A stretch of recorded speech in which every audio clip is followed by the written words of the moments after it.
our AutoForum, who was with us last year, knows pretty much how the dynamics go. It's an event made for you, so we can debate a little bit our ideas inside the whole vehicle manufacturing process. Our idea is to have those discussions based on our company values, right? Last year, we started that way with the event, talking a little bit. I'm going to start bottom up, okay? From the last value, because I think it makes a lot of sense. This event is very much connected to this, yeah? The idea is for us to unite the community. Yeah, we know the automotive industry and everyone working with conformity processes and structuring processes go through this transformation. And how can AutoForum help? Yeah, AutoForm is a technology company that can aid you with technological solutions to get our day-to-day easier, faster, more efficient, and less costly. And we're going to take a little bit of a look at that throughout this whole journey. Well, I was asked to have a 10-minute introduction. Everybody knows it will be very easy for me to do that. Yeah, 10 minutes, right? So I only have 50 slides to go over. And going up our value chain, it's a passion for learning, because this our share inside the ecosystem and the community is to provide technology to you guys and learn from you to improve our technology and provide further technology to you guys to improve efficiency and so on. So today, this event has a lot to do with that. We're going to learn together. And why learn? Why such passion, right? So we can challenge the status quo, right? Our processes today, and speaking quite openly, the technology developed today could sort out a lot of our problems. We have to start connecting this technology to our processes, challenge those processes to extract from them the most possible. That will only happen if we talk to quality teams, product teams, connecting all the stages of development that are inside our companies, right? And you'll be seeing that throughout the day today. Our agenda has got presentations that will cover product. Others will talk about budgetary constraints and production inspection, and also future. And inspire people. That's our main goal today. At the end of the event, I'll be asking you guys whether we managed to reach that goal and present that to you, whether we managed to truly achieve those values and be aligned with all that.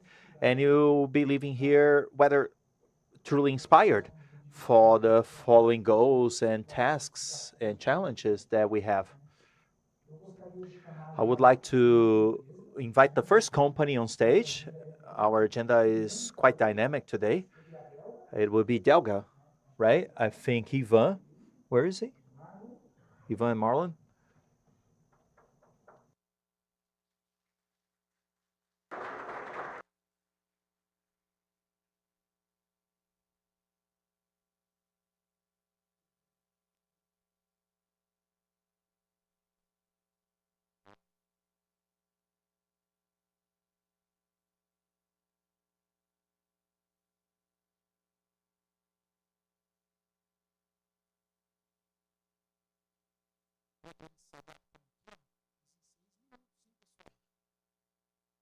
So you see, I did it only in 6 minutes, guys. Those who know me know how hard this is, right? Well, guys, good morning. We're going to be talking about some of the applications we're doing here.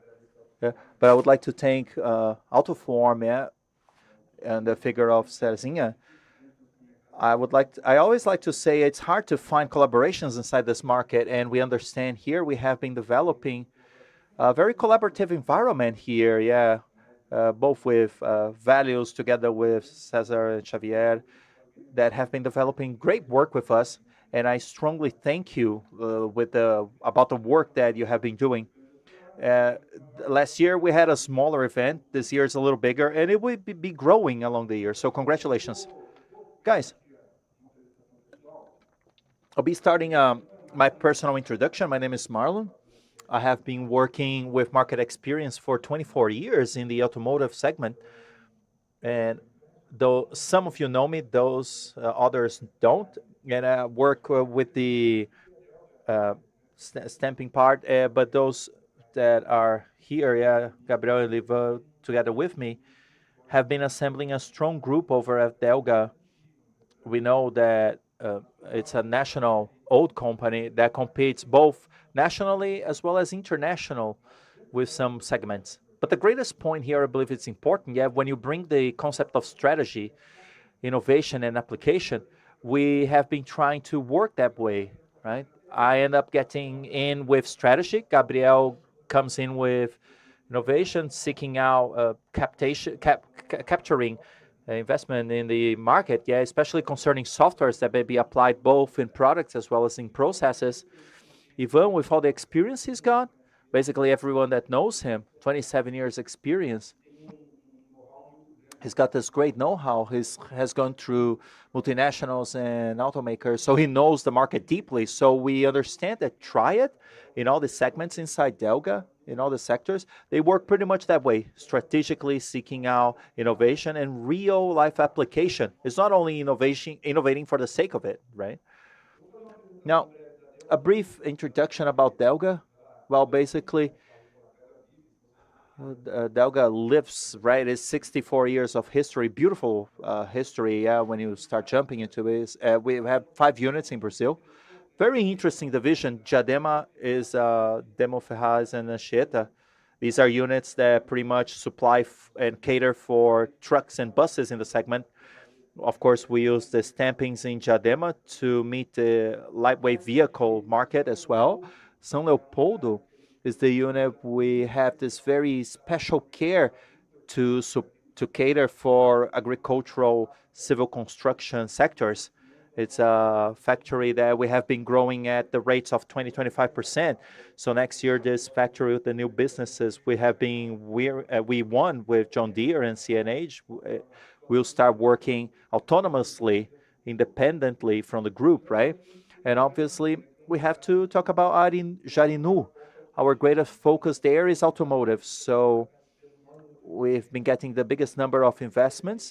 We get this, they get 70 million worth of investment with the presses and robots, yeah, as well as welding and also buildings, right? And with that, we'll be able to supply and cater to our clients in the millions and tens of millions, and it will be doubling production by 2028. So those basically are the clients and all the automakers and producers in the market, right? We try to cater. We're going through restructuring. I've been talking about that extensively, right? Delga is going through the restructuring moment, new culture, new Delga, new moment. As Cezinha said, if we don't work cooperatively, we'll be swallowed by the Chinese, and that's pretty much it, right? Literally, the large ecosystem Cesar wants to bring in is this, right? Being able to collaborate with everybody in the subject of technology effectively. Quick video now. Where's the sound?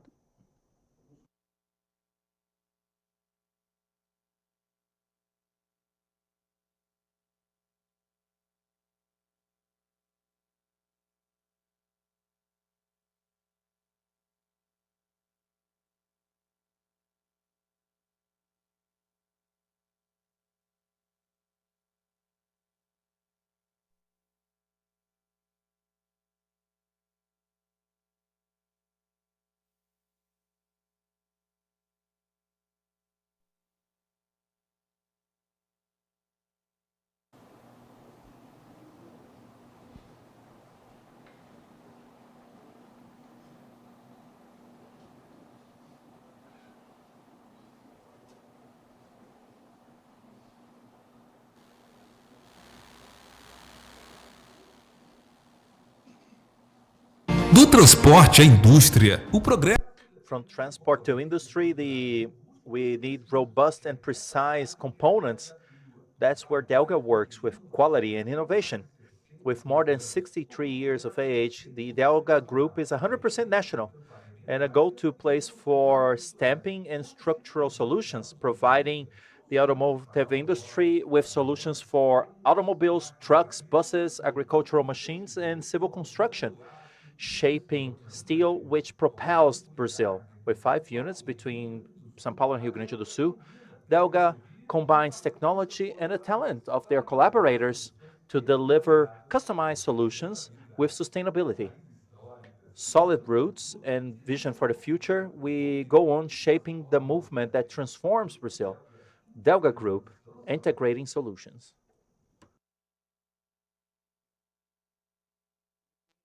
Well, and as I mentioned, yeah, we went through this strong transformational process in the past 2 years, right?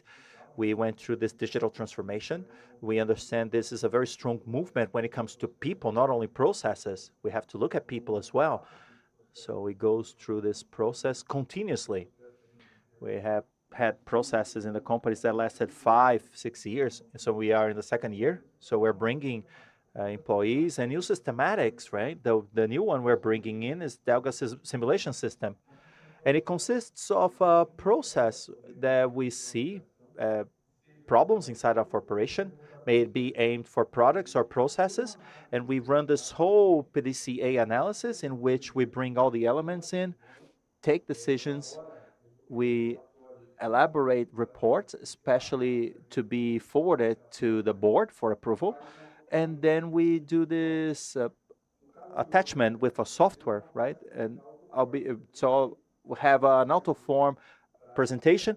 Of course, we have other partners, especially when it comes to processes. We have the digital twin process. We have been running some studies recently, as well as logistics.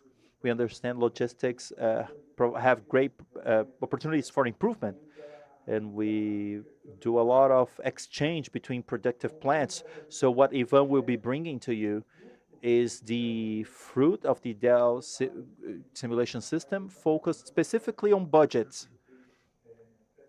So we ask for you to pay close attention to it. Yeah, it's an important presentation. Thank you, Marlon. Good morning, guys. Marlon is a nice guy, right? He spoke for 6 minutes and he left 23 minutes for me to talk here. Well, I would like to extend my thanks to AutoForm. Yeah, congratulations for the event. Like Marlon said, whoever was at ASC in Carbati 10 years ago, with 10 people only, they saw the event this year, and I think this event is the same way, right? Congratulations. I'll talk a little bit about innovation and technology, yeah, guys. Well, back in the day, there was this new technology abroad. 6 months later, it would get to Brazil. And we would go on learning, right? Yeah, just pivoting. And the pace of technology today is absurd. If we don't get together, integrate together to meet those technologies, yeah, AIs, speed, virtualization, simulation, people's training, right? We need Brazil to be trained and ready for these technologies that are to come.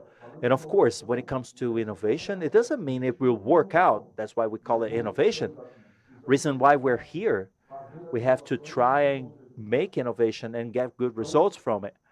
Now, one of the first developments we have been doing in partnership with AutoForm, we call it digital clamping, right?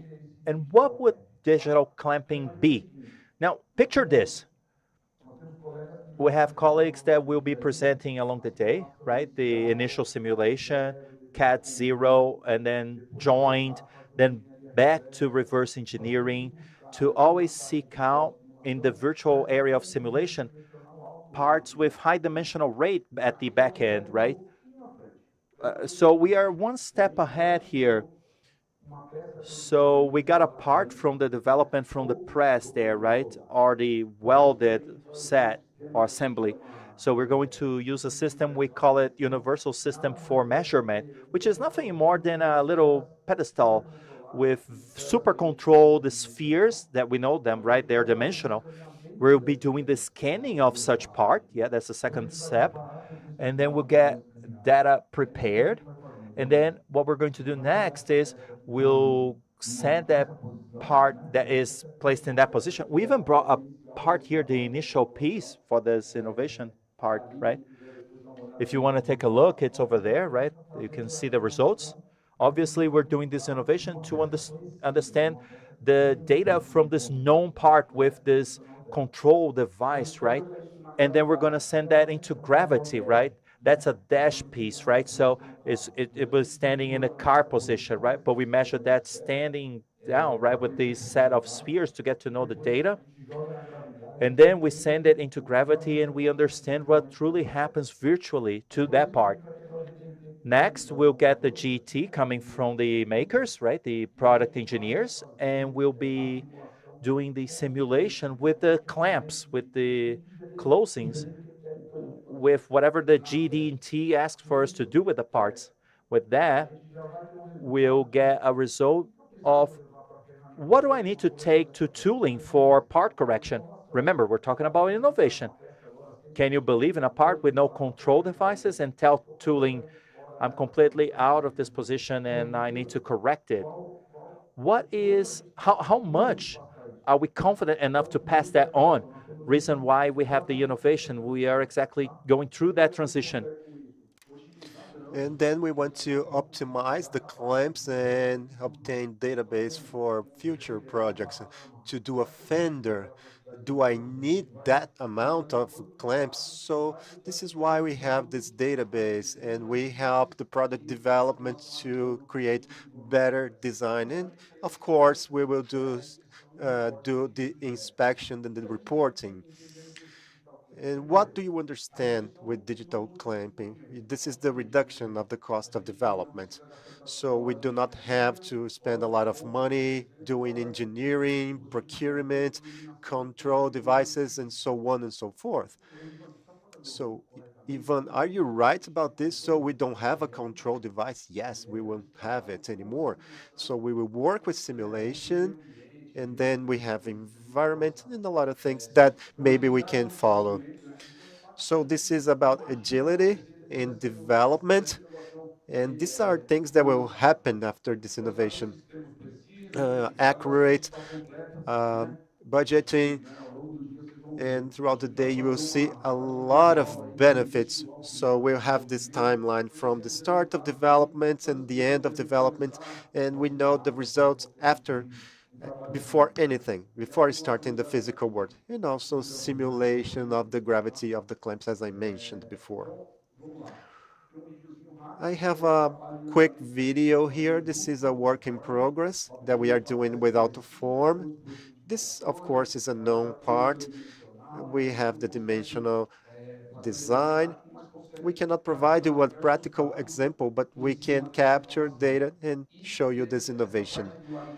And on the right side here that you can see on the slide, this is the first development that we have created with our customers. So we do not have a control device. We don't know the results yet, but the customer is believing in us, is trusting us. So I will help the environment, I will reduce costs, and they will use this part. For this part, we will do the work without the control device and understand the results of this innovation precisely. And this is why we have this work in conjunction with AutoForm. So thank you, AutoForm, for that. Let's see the video here.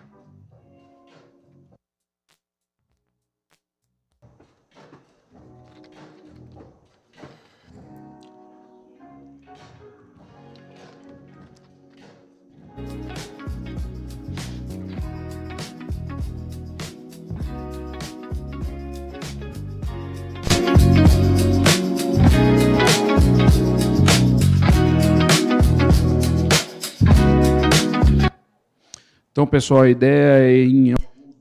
So maybe in some months, maybe we will have the results. So this is what we intend to do. This is the second actual work without a device control. And as Marlon mentioned, we are in this virtualization, digitalization world right now. And Marlon said, so we have a product processes, industrial processes, and logistic processes. So for product processes, we are working with AutoForm. We have a digital clamping. This is a technology that we are learning more about. We also have industrial processes. We have a partnership with Flexsim, plant simulation by Volkswagen, and for logistics, it's the same thing.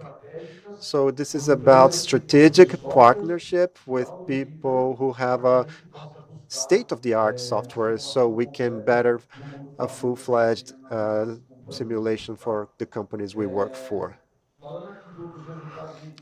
So this is the results and benefits of the work in progress. Of course, we do not have all the benefits and the results. We will have them soon, I hope. But we have a reduction of costs, reduction in the time of development, and this is why we are working without the control devices. People will kill me because of that. Agility is also important. This is about tooling. So I will ask them to solve that region virtually. We will see what they can do. And we have these control devices that help us, but we'll hope we don't have it anymore. We also have a matching, a virtual matching, and we also have, which is a very good thing for us, which is a rapid analysis of the assembly. So you can take the scan and you can use when you assemble the part. And then we will have the initial assembly and then the assembly. And this is where we have the physical part, and then we can have a fine tuning of the tooling and we can have better results. And we also have the PPAP, which is also a virtual tool. And this is about knowing the dimensional aspect of the part. So we can reduce numbers in quality team, so we don't have to make changes in the future. And then we can improve our product engineering with reverse engineering. So why don't we rectify the product right at the beginning so we can have better results for the parts in the end? And this is the conclusion now. This is the Delga simulation system that we are creating. So what are the key benefits for the DSS? So a significant reduction of costs, elimination of uncertainties in production processes. So we do not want to lose any more time. We want to know development from the beginning, and the result that we devised in the beginning will be the actual result in the end. Complete integration between three pillars: products, manufacturing processes, and management processes. So we have to change our mindset. And we also talk about the Industry 4.0 and also aligned with the 2030 route. So what are the next steps so we can do these things? Because we want to change our leaders, we want to change our business cases, we want to gather additional funds, and we need training, we need software. We have to change our mindset. Of course, for this we need the training of the teams in new technologies. So we are learning these new technologies. So this is so fast and they push us. So we need to train people. We also need gradual implementation in all departments of the company so we can have a virtualization at the plant. We can create developments. And then we will expand our DSS to the entire production chain at Delga. and we hope to help you all, guys. So if you need us anything, so we hope we can help you. So this is what we had to tell you guys. So this is about innovation and innovation in progress. So I am available to you if you have any questions. As I said, this is about innovation, and we are looking for positive results. So thank you, guys.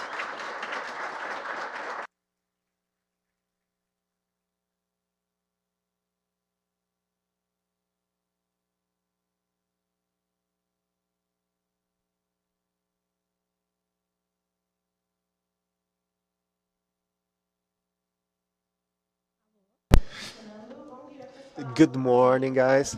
My name is Ana Luisa.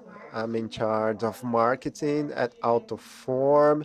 So I take care of events and also communications.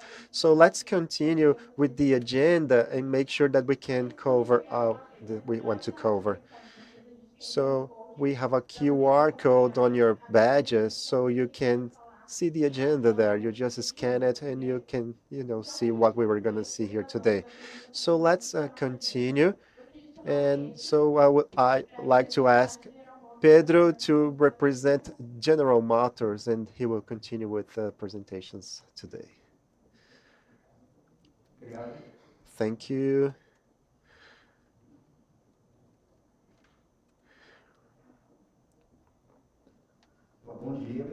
Good morning, guys.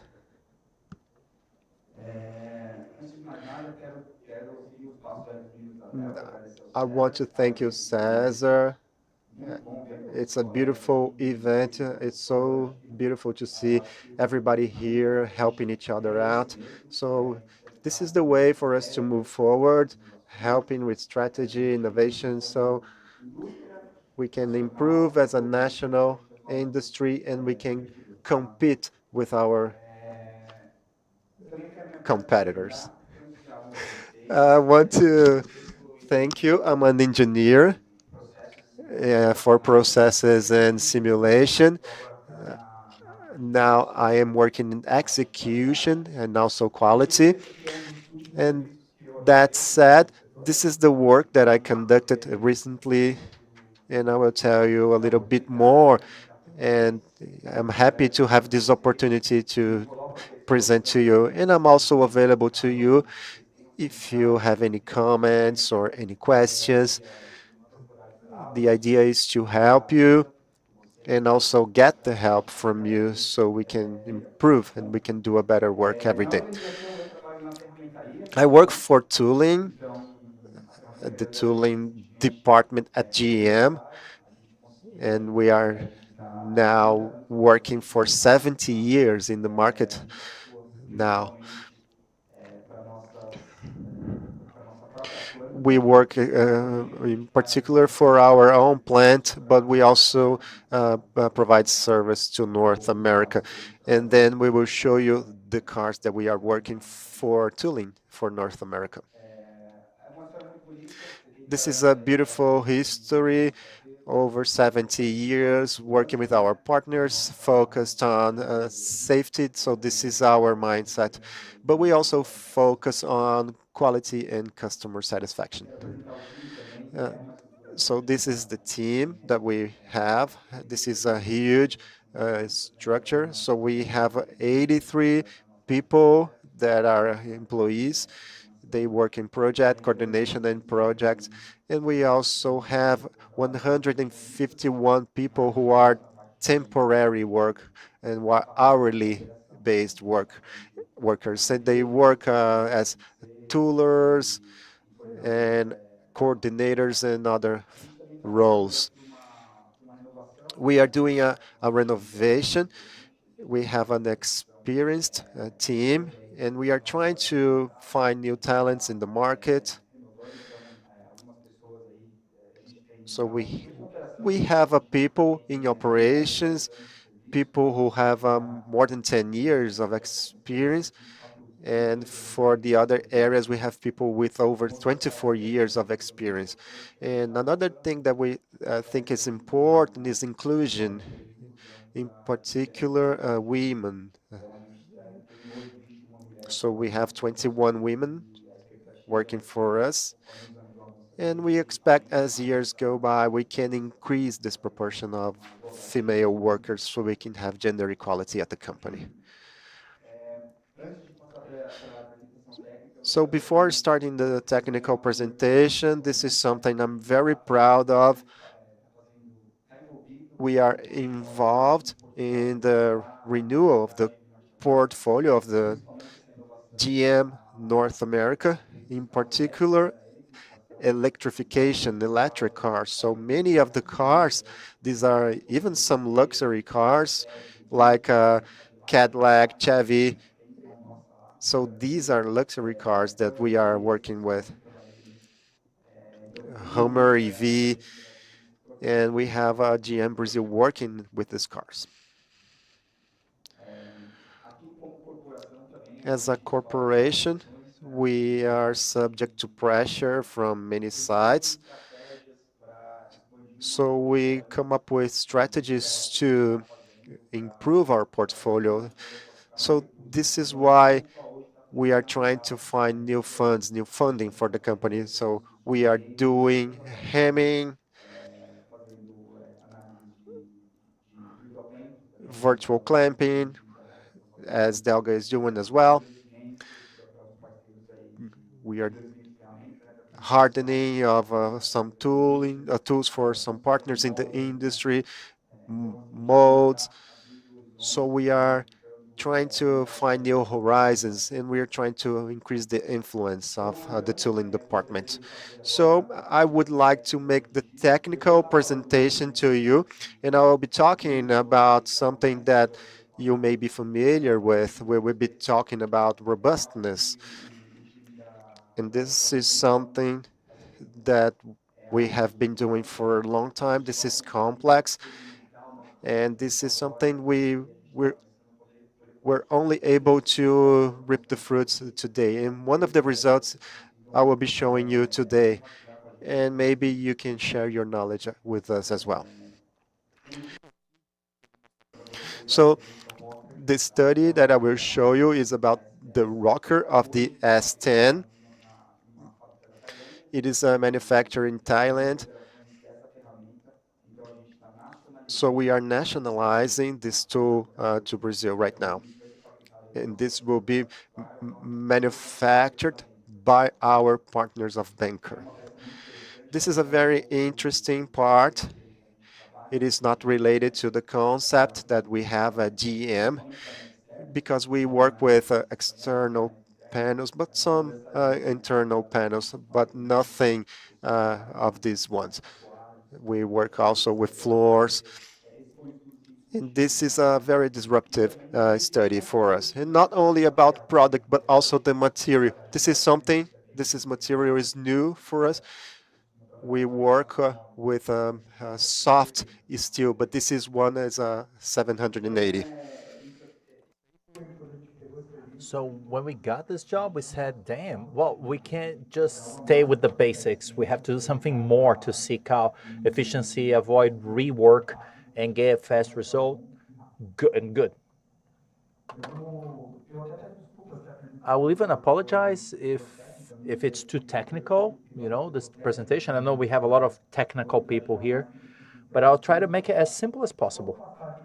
I'll just briefly go over the process of this part here. I think it's interesting for all of us. Yeah, we're at the same level, I believe. So it's a panel with 5 operations, double, 2 blanks. The first stage, you can see the pointer here, but it's a preform, the first stage. Second stage is the end of formation. The third is calibration, and the final 2 are stages for cutting and holes, right?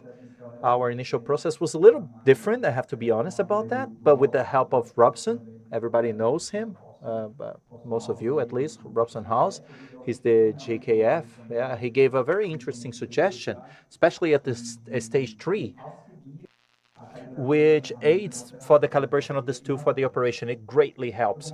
Now, let's add some further details here. First stage is preform.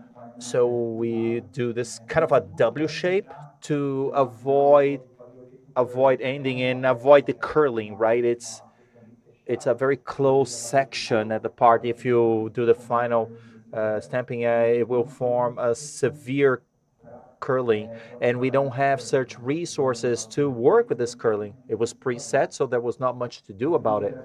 Second operation is the final shape, so it stamps with the final form. So we had the calibration done. Now here, the most important operation, the way I see it, and I think you will all agree with me, is the third one, the calibration stage, in which there's a very sophisticated system Rogério suggested to us. Calibration through, we call it red band over at GM. I don't know how it is known in the market, but two steels that work through rolls and they close, they calibrate at the folding stage at the upper part. So very elegant, pretty process, easy to adjust. You just provide more resource or less for the roll with a small adjustment to the adapter. And the last two stages, yeah, they're not important for dimensional, but it's cutting and drilling, right? So another challenge here, it's nothing new to anybody. This is GD&T. I'm showing you what DGT is the dimensional, right? And this part is no exception. It brings extremely tight tolerances. It is our main challenge inside the company to meet those tolerances, especially when it comes to a part such as this one. And you have a process with not a lot of resource, and also this material with high trends of elastic returns. Now, this is the large part of the discussion I want to bring over to you guys, especially for the technical team. How do we do it over at GM, the development of stamping, right? The first question we have to ask is, and I know we as engineers, we seek out solutions and we want to compensate the part already, right?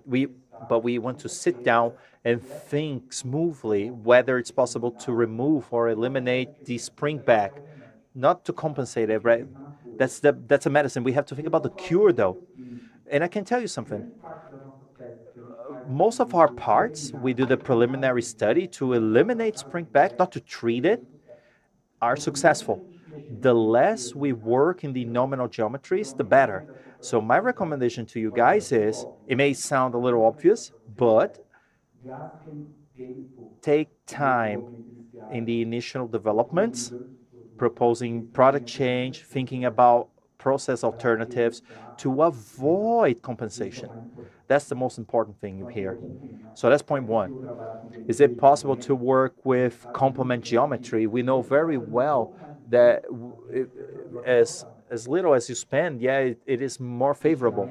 Strain in some parts, especially materials such as this, strain dictates spring back quite a lot. So it's important for us to work with balancers and with stretchers, so we can reduce spring back and not only tighten it. Yeah, we know, like losing it a little bit, the stretcher, yeah, it's favorable for spring back, right? I always joke, we are seeking this condition of balance, not maximum stretching, right? And the last one, I think this is one of the areas we have to focus on quite a lot, quite attentiously, is product change, right? Identify what is generating elastic return or spring back and what elements we can add that will provide a larger tensioning to it. This is something we have to consider for product development, because we know that with the compression we have in new programs, we're not able to dedicate as much time for this stage. But ideally, we're supposed to dedicate a lot of time to this stage and run a lot of studies very passionately, whether the part will break or wrinkle, right? No, we have to cover spring back right off the bat, because we know in the future, when we run approval on a part, that's the piece that will provide problems, yeah? 99% of the cases I've gone through, yeah, that's the problem, yeah? Once we are confident, and this is GM methodology, okay? Once we are confident spring back was eliminated or minimized, we start thinking about compensation. And then we have to have a cold heart and with like very good engineering judgment. And based on AutoForm studies and evidences based on past parts, we have to ask ourselves, the combination of process and parts allow for effective compensation, right? This expertise by the engineer is priceless, guys. It's something we reassess, we see history to understand whether compensation will be indeed effective or just seems like a good solution, but you'll be shooting yourself in the foot. Yeah, you'll be just wasting money, right? And lastly, the expectations for correlation for this piece. We never do anything to get it wrong in engineering, right? We always see correlation of 100%. However, because of elements that are out of our control, right? This distancing, right? It's not big, but there's this distancing between engineering and execution stages. We have to ensure this distance is not far enough to the point, using market jargon, to kill our process, right? We have to have resources. So if there's no physical correlation, we are able to calibrate that into our operation. Yeah.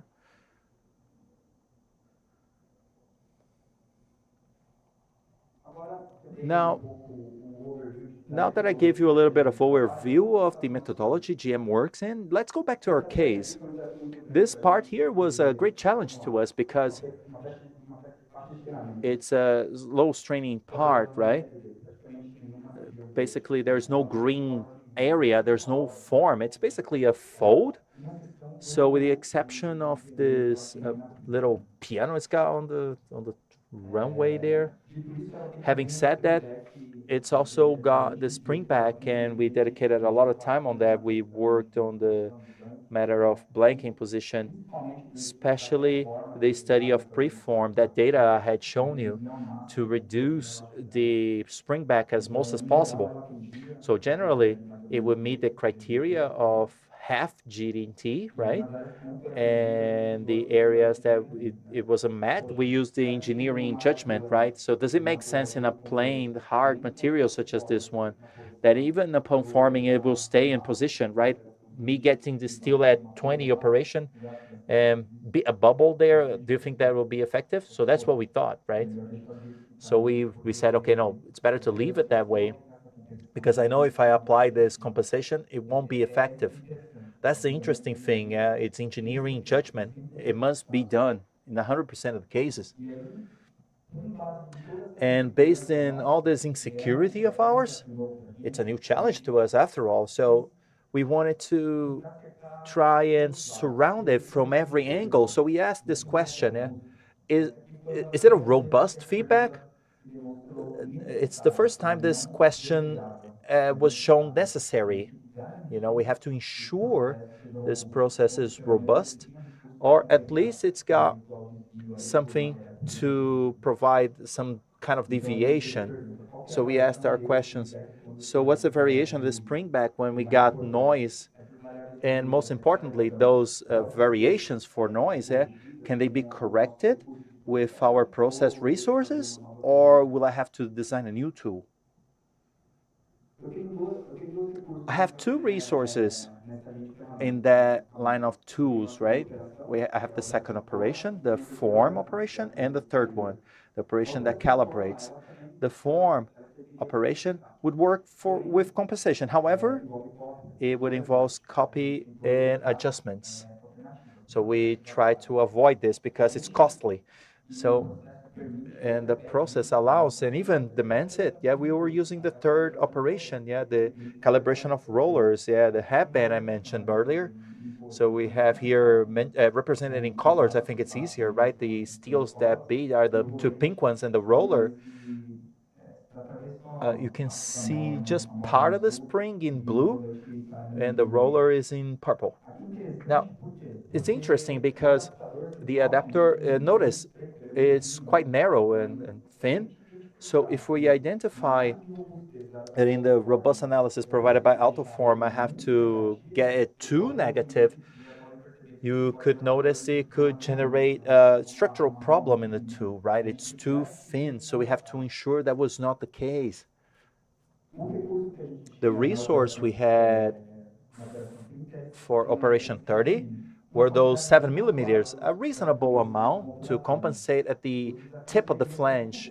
So, so the problem is the spring back in the region prior to it or on the surface, right? Then we would have a problem. What was the setup for analysis there?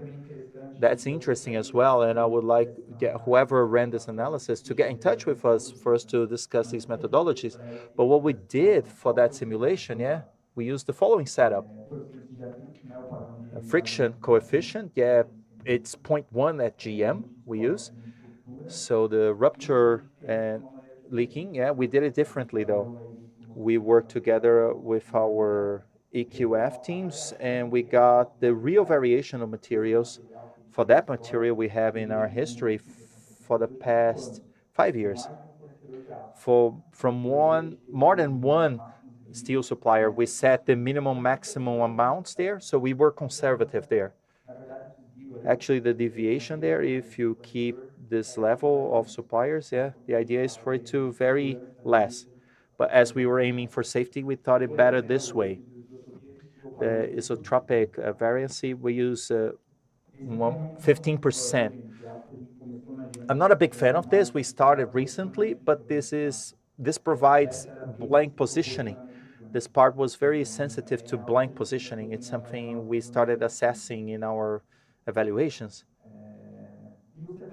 And it's a standard setup for GM for mobility. So mala convergence, element penetration, and maximum angle, we used all GM, nothing specific.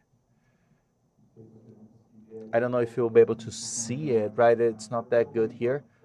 I'll mention what we found in our analysis.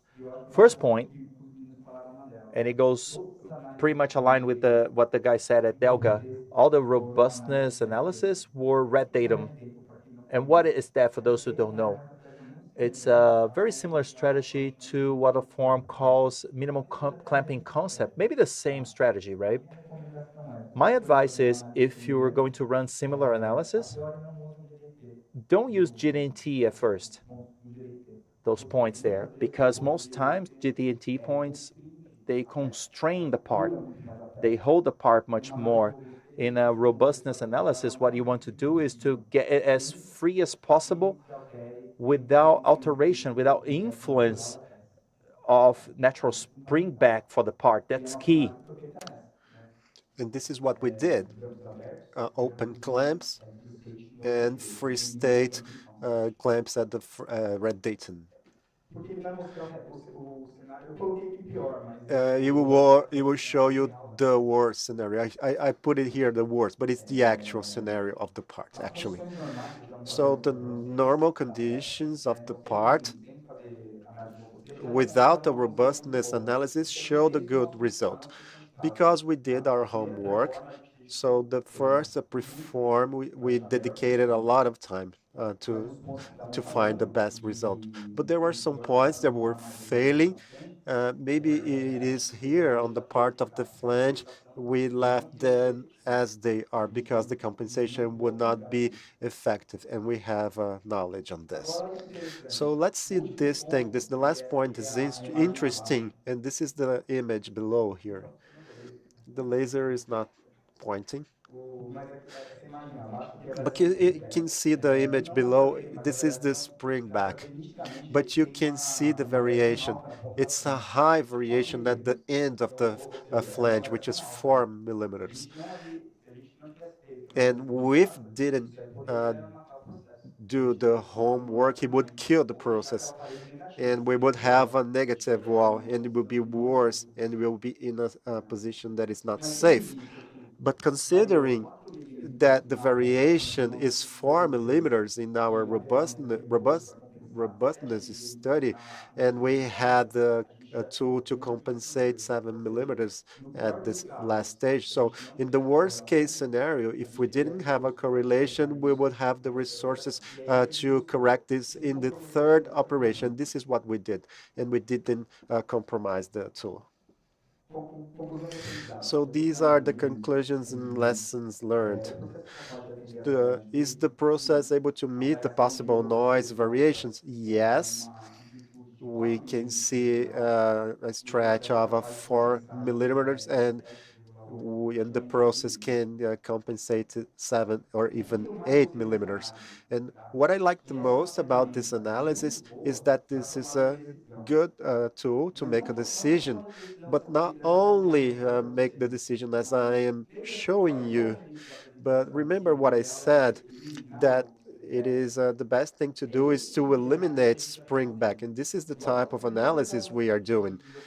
The first steps of the product development, so we try to remove wrinkles and remove cracks and ruptures, but we run the robustness study, and we work on process, and we also do with the variation of the product. So which are of these process variations can create a process that is susceptible to noise variables?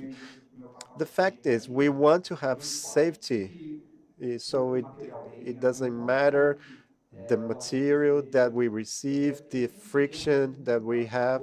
We want the result in the end, the best result, and without variations. This is what we uh, call success. That is approved according to the engineering package.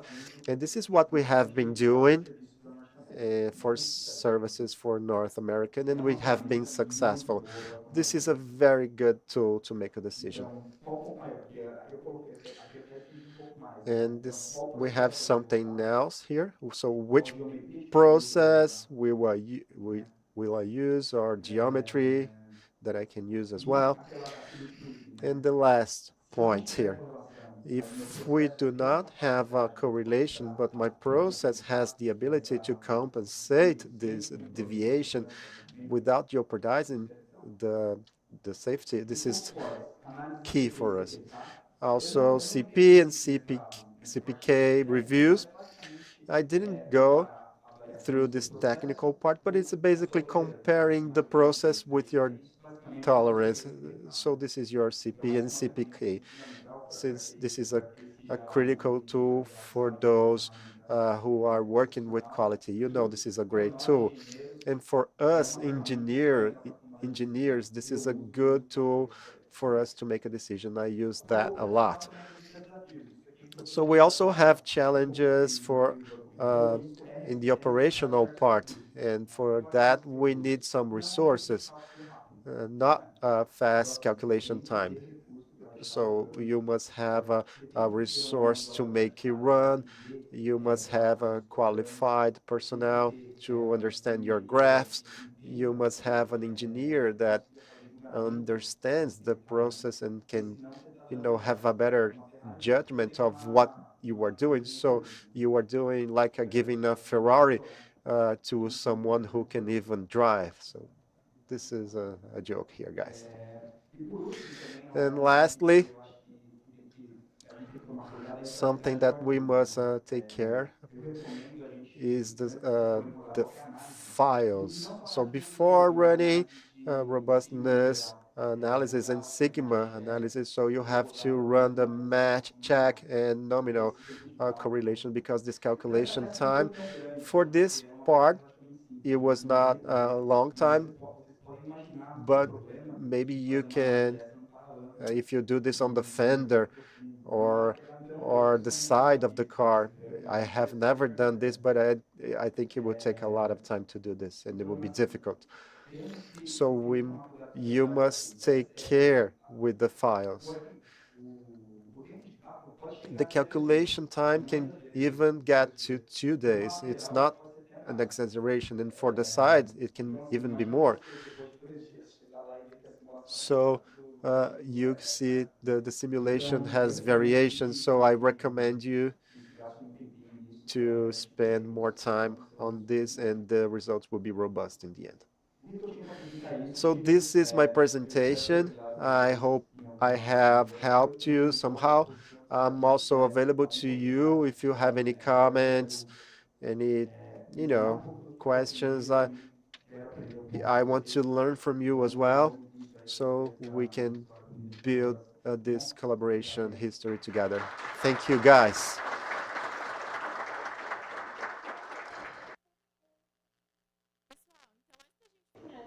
Guys, Pedro, before finishing the presentation, I would like to see if you guys have any questions. You just raise your hands and I take the mic to you. There's one there.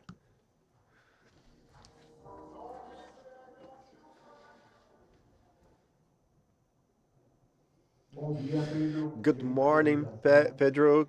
Excellent presentation. My name is Rogério. I'm responsible for development at my company. I see your simulation. Very nice. So, have you made any changes to the product to fit it, to match it to the part?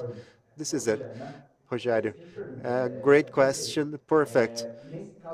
No, not in this case because it was a part that was manufactured by the current S10 vehicle. But I would, if I had to make any changes, I would have to go through the product change process, and so and we'll have to get approvals. So it would be difficult, but I didn't do this. But for new developments, so this is the first thing we do. You are right, very right, and this is what I think as well. Could I ask your question? Okay, thank you. Pedro, congratulations for the presentation. Uh, I know that you have used this uh, material, the very good material, no spring back. I'm just kidding, but the fact is that in general, it made me think of changing my presentation. And you talked about this spring back, and there are many material approaches that we can use in this area we can think together. And you talked about the preform calibration, and there are some conditions that you cannot do because the deformation will take the spring back to a high number. But this is the first band. So as you mentioned, we do this on a case by case basis, and you can use the best approach for that case. So ArcelorMittal is available, so we can work with you. We have many solutions. We can change the form or the type of material, the condition of the material in order to improve it in the end. And the P780, this is a very difficult part. And I will give you my business card. And if you have a part with strain, I can help you. So congratulations, Jetson. I have watched your classes. I learned a lot from you. This is true. Thank you for the support. Material is key in terms of products and process, and we have to address it. Characterization and also mechanical properties. I agree with you. Thank you. So this is it, guys. Any other questions so we can finish it? And we can move on. Thank you, Pedro, for the presentation. So let's move on with the presentations. I would like to call to the stage Ricardo, representing Stellantis. Stellantis. Hello, guys. How are you doing today? Good morning. My name is Ricardo. I have a presentation to you on product and product strategies. Pedro talked a little bit about product, so changing product. So this is what I do. And his presentation was great. I would like to mention it because the P800 is bad, it's evil. So when we have an option not using that plate, that board, we can use another one.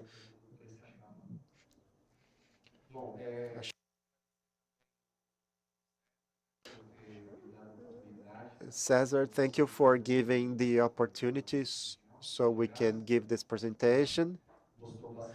I did a presentation in Minas Gerais and he liked it and he invited me to be here today.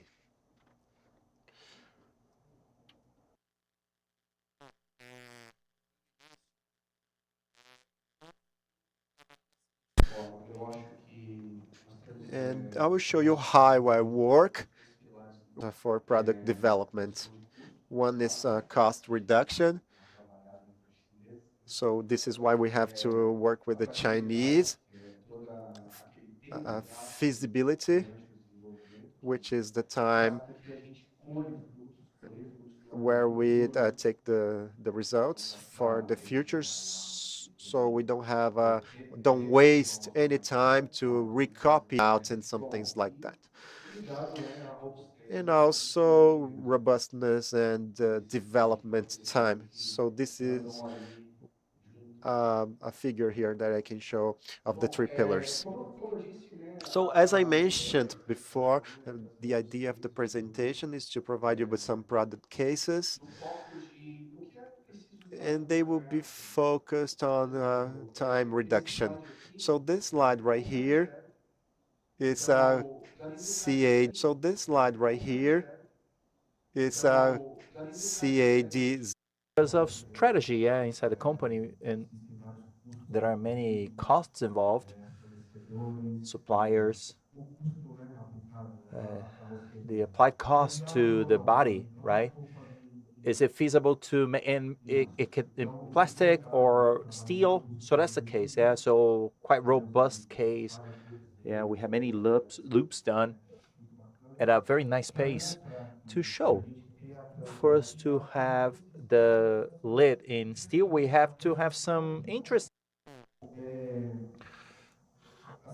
Well, I always say, well, I'm a bit, you can suspect me talking about AutoForm software. Yeah, many years using it. Now, it's quite interactive, very easy to use. Yeah. Well, simulate. Well, everyone can simulate it, right? You do the training, you go ahead and simulate it. But this is a case that is the other way around. It shows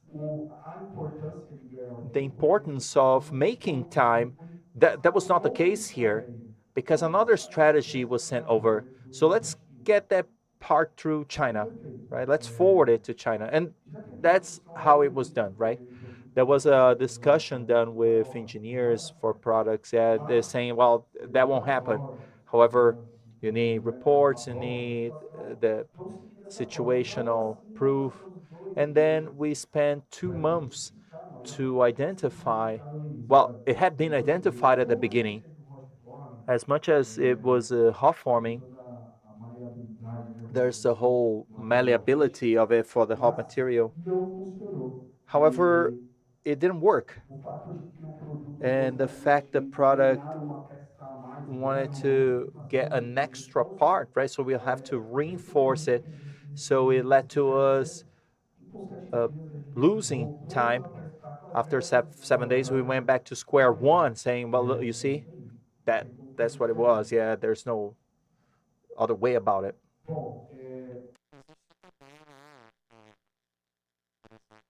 So, for example, at the beginning, we saw a product and we figured it would be better to divide it.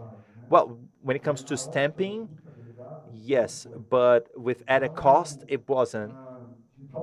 Now, from top down, we requested, the part has changed so much from Cat 0, yes. So let's try to make it into one piece. So that was the case, right? It was an extremely complex piece that won the column for the back part, yeah, and the side of it.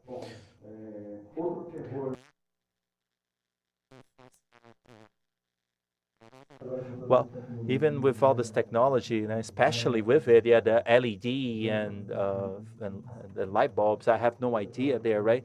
I never work with backlights. However, with some reinforcement, yeah, the part can receive the backlight. It was complicated. However, it was another case that upon initial analysis, it was not China, it was India in that case. Well, the part reached there, and the guy said, "Well, we're gonna have to split it into three." Uh, Very nice. Okay, let's split it into three parts. So I wanted to pass on this reliability to the product that we were called here in South America. Uh, so so analyze it because this piece will be split into three, right? So we, after all this work, we managed to do it into one, and then when it comes to the HH1, where the whole closing with the back door with a tail door, right? So some genius said, well, I have to gain volume in the trunk, so I have to increase the volume of reinforcement for the tail lights. But everything worked out, one piece. Well, the challenges. Yeah, I'm a big fan of what I saw in Pedro's presentation. Yeah, so 5 tools, but I think most of you in stamping have been going through this kind of request here for operation reduction, right? I believe it's beneficial at first. However, we have to analyze this matter of production volume, right? These are strategic parts that will be produced for a certain amount of time, maybe more. For instance, before we would allow parts for production for over 10 years' time. Now, with this market alteration that we have to run after, right, we spend more time producing just for replacement. So that's it. Today we have a strategy to get 4 tools made the most, right? So these projects are starting off with that premise in mind, not only for tools, but also to add more than one part to the process. And in this case, we had the door panel, and then four parts per cup. And another one challenge is to use materials. Of course, it's very much up to geometry there, right? So low doors enables for other possibilities. Now doors with a panel and the window, forget about it. Well, less for the case of lateral and sides. Yeah? So let me remember here. Well, that was a case for tie making here. I use a little bit more of the solution here. I don't know if some of you have had the possibility to see AutoForm's presentation at Cartory Planning. Um, I assume the situation that, well, it doesn't seem like a complex part, so I'll do it all in form check. And so it was done. So the time we make in form check is so great. CAD 0 with form check. Now, uh, time reduction. So I have some situations here for the whole set for rear door, all parts included for. So we had 7 processes analyzed in just a week's time. But how? There's no incremental. There's no incremental. There is die design, but no incremental. So we made that decision, and it was very nice work. And I intend to take it abroad. We'll be having meetings with our CEOs for stamping. I want to sell him some lies in that sense. So, well, Well, for graphic management, so we have 60% here, more than half of the time running incremental simulations. So really the entire set in just 1 week's time, right? So it's not like there, you see. Well, I brought it in kind of prepared because while you want to do development with form check, what if it's for the side, yeah? So we ran that test, very close test, very close results. Of course, we have to have this clinical engineering eye, so to speak, over the situation. Of course, uh, depending on the time for car development, we could consider working on some of these situations. Well, I believe that based on all the slides I show you, it's pretty clear the thing that regarding gains that we can have and have a product analysis as quick as possible done, right, is completely connected to the development time for the vehicle as a whole and the launch time. I heard Chinese are launching cars within 16, 14 months' time. How about engineering? No, they're saying engineering is within that period of time. So we have to run after that, right? Well, I think this is the last slide.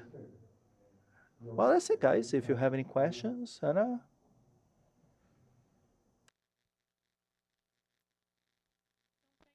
So to wrap up, do we have any questions regarding this presentation? No? So thank you. So that was clear, right? Okay. Thank you, guys.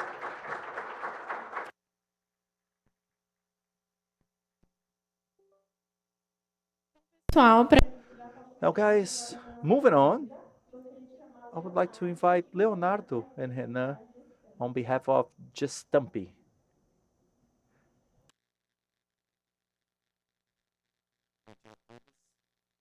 Good morning, everyone.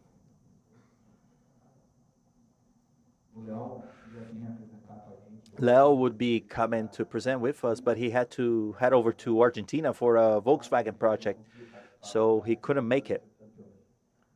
So it's a pleasure to be with you guys, presenting to you and getting to know all of you. Thank you, AutoForum, for being here to show the work Gestamp has been doing, especially aimed at virtual assembly.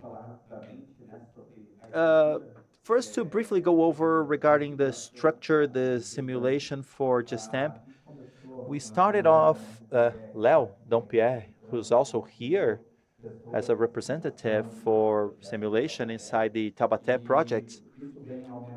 This has been increasing.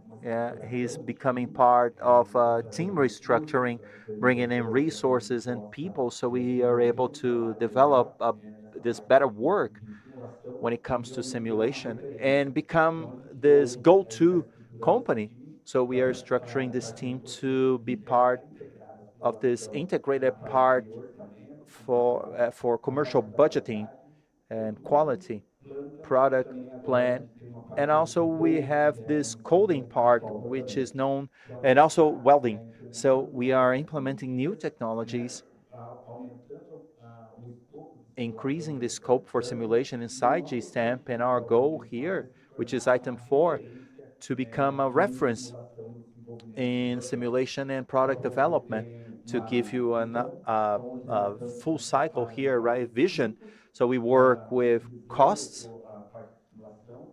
using simulation. We're providing quality support. We have the product area, the coding part, hot stamping. We are reactivating work, actually doing some new implementations Leonardo is carrying out.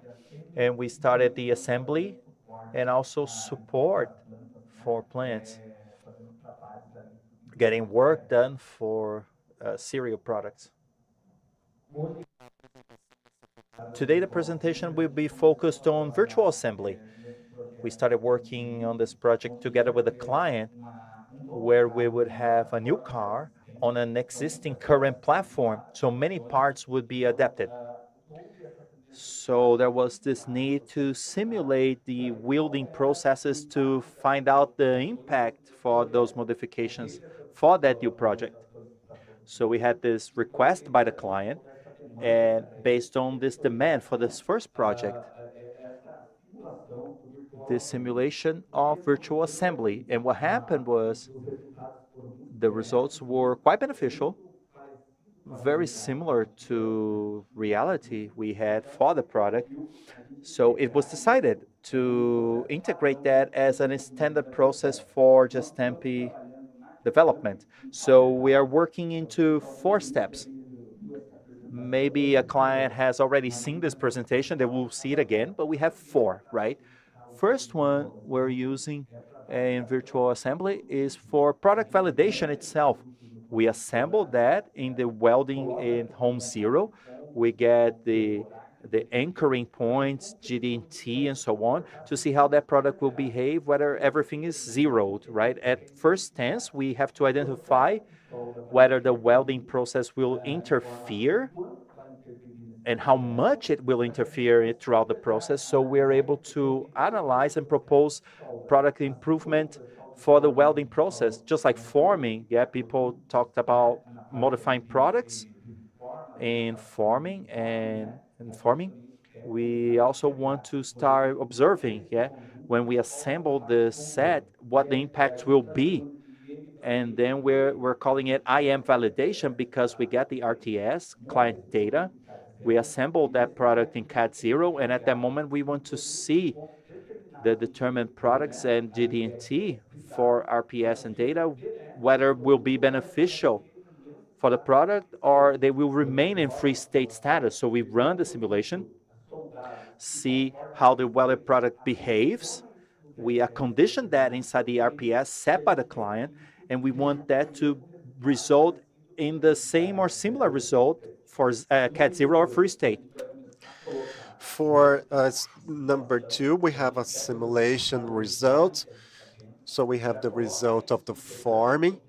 We integrate it with the assembled welding, and then we assess the quantities, positions, and also improvements of critical areas of the spring back, so we can act on the welded assembly so we can improve the product. On the third step, we have the scanner results. So these are actual parts. So we run them on AutoForm. We see how the samples will behave. And then we want to use the software so we can reduce the physical tryout. So we have some cases here. 6 months ago, we implemented this project. So we are using on some products, and we have some positive results to use the virtual assembly. So this is a reinforcement set. This is something that we have a common. So we have the assembled for 2 parts. The spot welds were 10, and number of operations were 1. So we run the simulation.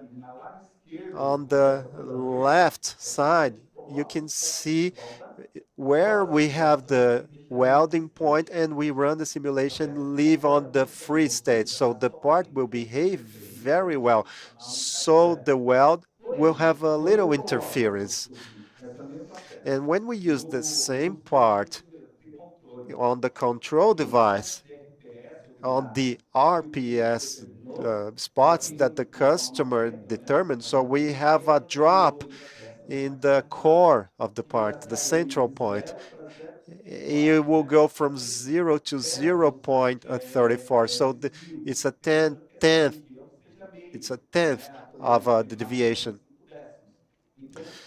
So on CAD 0, if we position it on the data point, we will kill the tolerance of the product. So in this case, we see that the product is good. We don't have a weld interference. But when we use the data points, we have a negative interference that will put the product in a situation of problem. So we have two RPS new points, so we suggested improvements for the customer. So now we have this, it's a soft material with a low resistance, and we will have the pip-up validation problem. So we suggested two spots to the customer. We presented the proposals for the specialists at the automaker. They agreed with us, and they used these two points that we suggested. And this is also included in the system of the automaker, so they can also use in other systems, in other processes of their car manufacturing process. And we also can use on our welding to have a better performance, a better welding performance of our products. So we are using the validation step for the validation of welding devices. So all the providers, they use this validation. We validate on AutoForm so we can validate all the support points if they are effective. So in this case, we have the control points. We ran on AutoForm, and you can see on the right part we have instability in the part. So when we would weld this product, we would have a dislocation, a displacement. So the AutoForm made a suggestion on the bottom part, and we had a feedback for the project in the design, and then we can have a better robustness in the welding device. Another point, it was the other way around. It was the experience of the plant that suggested something that we didn't see before. So we started to combine the forming and the virtual assembly. So they suggested a reinforcement in the critical part, and then they suggested for us to put an additional clampings if we would spend more money. So we took the results that we had from the forming. So in this case, we didn't have a compensation. It was the start of the work. And we had a high spring back. We ran on AutoForm. We worked on that spot, and we saw that it was really a critical part, a critical spot, and we need to reinforce it. And so we provided all the resources and the funding so we could have this welding device. So this is about the feedback from the project team, and we were able to do this improvement. And when we presented these results to the customer, another supplier that had a similar part, when they look at it, so they saw that they had a problem. It was a critical part of the part. And it was a new part for us, so using the software, we could identify that it was an improvement point. And we also could work as coaches to people so we can improve the spring back and have better results for the assembly. Another work that we are conducting here, this is another case, is a reduction in the number of clamps. Just stamp, we have environment and cost issues and also ergonomics. And this is why we are doing a quick welding setup so we can be more competitive and we can, be environmental friendly. And the challenge is to reduce the number of clamping so we can have a better weight so operators can push the part without safety concerns and also ergonomics. So this is what we have, this simulation on AutoForming, and we are working with the welding team so we can reduce the number of clamps without adversely affecting the part. And we also provide the reduction in the number of clumps so we do not affect the support or the anchoring of the product. So this is what we did in a recent project, and the results were very good. They were quite satisfactory product strength, and we have good results as well. Another case, the last one, the customer got emotional when they saw this. We have this platform of the customer, and it is a critical part. We use this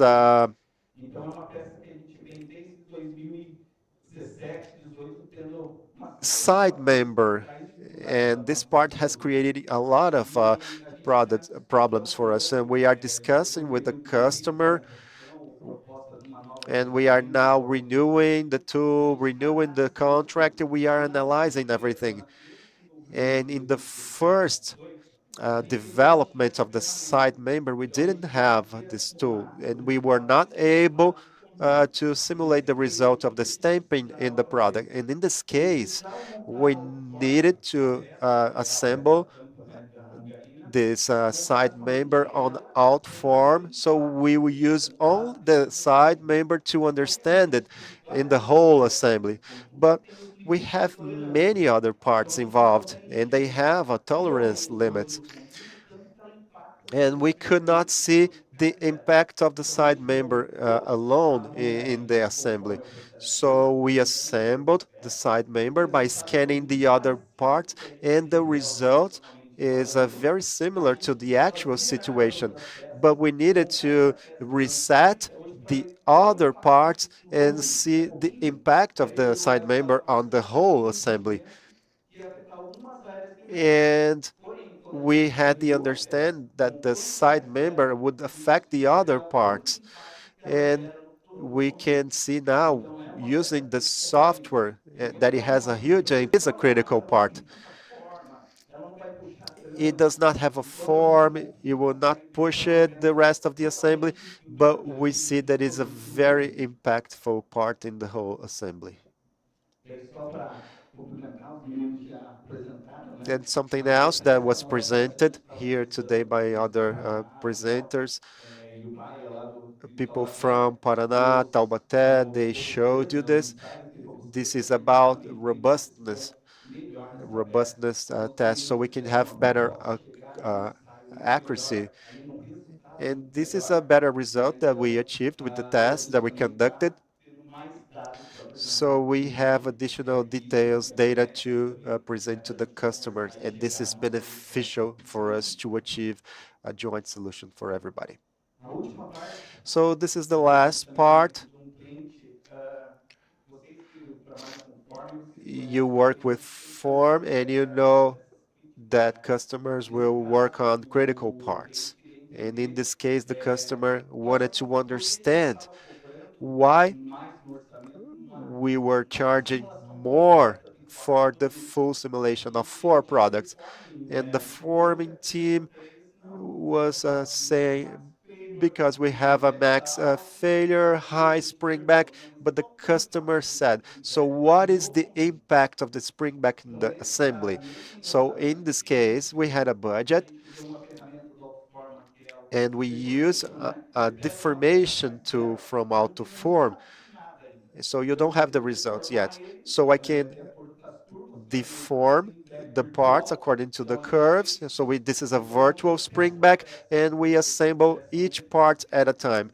So we deform one, and we see the impact of that part on the assembly.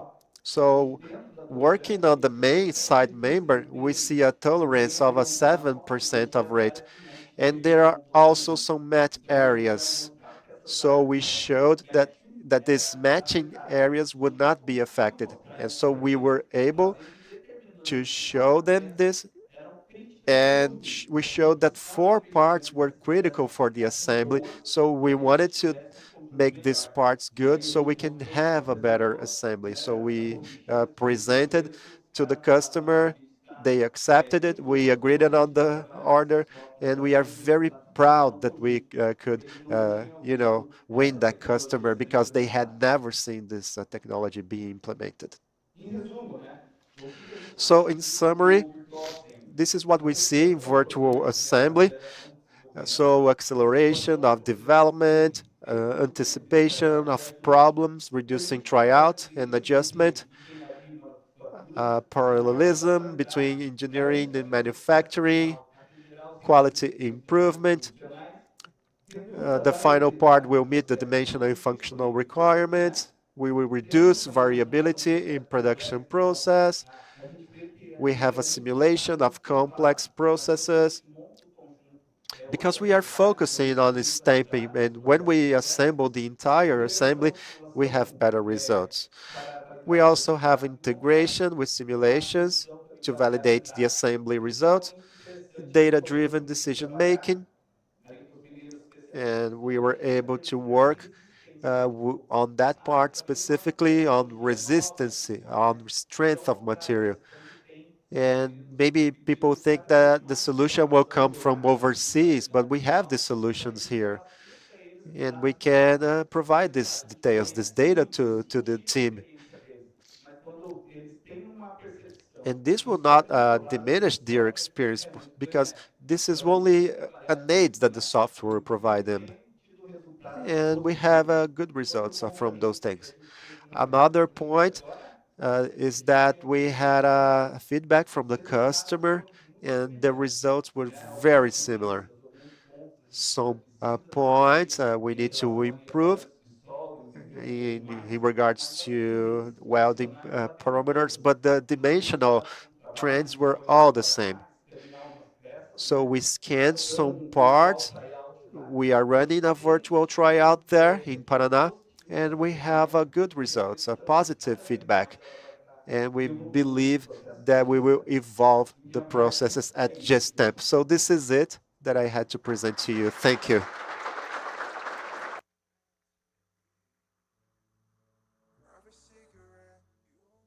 Obrigada, Renan. Então, para a gente dar continuidade, alguém tem alguma pergunta?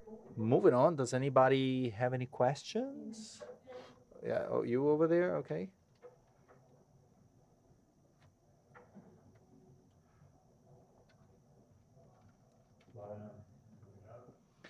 Thank you so much for the presentation, excellent. I'm Luis Augusto from Magno. You presented many cases. The kind of welding for those analyses, they were a single shot. Yeah, Mag we don't have yet in AutoForm. There's a laser technology embedded, but Mag not yet. Okay, very good, thank you. Any other questions, guys? I think not, so we wrap up. Thank you. Next is Dacerlor. I would like to invite Jetson.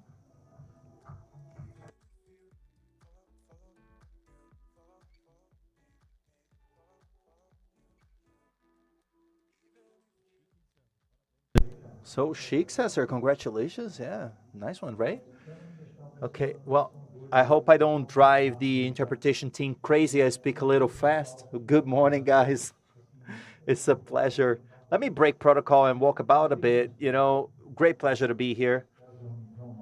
Cesar is a great friend of ours, great partner.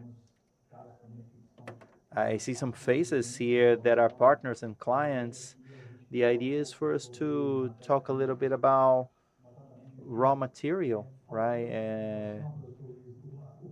We have the banana curve lacking here. We were supposed to start with that, Yeah.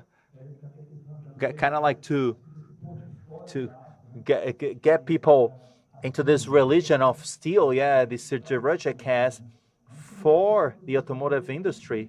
Automotive industry is the one that drives, in terms of development on types of steel, right? For instance, they talked about the P780, for instance. They say it's evil. It's not that evil. There are people the ones that are more evil, People can develop even more evil equipment. But jokes aside, right? In siderurgics, yeah, we do this analogy for stamping and surgery. So you are the surgeons and trained surgeons at simulators, right, for surgery. We are the anesthetists. We care for the patient. The patient, yeah, we're going to see what they're feeling at that moment. They're being stamped, and we're able to understand and provide, show you guys, say, look, they're feeling this pain. If you alleviate this pain right here, somehow we'll be able to optimize this. And the idea for this presentation is to talk a little bit about material characterization, but also the so fearful edge cracking, especially for advanced steel, right?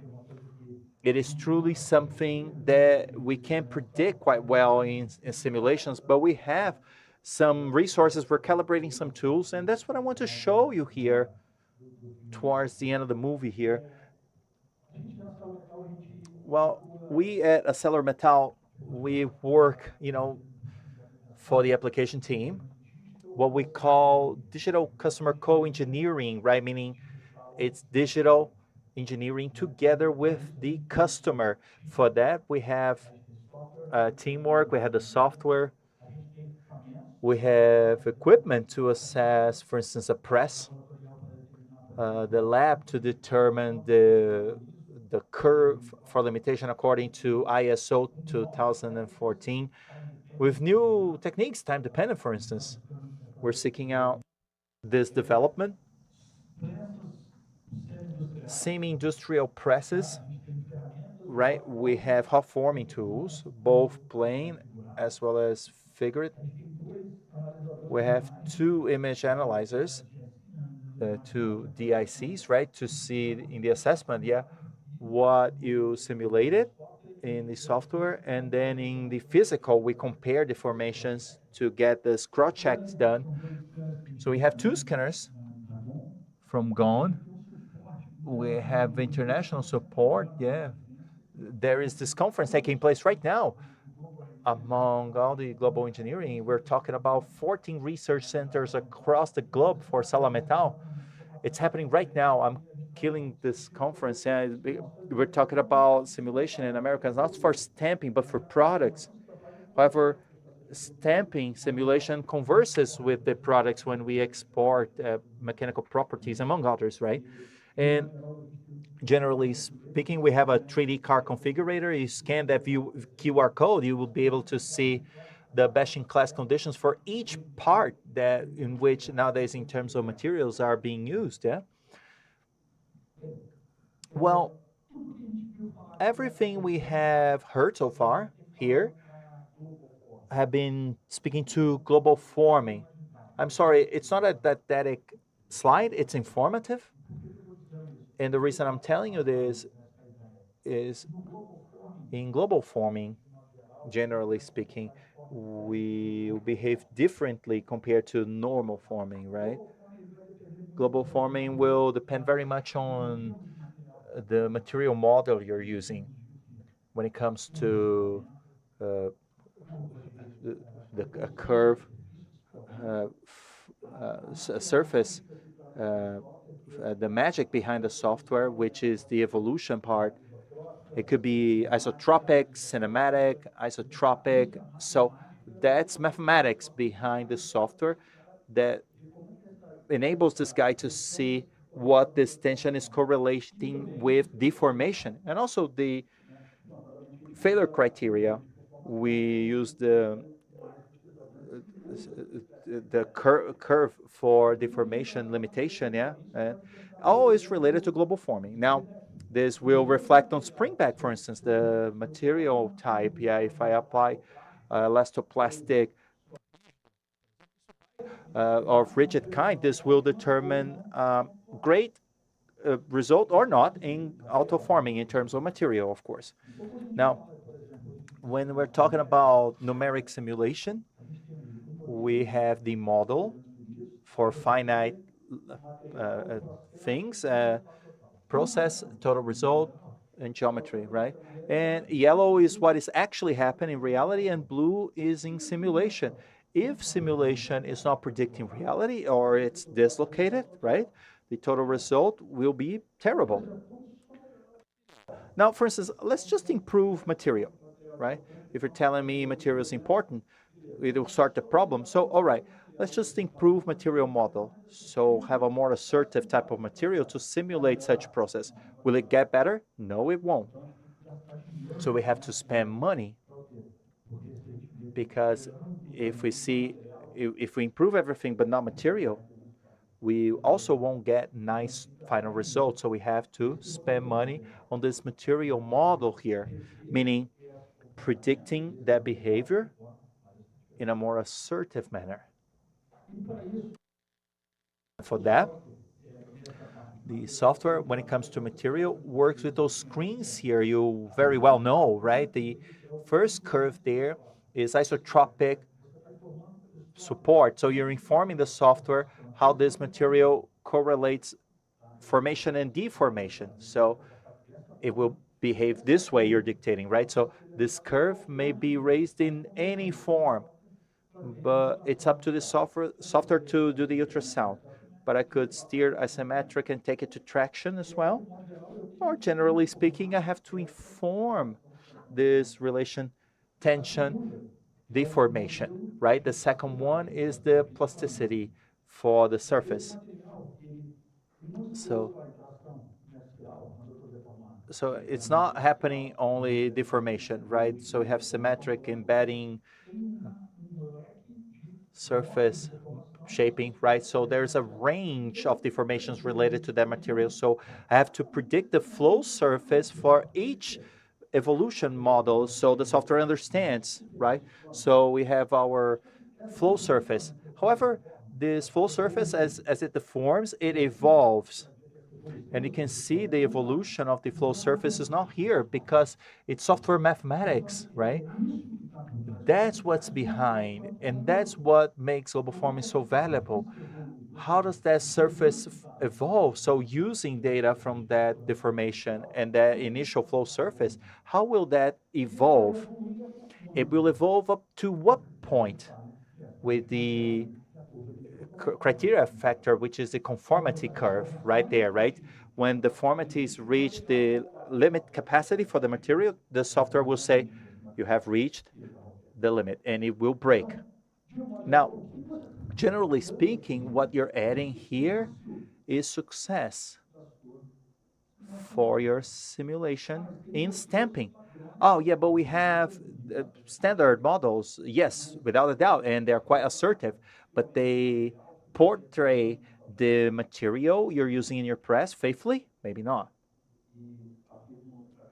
And I can categorically state here, we're able to deliver to you guys the best material models so you can eliminate that variable. You know that thing at the back of your head there? Yeah, it's like you're wondering, is that material working properly? That's the idea of working together. And that's why ArcelorMittal says we have to start at the initial stage, right? So we don't suffer pressure later. So in the tryout is not working out the stamping properly, right? And then we can notice, yeah, the tool was made wrongly. The type of material is not appropriate. Well, all that we're saying here is global stamping, right? Though it's in the corner there, we have things aimed at local stamping, right? Now, just for us to make it clearer, we have the anchoring curve, we have the flow surface curve, the hardening mechanism, meaning the expansion of that flow surface, and the failure criteria, right? For cars, yeah, the deformation, formation. Well, we have many material models to predict that, right? I usually say the best ones here, for instance, Ludwig, Hasbaget, Hasgood, Rocket. We had this PhD done together with Fufi's guys. We even created that model and gave it a name. For instance, for the researcher, Thiago Noringhi, right? We're calling it Noring model, and it's much more assertive than any of those there, right? It's amazing the errors based on this model. Here we're talking about material input values for you to draw that flow surface design drawing. I'm sure each one of you at certain point use Hue 48 to do the flow surface design, right? You use that in your life, right? Rio 48 is the year of the model, right? It was developed in 1948 for Rio. We have the 25 model, November 25, meaning we have material models with a higher number of parameters we're able to insert in the software and have this prediction for the surface in a more assertive manner. Here we have the experimental curve according to ISO. And we also have a predictive FLC model for FLC. So if you want quick answers, I want an FLC for a certain length, right? Because these FLC have many nuances, yeah, according to specifications, right? It will vary according to material type, the range of materials, right? There's something we call it application and specification.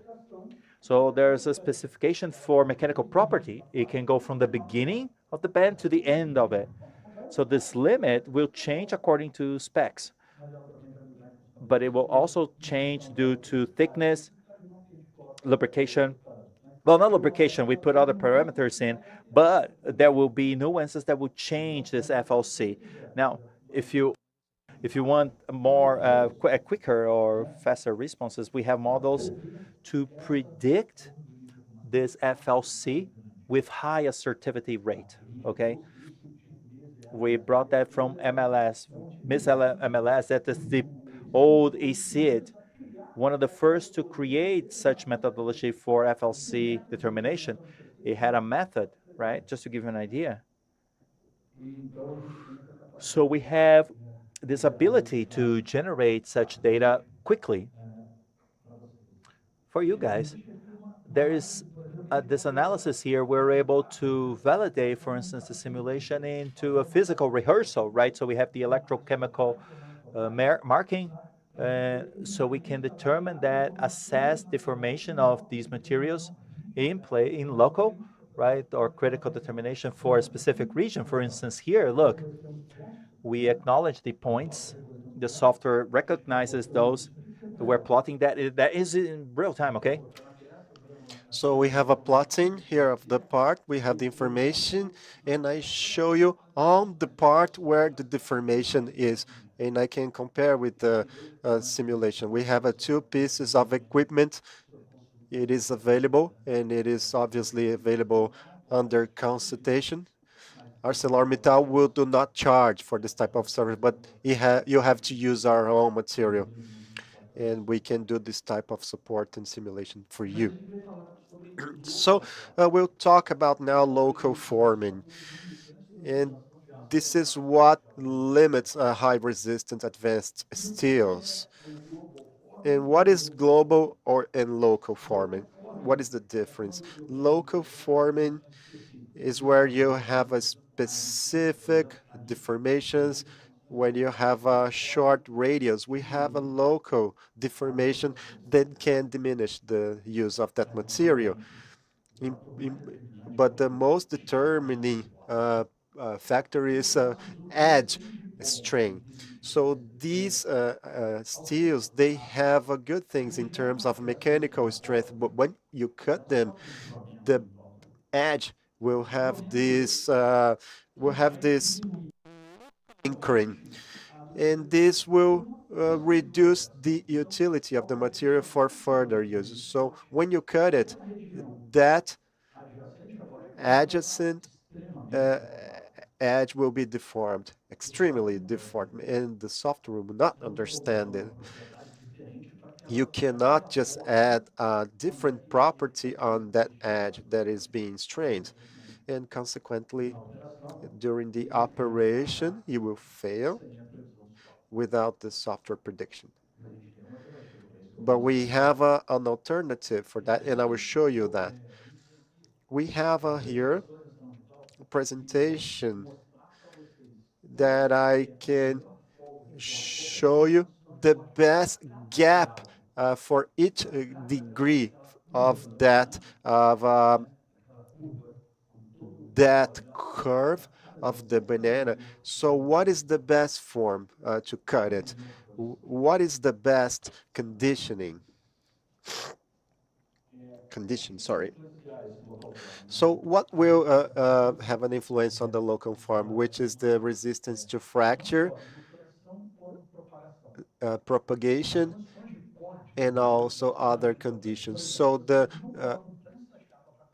if you don't have a sheet press to cut, you have a rugged surface of cutting, and then you have the utility of the material diminish. So if you don't bend to the right side, you also reduce the utility of the material. So if you cut and you take too long to stamp, so the time will have an influence, and you also diminish the utility of the material.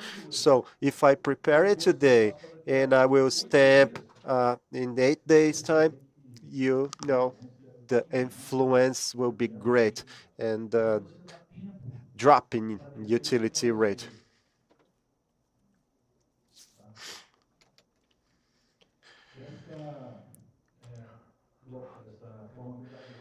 This local formability,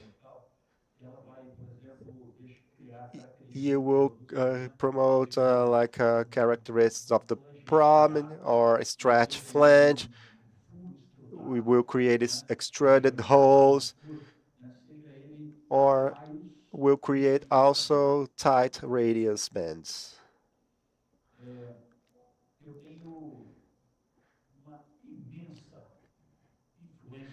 I also have a huge influence in the method of the preparation of this edge for the local formability. We could talk for 3 hours about local formability. We have a presentation that we could take a whole day by doing this presentation. Professor Toledo knows this. So we could talk about cut edge, and we could talk about this all day, and this is critical for the success of the product, only this part right here.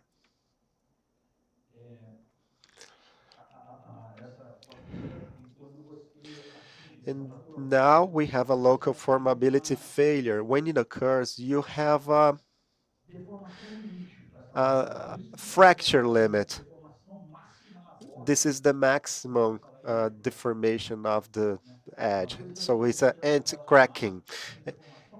We try to correlate this deformation in the edge with the test, which is, guys are crazy there when as I talk to this. Sorry about that, about the translation, guys.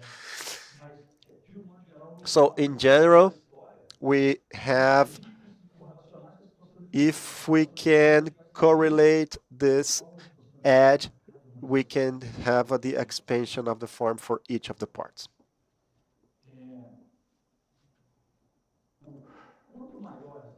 So the higher the resistance or the strength of the material, in order to form this resistance, in order to do this, we have ferrite and also artesite.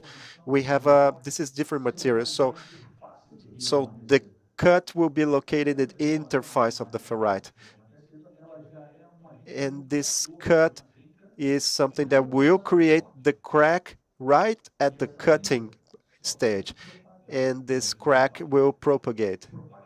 And propagation versus nucleation. If we have a nucleation and have less cracking, I can propagate the crack less, and the success will be better.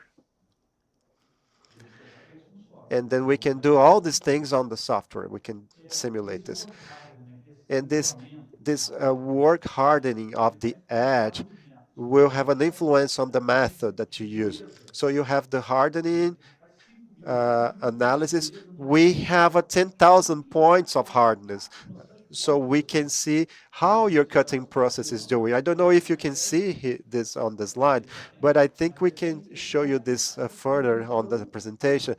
But this is about decreasing the effect of the cut and having this propagation of the crack.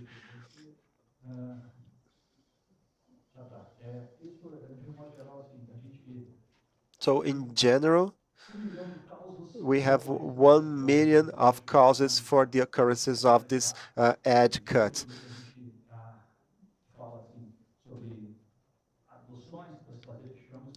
So if we want to do this, you can call a specialist so we can have a better process. So we have some flangeability tests, like a bending test under stretching, double bending test, hole expansion test, also Kaiser William Institute test, and also what we call conical hole expansion test, which was consolidated by SAO 16630 and also by the Japanese automakers, and also JFST 1001. We have one of our own, but it's not different from this. And these are the rules that will govern all these tests. So in order to conduct tests in laboratory, you have to use these standards. You have a hole with a 12% of a gap, and you will do this until the crack across the thickness, and you have the edge. It has to be up because this is the most critical condition, and you will see this further on the presentation. We conducted many studies, and we have only a committee dedicated to discuss the flanging at ArcelorMittal, and we will talk about this for 1 week if we have to. So there are many different methods to do this. So we have a burr up and burr down.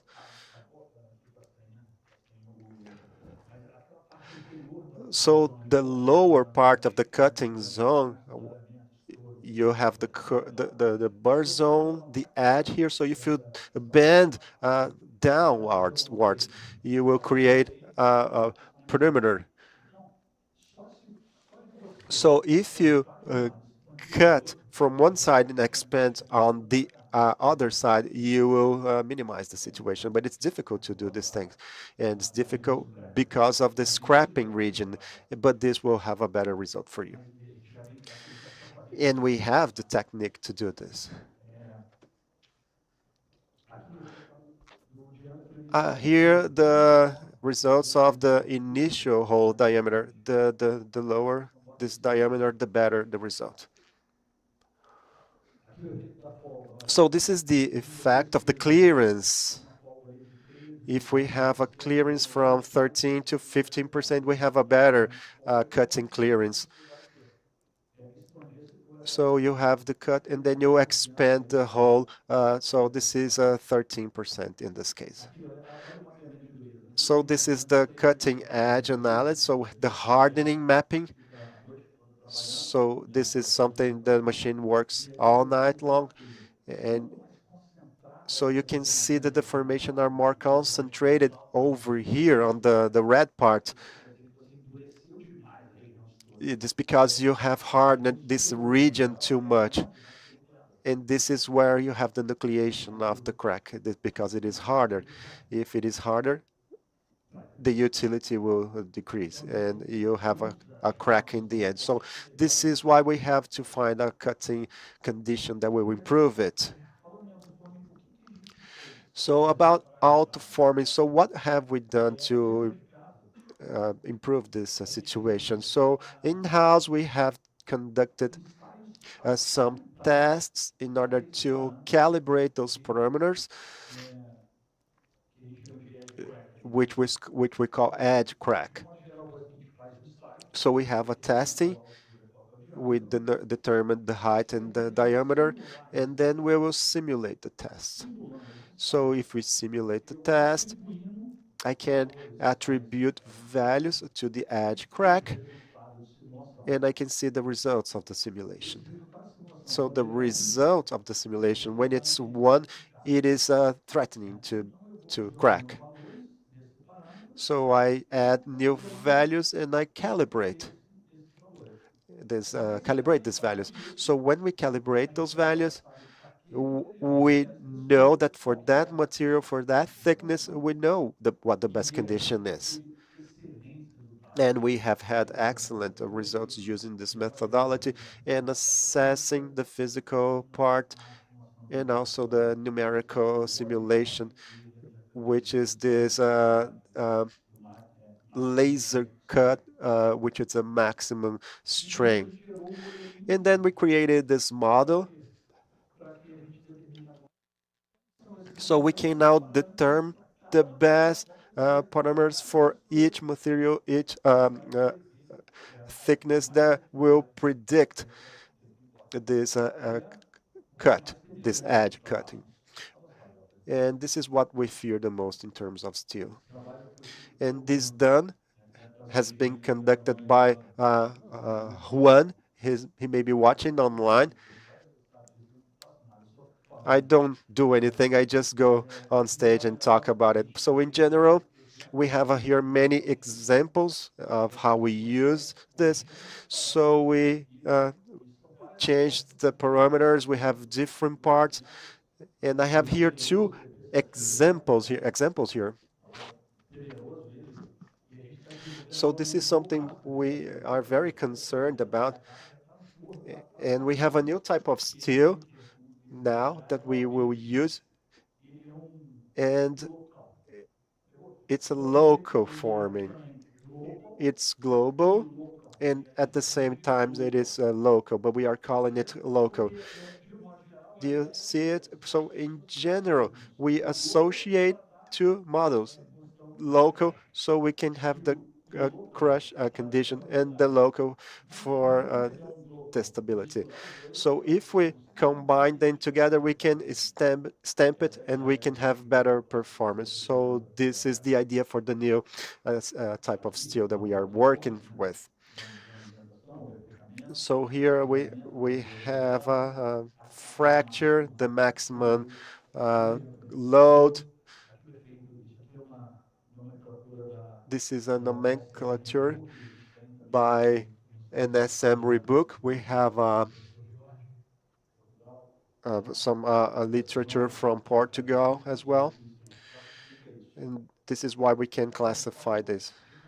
And this is, we have also other means using Gemini to assess this. So how do we develop it? So we have some interesting examples to you right now. So we have the stretching capacity. So we did the following. We remember this blowing region, yeah, when you get rugosity, it's a nucleator for cracks, yeah. What if we embed it, right? We can avoid it to propagate, yeah. So what we did, we got this HSLA, yeah, of manganese, carbon, sorry. So we crumpled it up, yeah. And so we had this lighter shear, right? And we crumpled it, and you can see the cores underneath, right? So we went from fractions of loads for cutting. So we crumpled that. So that's an analysis to see the the blunting of this thing. Yeah, so it creates this kernel analysis, right? This map for micro X-ray diffractation, right? So we see how the material was deformed based on this deformation process. We went from 98% to 158% condition with denting or deformation. So we had this 60 plus, right, percent just deforming this, right? So how am I going to do that hands-on? I mean, you might be asking, right? So this guy did something amazing. He had this he had this welding done. I don't know if you're able to see it.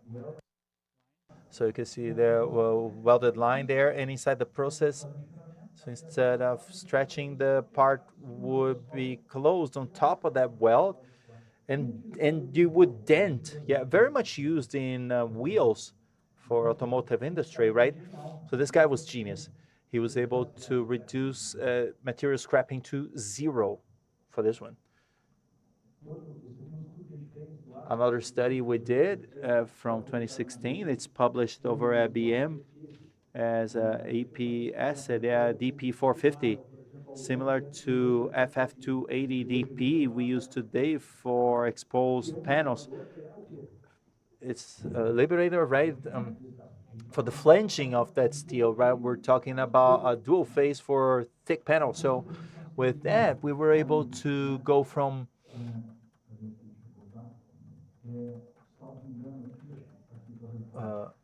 so we have the results here. Look, from 90 something, we went to 179% in the planted one and 106 for laser. And the denting was to 60%. So we increased the capacity for hole drilling for that guy in 60%. So we had exposed panel, something very nice. I had to have these expanded holes, right? Dual phase does not stretches borders, but it builds walls quite well. So why don't we invert processes? Instead of drilling the hole and stretching it, I do the stamping and I cut the hole later. Only that way we were able to reach the EF levels in terms of expansion capacity there, right? Guys, thank you. That's what we had to talk about today. I'm available if you have any questions.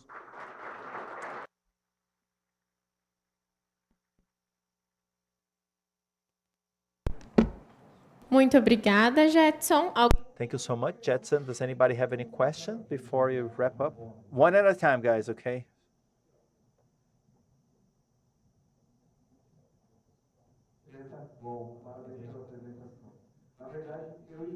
Well, actually, I was going to ask you two questions, but along your presentation, I noticed that you answered me. It shows how important it is for us to be in touch. One was about the cutting gap for expansion, yeah, for that material, right? But we have maps for each type of material, and together, again, as the nuance of our support team, our sales team, and commercial teams, right?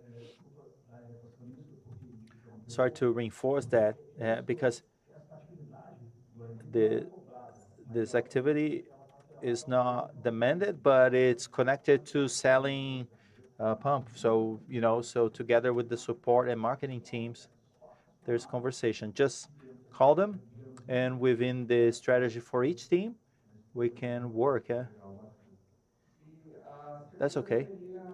Second one would be the denting, right? The forming. I heard that a while ago. That came from one of the automakers. A colleague of mine is undergoing a training over at Senai, and there was this issue there. So whenever there's denting, yeah, I know the guy, the colleague, I think it was the guy he had classes with. I think I know that guy, right? Very cool. We have been getting good results. Obviously, it has to be very well scheduled, this deformation, right? It's not over deforming the edges or under deforming it. It's at the right spot. Yeah, how much we have to determine together. How are you doing, Jetson? Very rich presentation there. I really like it. Kind of you, right? Okay. So I always have a lot of difficulty when we're generating simulations when it comes to bathing the plaques, right? With welding, we work with electro-galvanized boards, right? Over at Volkswagen, it's the same material but with different coating, right? Do you do some kind of studying regarding coating for submaterials? Yeah, when it comes to coating, we call it lubricity. Electro-galvanized UGI, UGA. When it comes to fine-tuning, the difference is very small when it comes to stamping. Now, when we start lubricity for press phosphate, for instance, it's a solid lubricant. It will work on the surface, right? And what happens in those solid lubricants, they crack, right? And together with the oil, generally speaking, they become like an anchor, right, in stamping, and there's no expulsion of oil in that area, so it's kind of stuck there, the oil between the portion and the part that improves lubricity in a way, in a very rough way, right? I'm saying here, but just didactically speaking, right? But the lubricity treatment improve indeed, right? And for AutoForm analysis, maybe we would have to change the coefficient for friction. Maybe changing that coefficient, you would have better assertivity. But again, so each case is their own, right? We have to always analyze because it depends on the amount of oil, the kind of oil, the location of that oil, temperature the oil is at. So many grandeurs that will influence that. So that fine tuning probably is done together and working together from the beginning of the project to the likelihood of assertivity and getting to those 18 months. Yeah, that is happening in China. That was a challenge placed here, right? I think that's going to be good, right?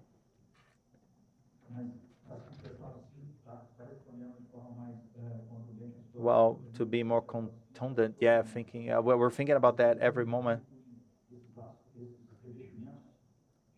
So those coatings, G, GA, and so on, they don't influence, but it's the amount of oil I got there, what you measure, heavy line, and so on. Yeah. So good morning, Ibsen here. Yeah, how are you doing? Congratulations for the presentation. We even applied. There was an item we do there at the edge application. Yeah, it's a we have high resistant edge material with a fold. Yeah. If I may say so, I would like to know this case very much. Yeah, and you'll be my best friend, right? So I'm joking, of course, but my questioning here. So all of those for material characterization and stretching of edges, is there a movement to bring those data that data to AutoForm library? Excellent question. That's our dream. However, the calibration of those parameters for edge we can do together because we became quite effective that tool for predicting edge failure, because edge failure again is not predicted on a global platform, right? The material model, right? If I don't tell them, look, it will be cut with this kind of clearance, right? The software understands generally the whole bunking has the same mechanic property, but indeed you're right. Assertiveness to predict that failure in the edges from that model, the material, has been quite interesting. We can see excellent results in that prediction. Obviously, we need more cases, further analysis, and to improve parameters for the model. And the more cases we retrofit, right, we will be able to predict more assertively, so in a more intensive way too. So you can count on us for the calibration of those parameters, yeah? But I believe it's not trivial because we have many cases, many clearances, and it was quite wise of AutoForm to work with three types: sharp clearance, half-life clearance, and laser cut, right? Thank you. Another one there. Just okay, good morning. Congratulations for the presentation. I wanted to clear out, we have this complex thing, the JC900Y. Deep. In other words, it's a DB, right? With scrapping levels, depending, well, it's seasonal, right? It's quite high, always above normal. And what happens is it's a bunk that is offered directly from the plant, and the cut interferes absurdly there. So much so, we got to times that we had to sandpaper the edge, otherwise it would crack and then it would lock the part in, right? So we even had to send it, yeah, to factory and cut it, right? Is there a premise we can cut that blank inside our plant, or the or inside the plant? Yeah, the same guillotine that cuts this material can cut other materials, so the clearance changes. I don't even know what the clearance is, the procedure, right? But is there any procedure that can ensure this cut so we can get to our plant in a better way? Well, yeah, it can work quite simply. Yeah, you even hit me. Yeah, if it's rectangular bunk, yeah, if that gets to you this way or that way to you, it will influence the whole process. Because generally speaking, let's imagine the critical edge is on this end. If you fold it doing the perimeter this way, it will crack. However, if you receive it upside down, the other way around, you will deform it, the indentation part more critically. Look how complex this is. You have to analyze it case by case. Yeah, the blank direction will influence it. This flangeability is pretty much up to this kind of material, which is the R, yeah, the coefficient, right? It's directly related to the Langford, yeah. So, and this Langford varies in direction. Remember 0, 45, 90 that we use in Rio. So if you do, for instance, along the whole perimeter up to 90, for instance, 5, 10, 15, 20, you see the most critical point in your process. You talk about blank positioning. If you change blank the tiniest bit from the, and you remove the smaller R from the critical region, you'll be successful. So there are many fine-tuning little things we can do there. Yeah, again, together, obviously under the awareness and knowledge of all the companies, we can connect, right? A lot of little details we have to analyze case by case. Obviously, working on the edge is a very important factor, right? Thank you. Okay, so. Good morning. Gustavo from Atrec here. Congratulations for the presentation. Quite nice. I wanted to ask about sensibility for pre-deformation. Yeah. Is there any kind of interest from you to carry on with this kind of study? Yeah. So. Thank you for Pietro, Mr. Pietro. He was someone who encouraged me to go on this career, and he is aligned with this, with prediction, not using static CLC, but doing a dynamic study. So Pietro's team was the driver, and now I know Rafael is in charge of that. So back then, Pietro did all the development. So my PhD is in this area. So I'm fully interested in analyzing this for you. CLC, nonlinear tool, it's excellent. So we have excellent results, and we can explore it and learn more about it together. So we can do it. So count on us. Hello. I'm from Gestamp, Leonardo. We also had good results with the coin result, with the edge. So we can give a gift to him as well. So this is a great question. So I want to ask you about if you have conducted some edge cut tracks so you can analyze the breaking of the sheet. There are many names that we can give. In one is shaving. So you cut and then you trim it and then you do it. So there are good results and also some bad results depending on the type of material. So I would tell you, but it depends. So the Lord was good with us, but edge strain is, we must have something bad about, because you have all the good things about it. But why am I saying this to you? Because this shaving, depending on the degree of the steel, it will be bad.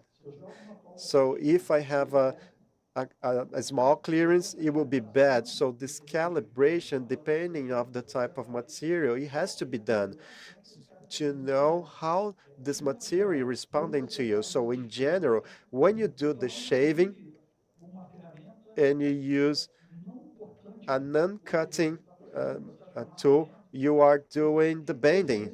So when you do denting, sorry, and when you do the denting, you have a bad result. So if we can do this, and we can do this together, we can support you, and we will have the best results for you, and we can improve the application of this product. Thank you.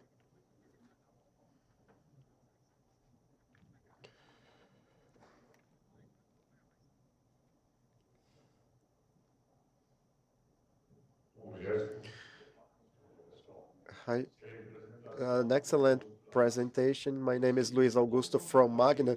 So you can count on us. How long does it take? 1 year, 2 years? An excellent question. There are some criteria they can use to answer that. It depends on the phase that you called us to enter on the project. If we start right on the early involvement from the onset, so we have the early engagement involvement team. So if we walk together from the onset, time is zero because we are walking together. So the responses are simultaneous because of the demand. So if we are involved when the operation is in progress, it will take longer. So you have to stop everything. So we have to call our staff from Europe because we have some must have some insights from overseas. But we can agree on the deadlines. But the idea is to create the project together. If we are together from the onset, the time will be zero. But you are right. It's an important question, and people demand this from us. So this is R&D, and these guys will take a long time. So these guys are crazy scientists, but we also have those crazy scientists, and I'm one of them. But we want to meet the expectations of customers. We know that one thing is to get deeper in something, or some things can be shallow. So it depends. But success will be achieved if we start together from the onset.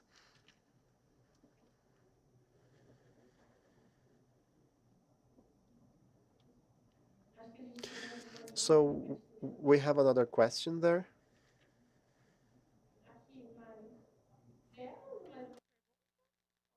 Do we have another question? No. So we are finished. Thank you, Jackson. Thank you, Jetson, and thank you for the interaction from everybody. Thank you. Now, guys, we will have lunch now, but we have three messages to you. So we will go out from the doors. We have two doors, and you give you cards. Some these are vouchers, so you can have lunch, and so the lunch will be served outside. So you take your voucher and we return here at 12:50. And then in the afternoon, we will have two presentations in English. So we have a simultaneous translation to you, and you have the headsets on the outside. So if you want translation, please take your headsets into the room. And then when we have the presentations that will be done in English, I will notify you and you'll get the translation into Portuguese. So Wesley, now you provide your message. So very quickly, guys, when you got here, so we didn't have the system on operating on the parking lot. So people wrote the information of the parking by hand. So now we can replace because the system is back on. So this is it, guys. Thank you. See you later.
special.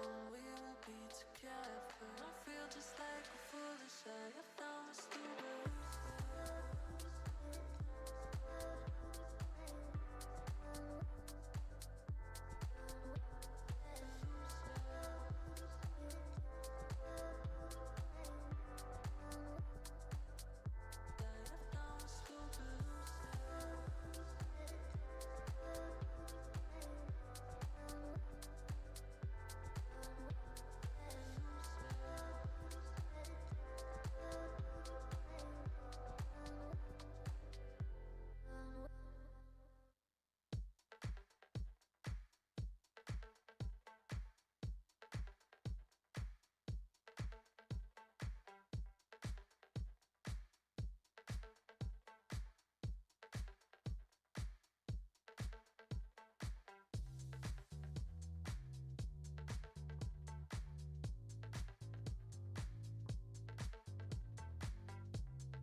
done playing. Pouring the rain, yeah. There's blood in my face, all over my face.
More and more, you kiss like a half-open door. I can't get in. Stop me just before I begin, and it hurts to be in love when you never get enough. Oh, it hurts to be in love.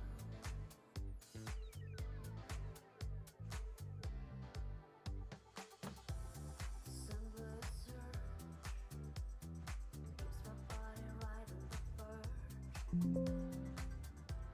We touch and then wanna do it over again, and it hurts to be in love when you only want me half as much. Oh, it hurts to be in love. I'm always worried.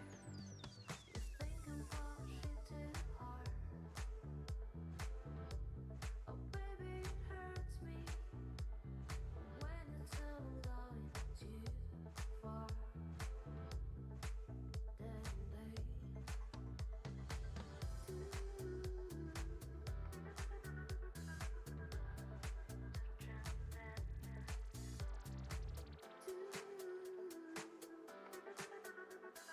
wanna do it over again, and it hurts to be in love when you only want me half as much. Oh, it hurts to be in love. Only want me half as much. Oh, oh, baby, it hurts.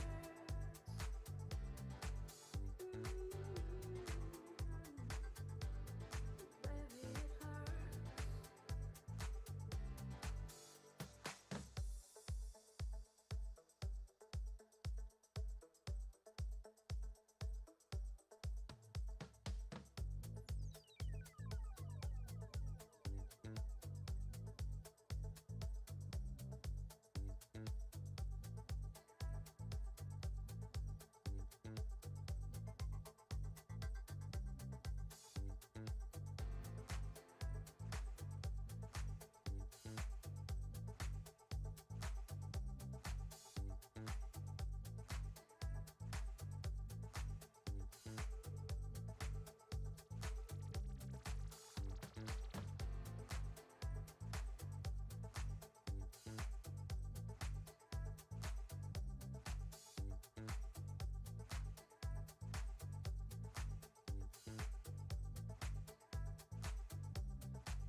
It's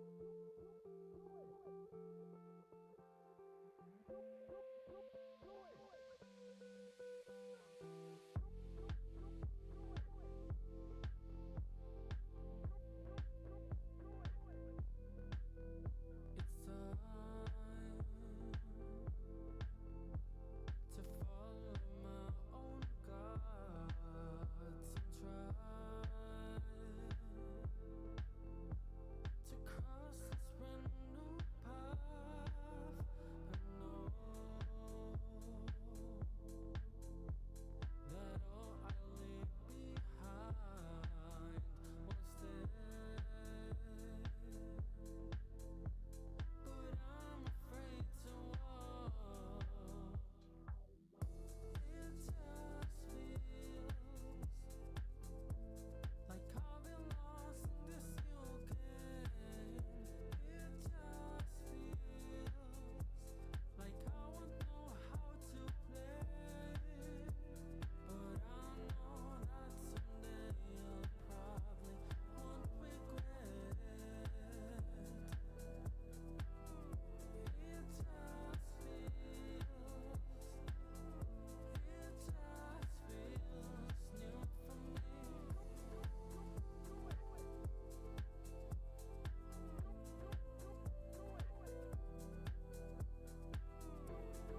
Bom, pessoal, vamos lá.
Nobody else can be.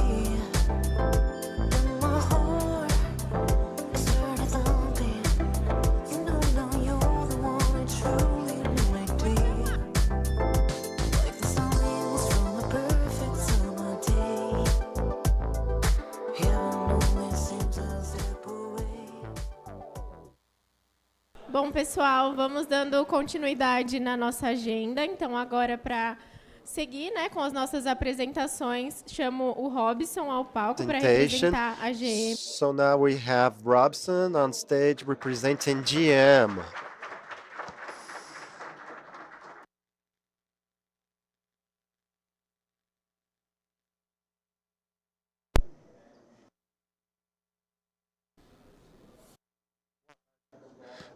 Good afternoon. I will introduce myself. My name is Robson. I'm an engineer of suppliers for GM. I work for a stamping department for 20 years. And I started working as a tooling worker. So this is not my presentation, guys.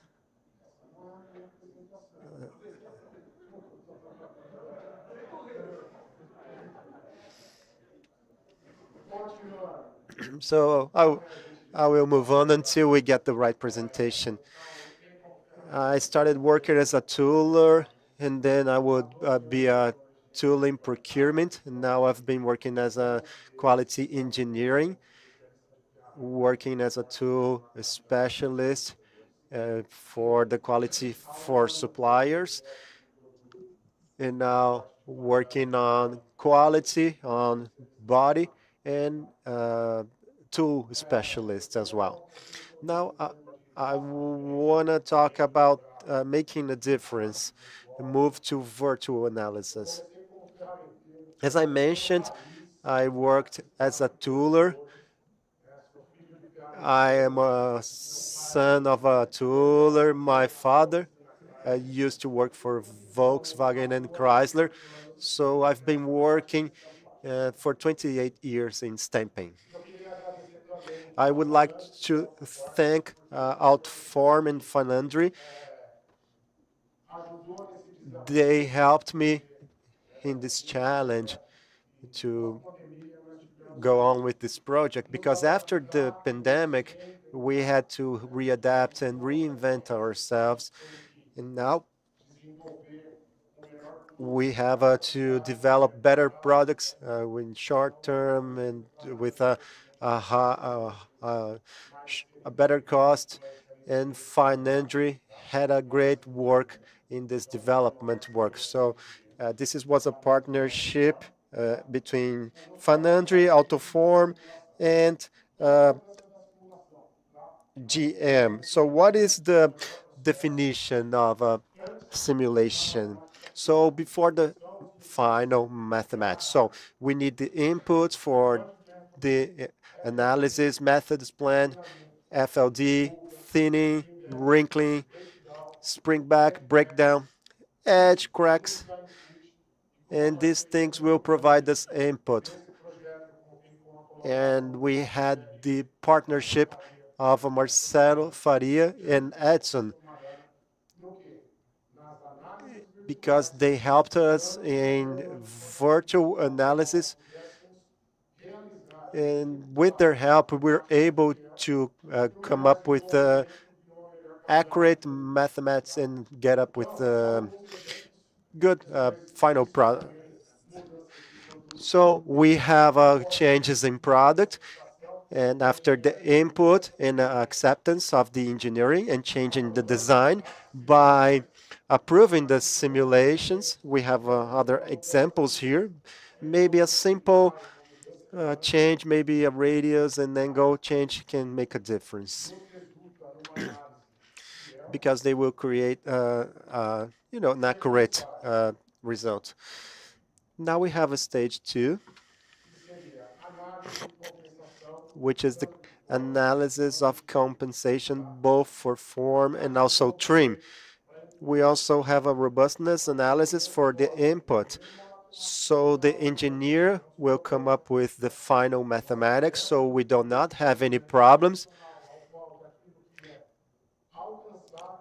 So we can have something that is achievable, not utopia.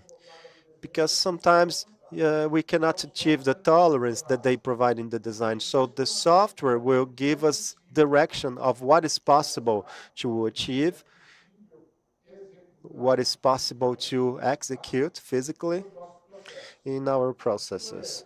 And how can we do that? So this is an example of robustness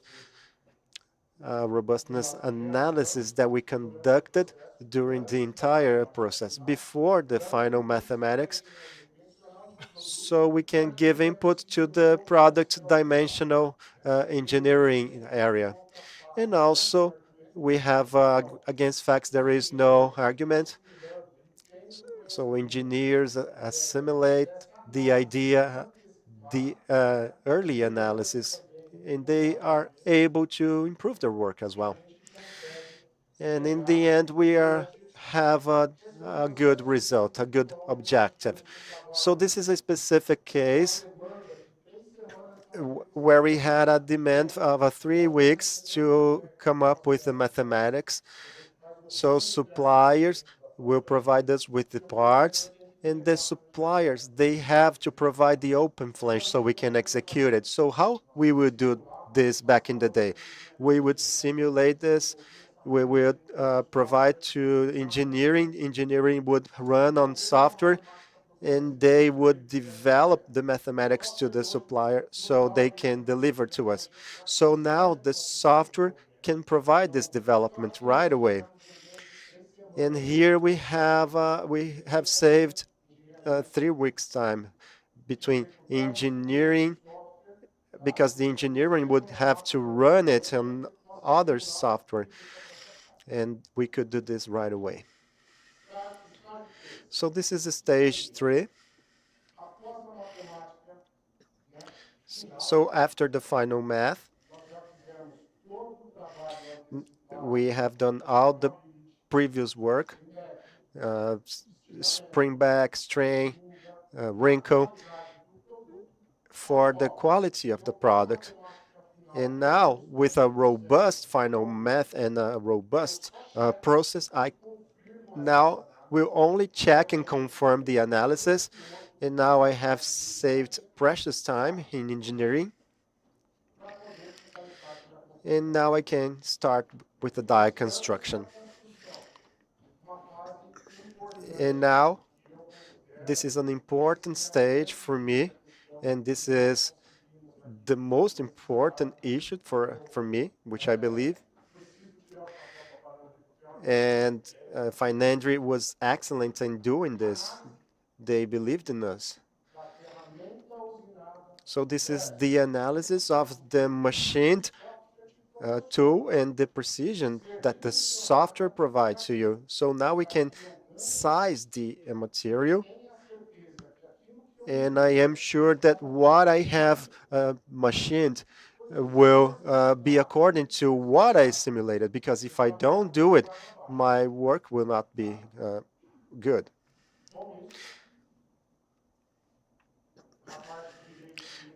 Then we have the dimensional rate and the results and evolution of the work. So the first tryout that we did, we had 11 parts that were tested.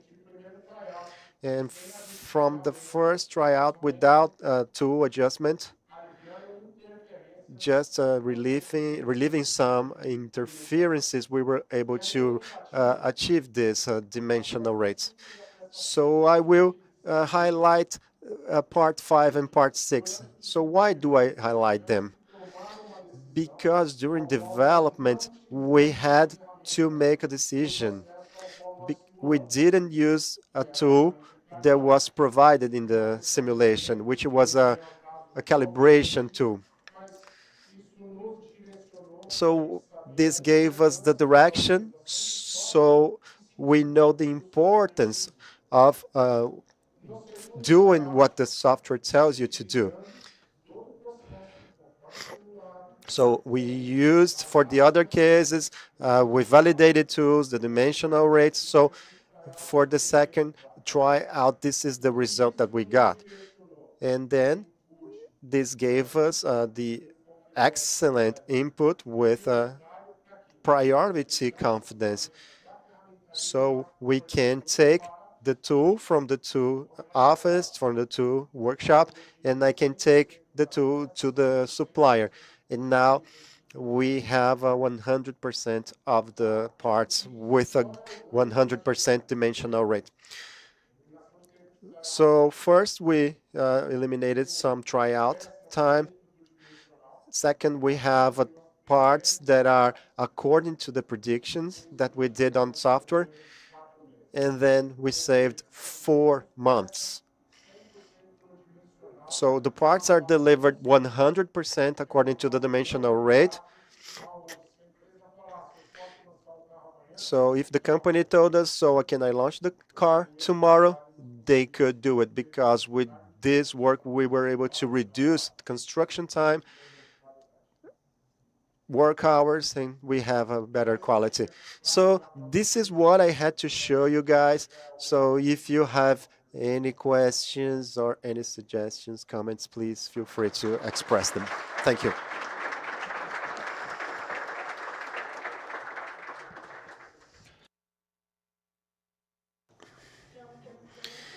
Do we have questions, guys?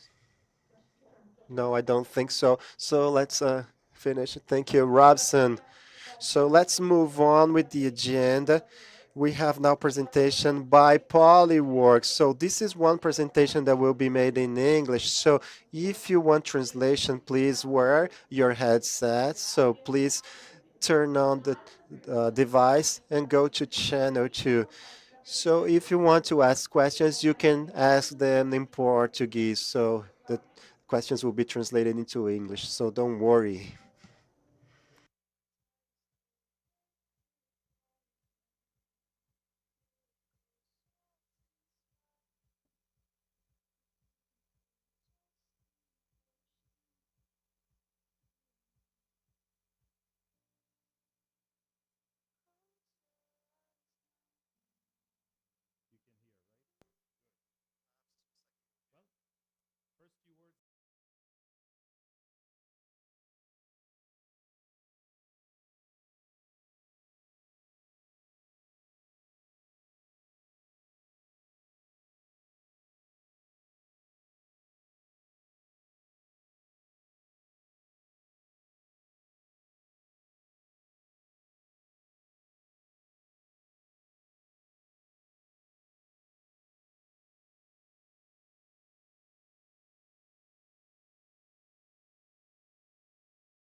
colors fade.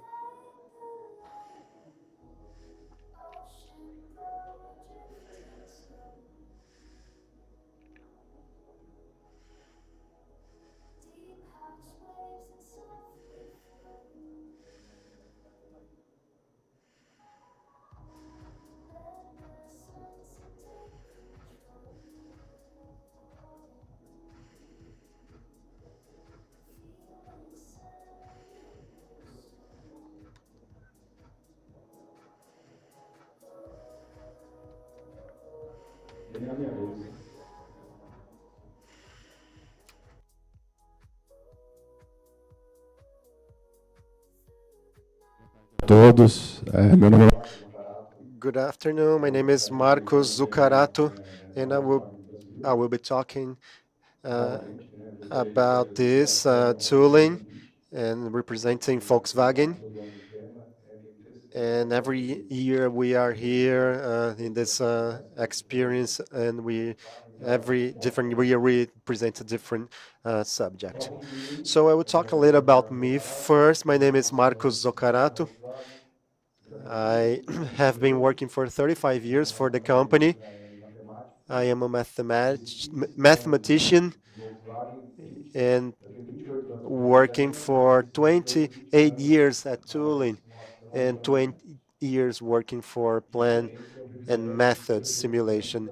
And I'm proud to be the representative of Volkswagen Brazil in simulation workshops and also the COSERN simulation. And this is a committee from people from Germany, Scania, Porsche, Audi, and we have Emerson here, and he was the head of this committee, and now I am the representative of the committee. Uh, I will talk about the tooling at Volkswagen. So we are responsible for developing, evaluating, and validating the production methods of stamped parts based on the vast experience of professionals. We also have a preparation of surface. We define the construction processes, also the tooling for the company. We ensure that the stamping construction process from design to tryout is executed with high quality and precision. And this is our cycle within the tooling department. It's not only based on feasibility and development of the method. So we participate in the entire life cycle of the tool. We sometimes act in the feasibility. We also work on the development of the part, and we also follow up the process of the physical part until we sell the tool to the production. So if I develop a part, so if I am doing the tryout, I will be the person responsible for the methodology and also for the simulation, because if there is any problem, we will be there to help them solve. This is an overview of the activities we execute according to our methods plan. So we have this varied range of methods. We do the time plan of the activities. So for every new program, we use the lessons learned from previous programs. And then we have a co-work with the production. So we use similar physical parts, so identify previous problems, and we use those problems for feasibility and also for the process. And we can, use any type of issue that we had before. We try to use them in order to improve future processes in production, and we don't repeat the same errors again. As I mentioned, we also study started some works in terms of feasibility. So we have some previously defined parts for the engineering, and we also have the simulation of parts on the AutoForm software. We also define the pressure points on the tool, and we are the ones who define these areas, the spots of pressure. And for that purpose, we use the AutoForm software because sometimes we don't want to overstress the tool. We also have the definition of the precision levels because at Volkswagen we have this methodology because when we define a precision uh, level, we know that when we do the stamping, it will be a little bit higher. So we try to reduce it, this radius, at the stamping stage, and in practice, we can have the radius that the engineering has predicted. We have a audit, virtual audit. We also have presentation of the FFAP process. We can do this whether online and also on site. And the tooling, we used to say that tooling is a business unit within the company because we provide services to Mexico, Germany, and South Africa, and many places. So we sell the work within the Volkswagen Group and whoever may engage us. We also have a process concept, process simulation, and we have a document for that purpose that help us to minimize any failures that we can find in the process. We are also responsible for all dimensional compensation, and we also do the LCM, which is the surface preparation. So we do the project, it goes to the design area, and then we receive it again to do the surface. So if I do the methods plan, I can do the subsequent parts as well. So we have people who can perform different types of tasks, of different types of roles at the company. So this is an overview of the software that we use on a frequent basis. So as I mentioned, we have people from different areas. Some people are specialized in methods, others are specializing in simulation, and other people are on spring back corrections and compensation. So we use for method and surface preparation plan, we use Katia, and we also use AutoForming that it's used for method plan we use on a daily basis, and for evaluations of surface, and also for corrections for spring back and compensation, we use this tool that is called ICE-M. So we have a Flavio here, he's present, and he's specializing in ICE-M. Now, I would like to share with you a case that we had some time ago of a tailgate. This is a VW Taos, the car. It has already been launched, so I can mention it. And in this case, it was a part that I did for Volkswagen Mexico in 2023. So we did this process. It was a facelift. So the first tailgate, we had developed the first tailgate, so we knew the process. And now we will only make some modifications to the product. And it was referring to the new release that was launched last year in the world market. So in 2023, we did the simulation, the process, and the simulation was presented by to the customer. So we have this best practice on simulations, and we have these provisions of how simulation must be to be approved. So the simulation was performed according to the new rules of Volkswagen. We also use the material, and we have a material database, and this is a library that we use to every program in which we work. So we'll produce now with this plant or that material. No, we have to use that database. The same database is used in Wolfsburg, is using for Porsche, for all the areas of Volkswagen. So this is based on 11 years of study, and this is something that works for all areas, for all variants that we have. For this process of development, even though the simulation was approved, the geometry was similar to the previous part.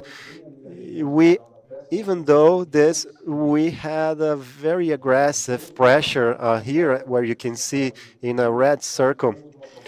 And then we made a propose to take the material from that region. So we did the simulation would create this rupture, so we changed the product. And then we simulated and we validated. And then the customer also said this was not a problem, so he was rejected.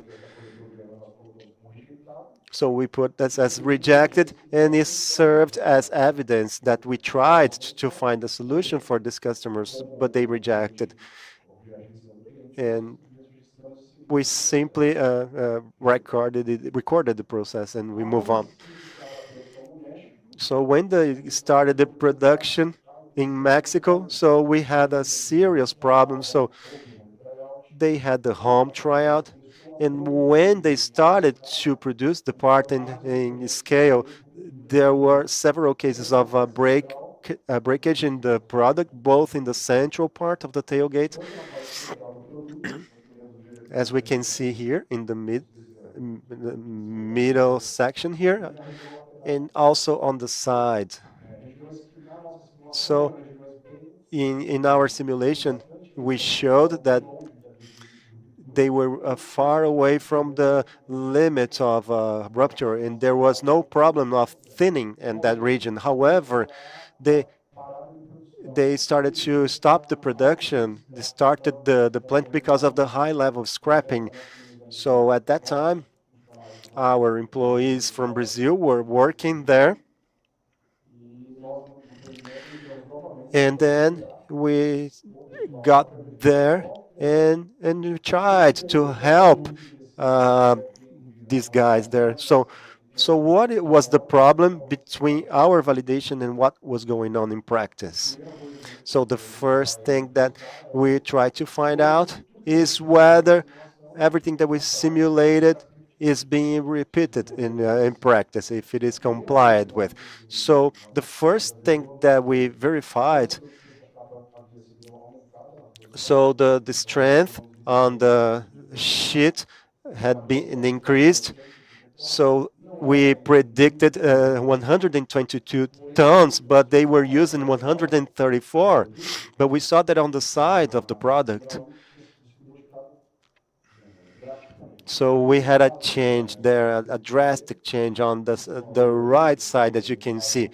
So the value that you can see in purple is the new value. So this is the clearance. So we asked the partner to have a measurement from the upper side to the downside, and there was no flow in the part because of the wrinkle that we alerted the customer some time ago, and the customer said this was not a problem. So there was no tryout.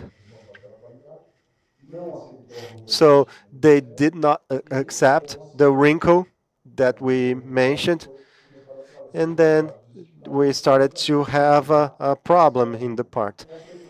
So this was the consequence of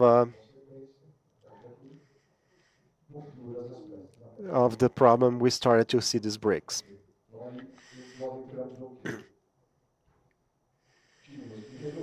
So we had to solve the crack without, uh, touching the rink that they found on the side of the product. So we started to map the raw material that was used, and we saw that depending on the batch of raw material, we would have the production problem. And in some cases, we didn't. So we identified 7 variations of material, and depending on the material, there was a tendency of breaking.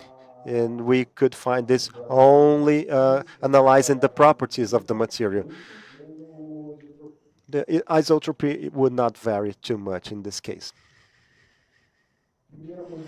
So the first thing that we did was to simulate the situation, the original situation, with the information that we had in practice. So we increased the pressure of the sheet, we adjusted some parameters, and we entered some new data. We entered the new material with the 7 variations. So all of them presented a problem, and this showed us that our simulation was not according to the practice. So again, so we questioned whether there was any manual actions on the tool, and they said that there was some manual changes in the tool. They did uh, something to do. They did something to get additional stamping on the tool. So we identified that the tool was not was decharacterized in relation to the simulation.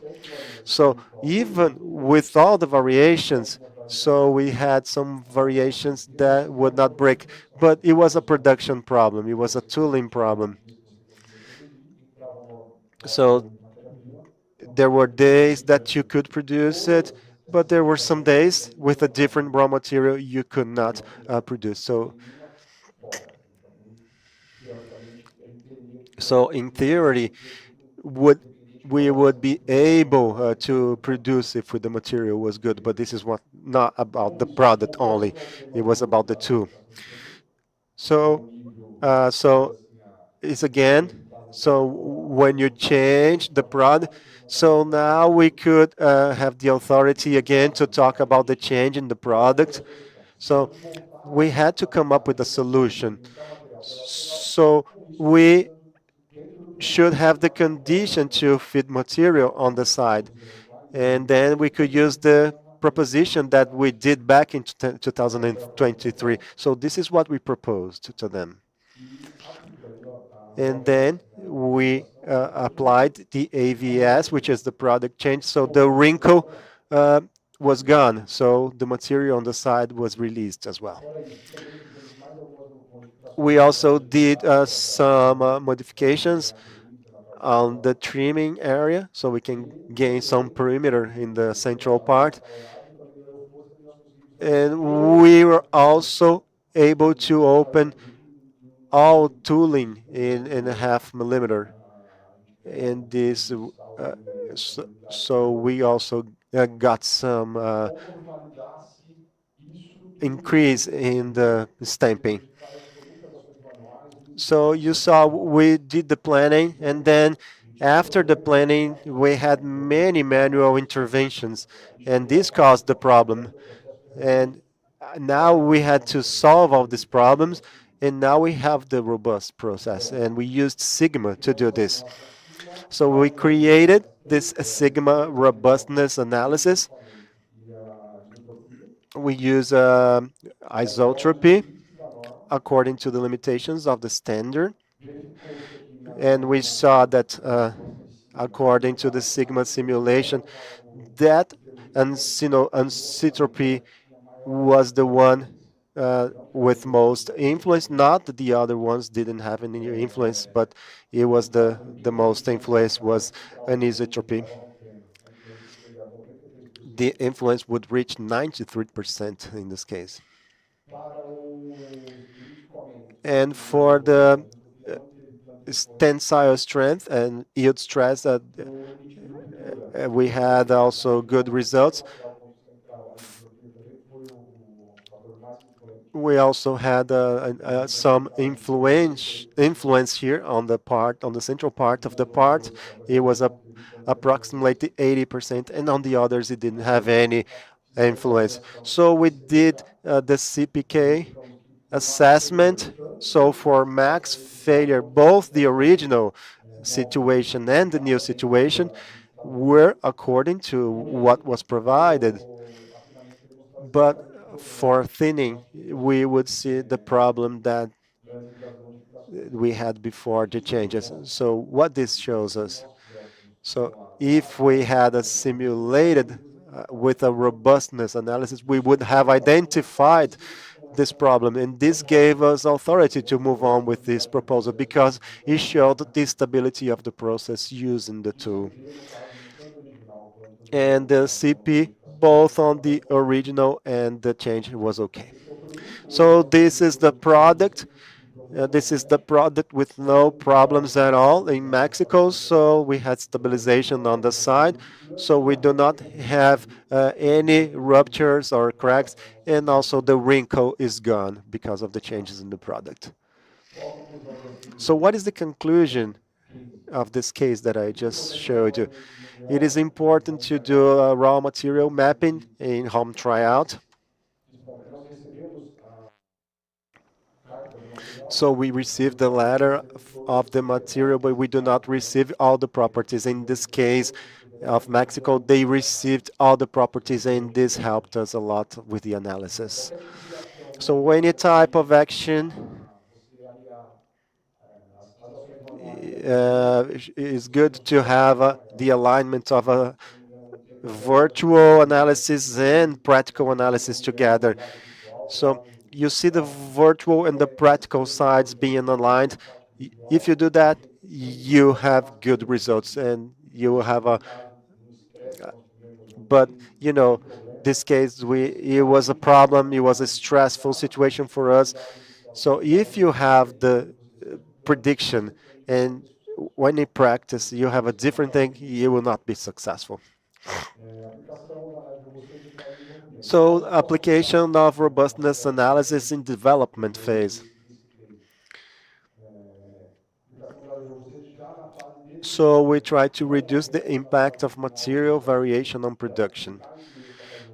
So we try to include the robustness in the feasibility part, in the first development, because depending on the action that you have to take on the product, so if the process is advanced, so the cost will be higher, right? We have a study for the acquisition of a Sigma Extension Pack 8 license because we are currently using the 2. And we also want to increase the Sigma, and now we are using fenders, doors. So if we have the Pack 8 license is better because it's quite impossible to run the full cycle of the side panel with the number 2. And we also have a compliance problem at Volkswagen because maybe it's difficult for us to connect the workstation. So, you know, you can run Sigma on one machine or you can trigger using many machines at the same time. And we are talking with the IT department in order to enable this. So this is it, guys. Thank you very much.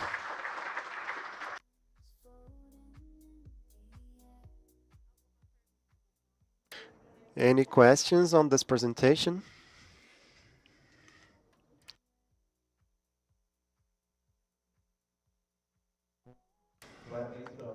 Congratulations for the presentation. We could understand it, but we are doing a project for Volkswagen at Patagonia, Argentina, and we are doing surface parts. And you mentioned material of audit based on simulations. So I am trained on surface on this. So we are analyzing the material because is this similar to the work that you are conducting with the Patagonia, Argentina plant? No, the work that we are doing are being performed in two phases, in feasibility development. So we assess the tool before we start stamping the part. But we want the designer, sometimes the designer doesn't know if we will have surface problems in the future. So we do this track analysis during the feasibility stage so we can identify failures. So they start at the feasibility and then there's a point in time that we say we cannot change it anymore. So we would have some resistance by the design team. So how the tooling department could give opinion on what the designers do. So it has changed. So we are working in close cooperation. So we can now identify uh, changes in surface, and we know when you go on the car goes through stones, you know that you will have a surface burn. So, and if that's not wrong, they will change it. But on the virtual part, we also have some minor stress and stone rock passage tests. We also do some applications on AutoForm. None of them is true. In order to have an assertive result, you must have a 4 or 5 positive results. So we do this assessment, we disclose, and we try to minimize the surface problem. And both this analysis is doing in the nominal stage and also on the surface that we will release to the machining. And, and we execute the CAD9. We are also asked to do the surface testing. So the same track analysis, we must pass through the quality department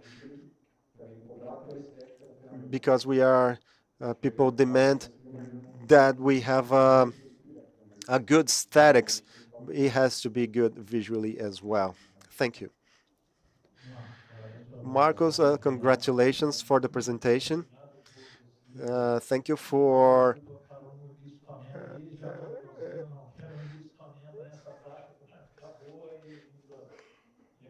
the work that you are doing is great, and this is what we can help each other out.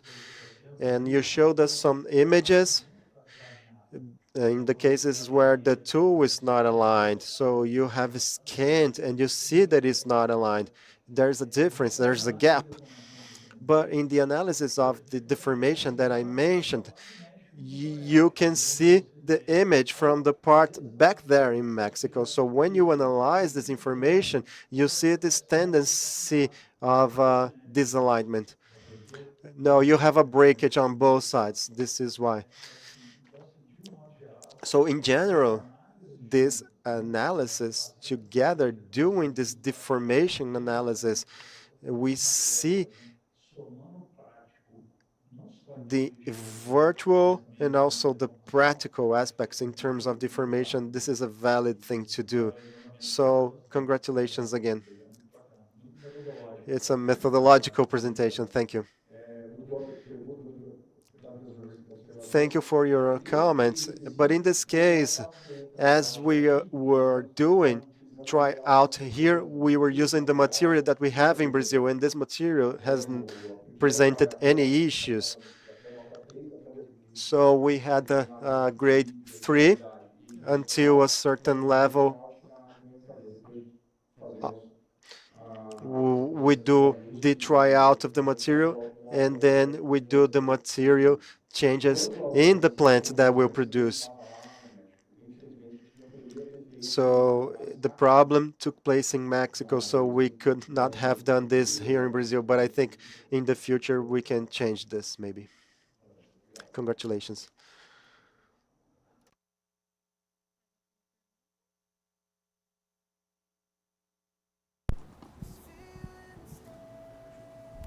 Boa tarde.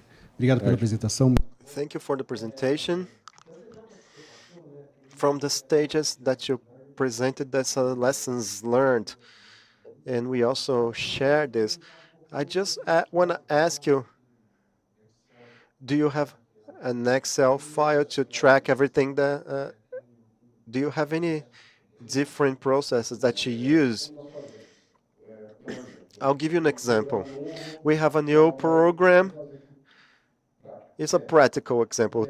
Terra is a variation of a Nivus. It's a variation of the car Nivus. And at tooling, we know about this at the tooling department. So before starting developing the process, we ask the production the parts of all operations. So I need all parts. So I need all operations. So I need all the parts must be audited, like fenders, doors. So we have this on our showroom that the tryout we call production. So let's discuss the problems. So why did this problem occur? So we have the photo of the problem, the action, how it was previously, the action, the grade of audit that you have now, and what is the purpose. So now it's a 1B. So it's impossible to eliminate this problem. On this one, we could work on feasibility. So when I develop a new process, I have the actions on the Excel file, and I can use it, and I can make it differently. And at the virtual audit, we do the mapping of what has been applied and what we were not able to apply. So this is a technical limitation. And this will go into the final score. So production has the mapping of this.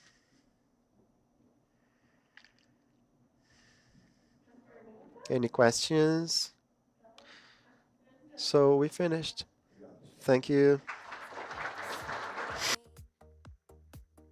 Nothing here will be the same. Tropical Para a nossa próxima apresentação. For the next presentation, I would like to call Osvaldo from Aethra.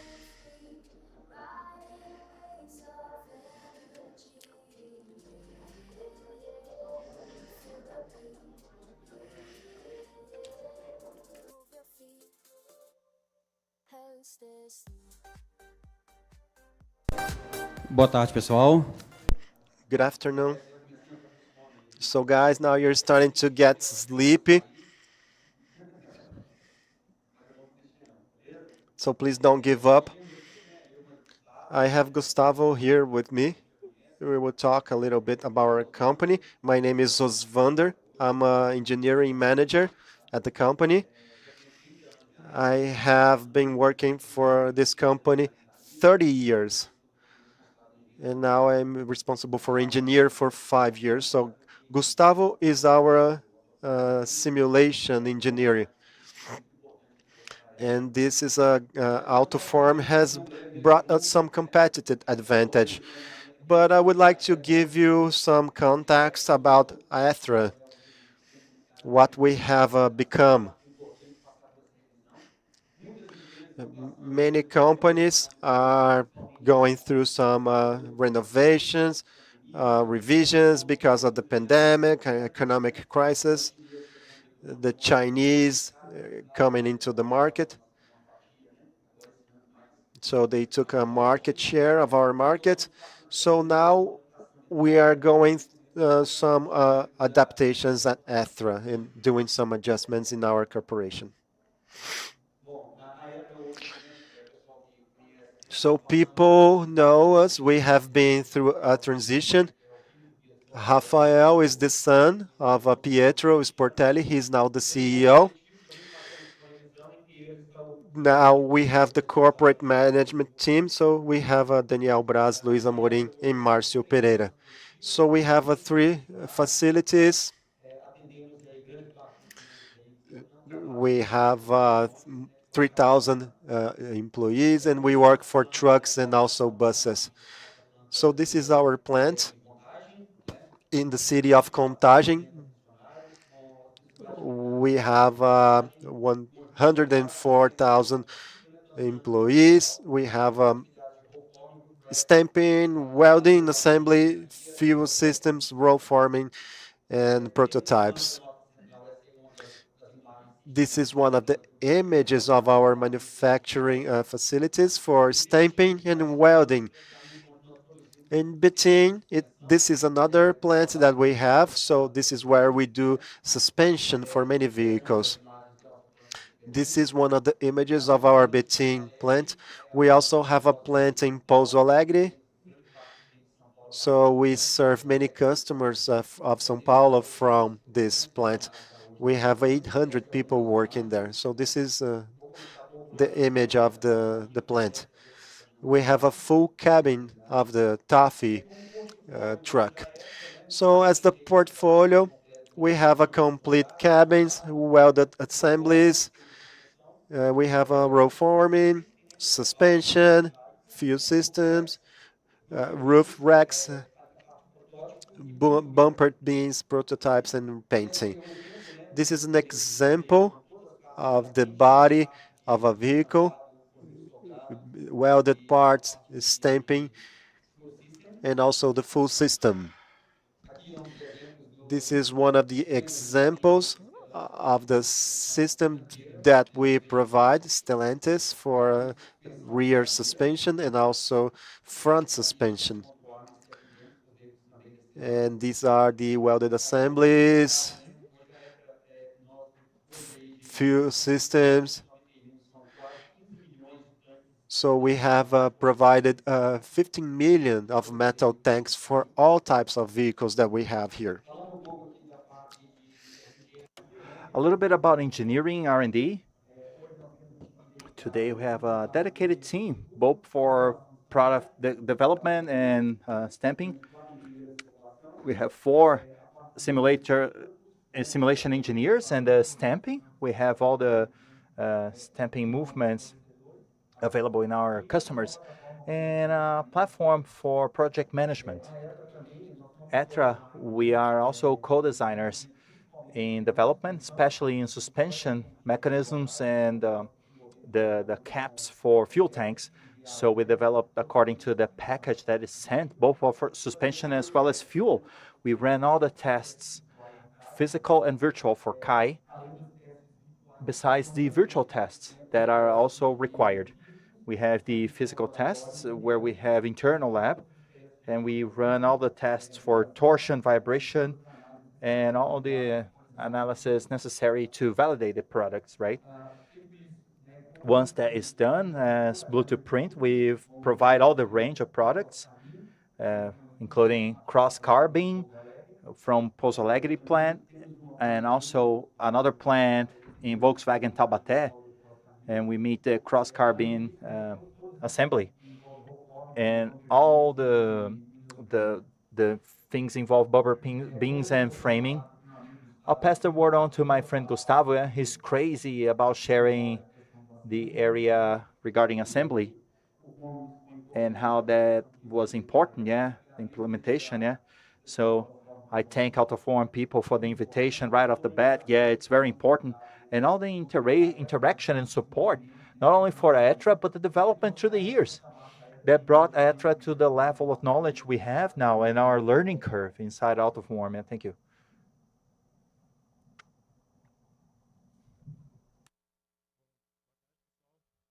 Well, good afternoon, guys. A few of you know me. I'm Gustavo. And it's the first time I present in AutoForum. However, I participated in 2 other meetings prior. So it's the first time I'm doing it face to face, right? The other ones were virtual. So we're going to be talking about this case study. We had the virtualization of a process here for assembly. It was this work done together with GM and AutoForm. So I thank everybody that worked with us, Luis, Wesley from AutoForm, as well as GM's team, yeah, Alex is here, João, and Osmar. So our work was published same month last year. So digital transformation in engineering, the benefits for dimensional precision through virtualization of welding processes. Well, we are among manufacturing. We know that many efforts are applied to physical parts of processes, right? High cost, high demand for time, complex variables. And in IETRA, we use assembly to virtualize the process for front-end tie bar, in the case for the Montana truck. So in blue, we have what the set is, where it goes in the car. And during the adjustment of welding mechanism, we had problems in the dimensions for it.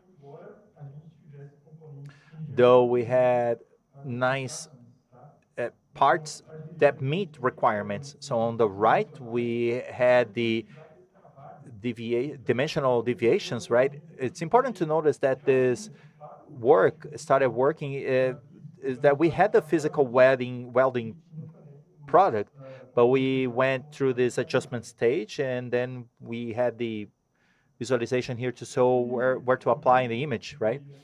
So this set is composed of 24 stamp components, 123 welding points, 9 clamps, 5 stud welds, and screws, right? We had 5 toolings for stamping, 9 being tandem transfers, and 6 progressive.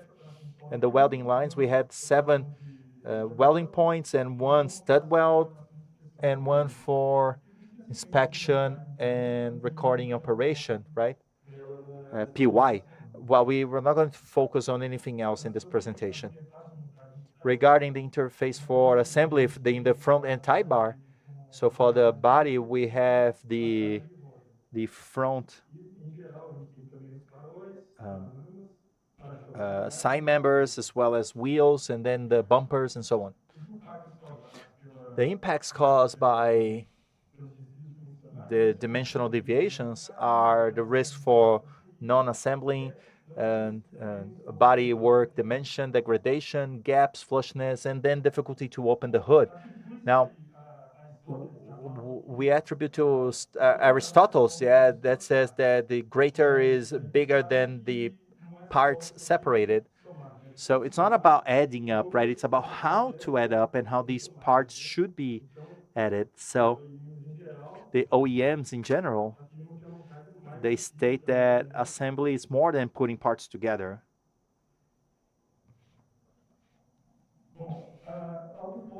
Well, AutoForm,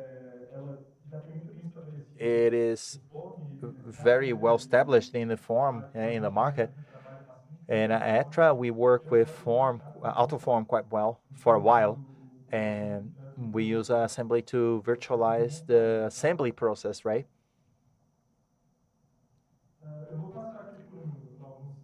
I will go through some data here provided by AutoForm that came from the presentation we had over at CIMEA. It'll be brief though, because we'll be presenting some case studies inside the same set here. So we ran the simulation of what we call just case number 1, which is simulation using nominal perfect geometry for CAD 0, right, for the product. Secondly, we had the replacement of this product geometry for the biometries, the results of simulations inside our form. With elastic return, we had the replacement done and the simulation done as well. So we go from the virtual world into the physical world. As I mentioned prior, we had the physical welding products and stamping, right? So we brought them into the simulation, right? And I'll show the fourth case, right? We'll have the use case number 1, the results for number 2, and a third result, which is a mesh of user case 3 and 4. Why am I bringing this mesh in, right? Because we had stamped with dimensionals that are close to the nominal product. So it made no sense to have this extra work done, being we had a very similar condition to the real one. So in user case number 4, we have digitalization of welding devices. Now, in the user case number 1, we have product geometry, nominal math, right, which is CAD 0. We have the welding devices, mechanical properties for materials, and then the welding points. In use case number 2, we'll have the replacement of CAD 0 assembly through AutoForming results. Simulation we'll be presenting is a hybrid result of user cases 3 and 4, where we bring digitalization of stamp products and welding devising scans, right? Device scans. Here we have a small video here. Do I play it? I don't know, but okay, exactly. So we show in real time the simulation and the moments the deviations took place.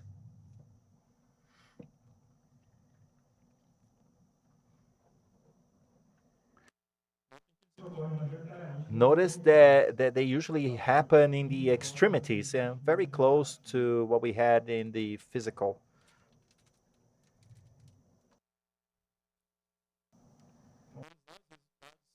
Let's go to results now. Use case number 1, though we had stamped in good conditions, in this case, when it comes to use case number 1, we have CAD 0, so the perfect geometry shows that the product geometry, right? Shows that the process for welding could have been improved, or the product geometry should be modified to meet tolerance for the final set. While coming up, we have use case number 2. We had the replacement of CAD 0 math by the mesh at the form result, and we observed an increment in the amplitudes, the edges. Coming up, having observed deviations happen both virtually as well as physically. Upon the adjustment of welding devices in the extremities of the set, we started working both virtually as well as physically. Of course, with this entire integration among all the areas inside IETRA that were working in this set, right? So we started evolving with schemas booking, and we reached this condition virtually, right, as you can see. So we had this significant evolution, especially in the regions we were having problems at. So physically, in terms of final results, we went from the image on the left. So we had deviations up to 2 millimeters. And upon the publishing of the article, we had 94% of conformity of the whole physical set. This is the physical result. The prior one was virtual. And guys, we close with optimization proposal for development flow. Standard process. We have the individual components being stamped, and we do correction loops to correct those stamps, and then we gather them in a subset. We have correction loops at that stage, and then we gather them into the final set, getting other correction loops inserted. But we observed that a lot of these corrective loops, may they be effective or not, they are not effective for the final set. Now our proposal is for us to avoid those ineffective loops for the final set. So we would stamp individual components, we would gather them up into subsets, we would gather those subsets into one set, and then make the decision on how and where to correct them. And thus, that proposal, we can even find in literature, right, something very similar. So we even brought it as an adaptation of our references. Thank you, guys.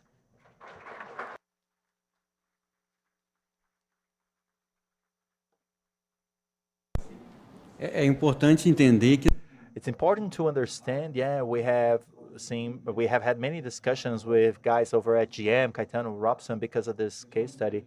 We brought that on to GM engineering, yeah, as to how to insert that proposal, yeah, from the beginning of engineering analysis, yeah, the first math calculations, because the first math that goes to sourcing, right, that goes to construction, right, people call them math steps, right? BDKO, TKO, everyone has their own acronym there, all right? So they have to have this maturity level with this analysis of step zero, because the step zero analysis states that the set with 16 stamped parts will be dimensional once every single one is okay. Because if we have all the stamp ones are okay, and together, considering GD&T and normal conditions for clamping, fixation, and welding points, if the part is not within the dimensional, it means we have to have a prior revision. This is a reflection there. It's a takeaway for us to apply to other sets. We are applying to other sets, obviously. In the 17, if we have two stamped, could that be an influence? Yes, but not normally. The more the number of components being added, the higher the deviation chances get regarding the data we use, right?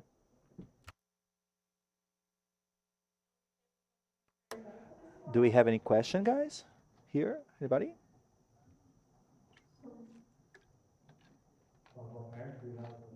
Good afternoon, thank you for the presentation. My doubt is whether you're using assembly in the lifespan of a product. Do you keep on inputting new meshes, observing what is happening to the final product?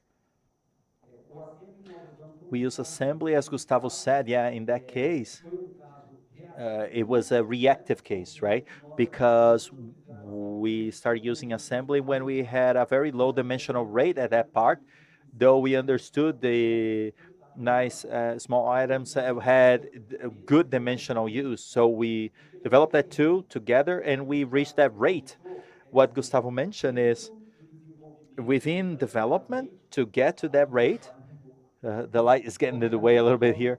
Now, obviously, we reached the result. We had to work to the beginning of production being the result we what made available was 74%. But production is not using software to keep on producing. No, not today. After we cleared for production, this result is repeating itself, right?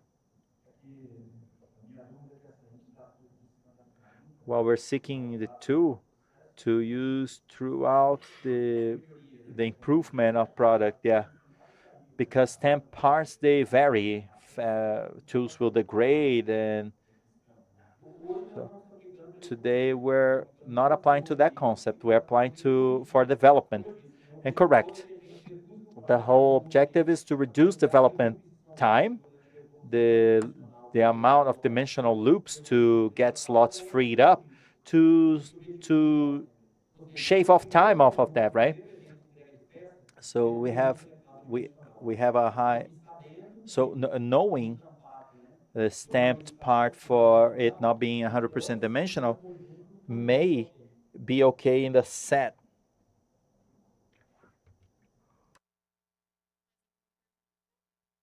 Any more questions, guys? So we can wrap up. Thank you, guys.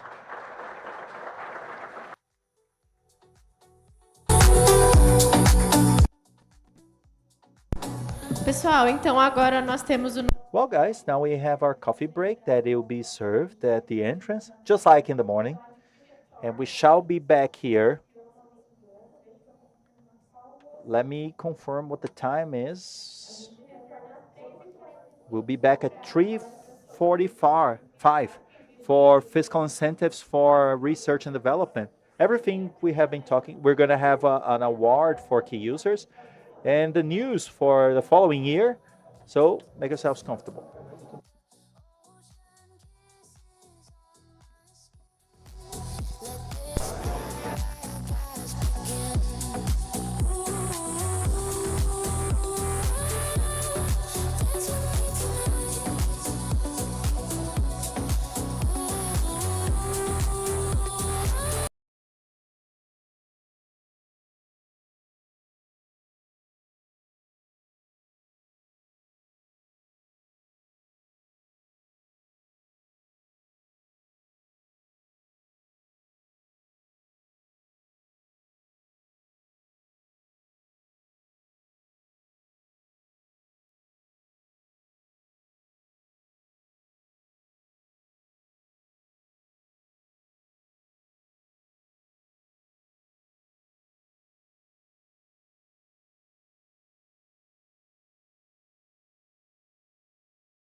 under the sun.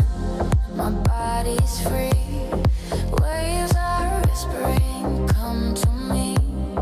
Golden skin, the ocean's glow. In your eyes, I lose control.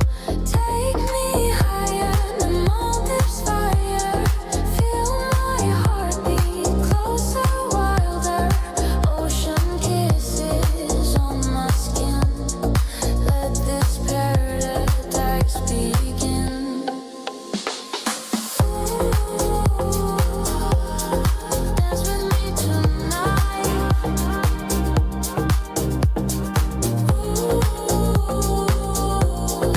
Love under the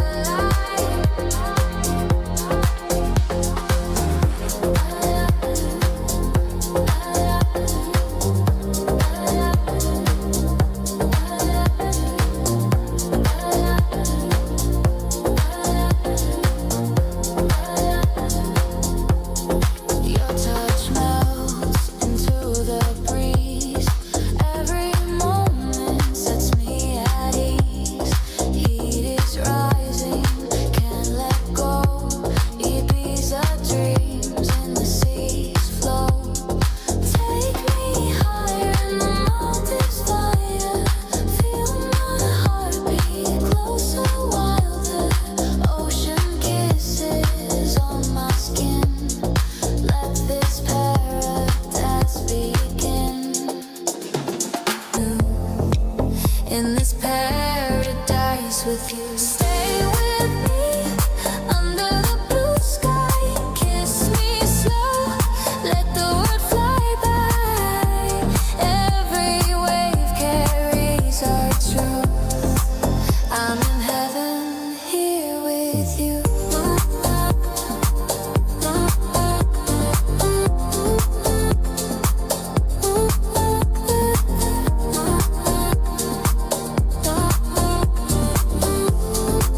I'm in heaven here with you.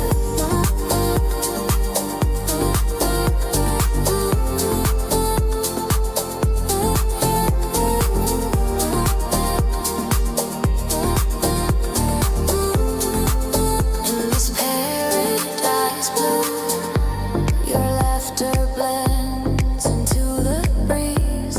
Our shadows move in gentle seas. Every touch, a golden hue. In this paradise with you. Stay with me under the blue sky. Kiss me slow, let the world fly by. Every wave carries our truth. I'm in heaven here with you.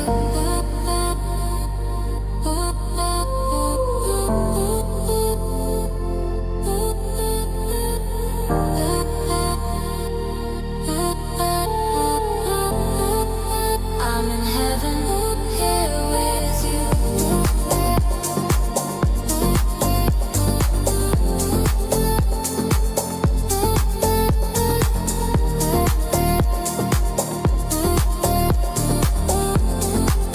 In this paradise with you.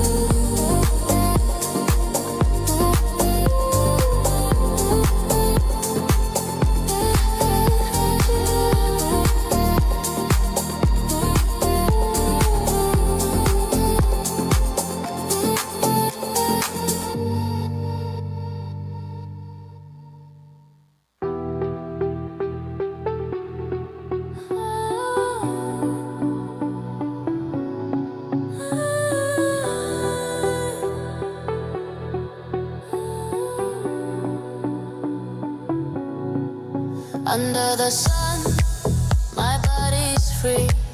Waves are whispering, come to me. Golden skin, the ocean's glow. In your eyes, I lose control. Take me higher in the mountains fire.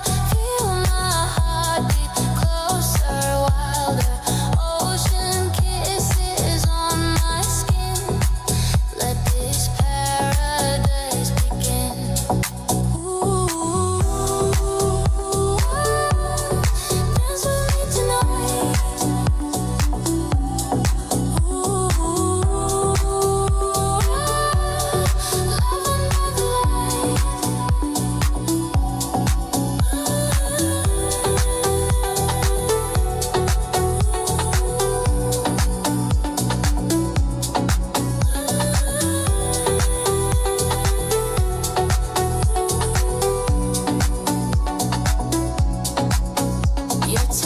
touch melts into the breeze. Every moment sets me at ease. Heat is rising, can't let go. Baby's our dreams, and the seas flow. Take me higher in the mountain fire. Feel my heartbeat closer, wilder. Ocean kisses on my skin. Let this paradise begin. Ooh, dance with me tonight.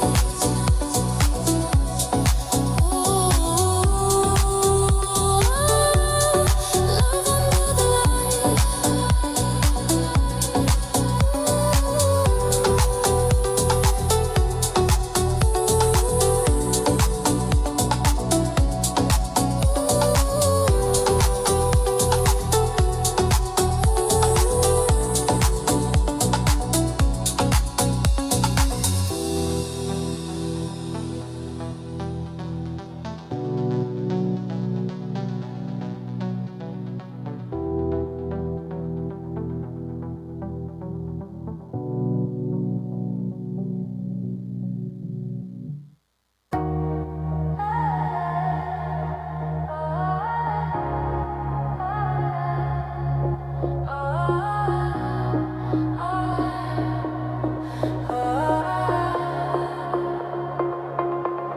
under the sun, your lips meet mine.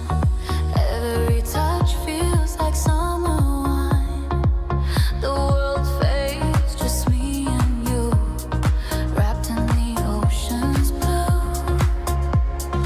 Hold me closer, don't let go. In your arms I feel the flow. Every wave a sweet caress. Lost in our endless embrace.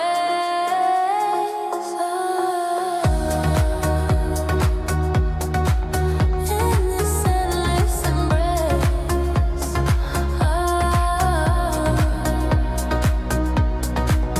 Feel the sun on our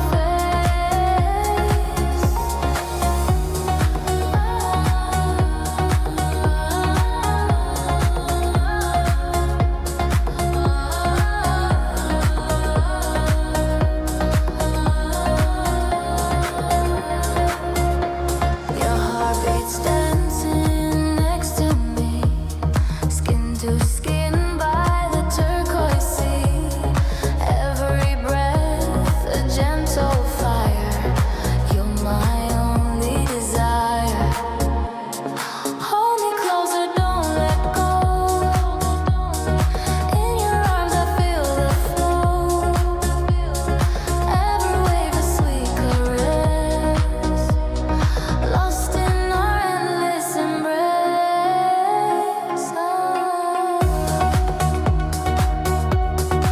In this endless embrace.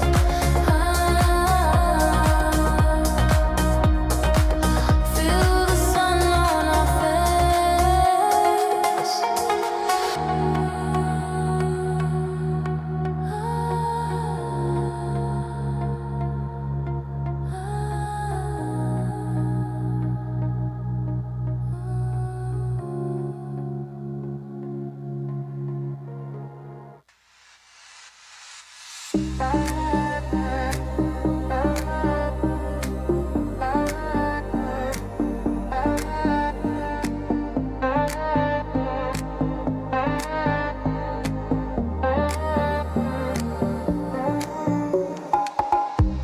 The ocean sings, your hand in mine. Sunlight dances, your eyes shine. Every heartbeat feels brand new.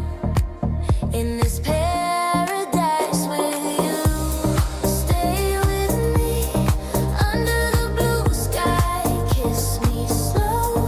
Let the world fly by. Every wave carries our truth. I'm in heaven.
skin, the oceans glow. In your eyes, I lose control. Take me higher, the mountains fire. Feel my heartbeat closer, wilder. Ocean kisses on my skin. Let this paradise begin. Dance with me tonight.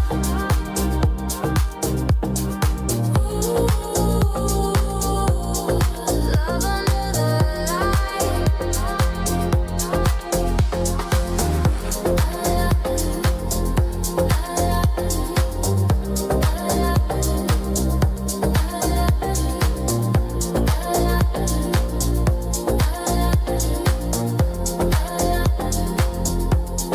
Your touch melts into the breeze. Every moment sets me at ease. Heat is rising, can't let go. Ibiza dreams and the seas flow. Take me higher, the mountains fire. Feel my heartbeat closer, wilder. Ocean kisses on my skin. Let this paradise begin. Dance with me tonight.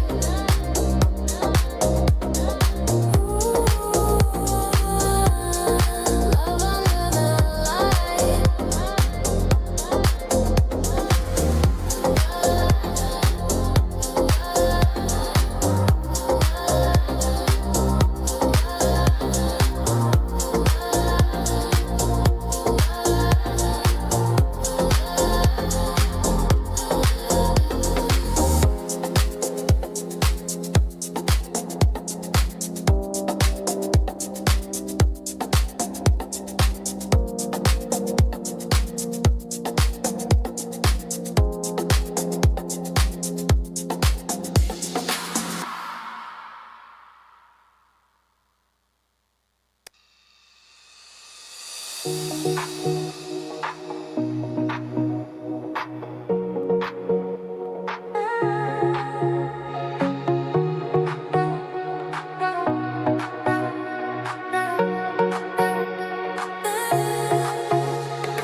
Under the sun, your lips meet mine.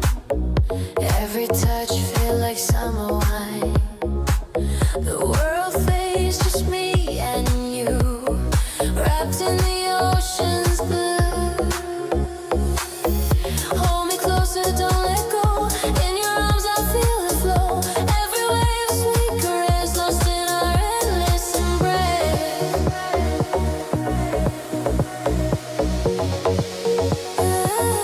In this endless embrace.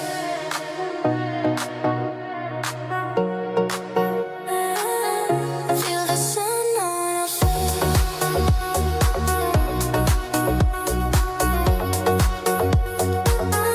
Feel the sun on our face.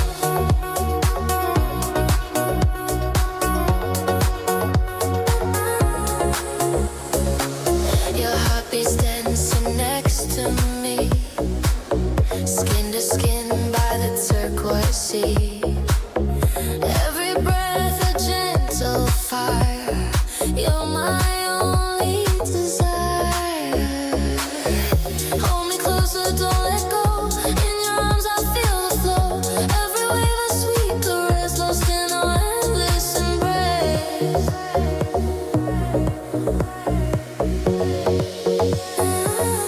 In this endless embrace.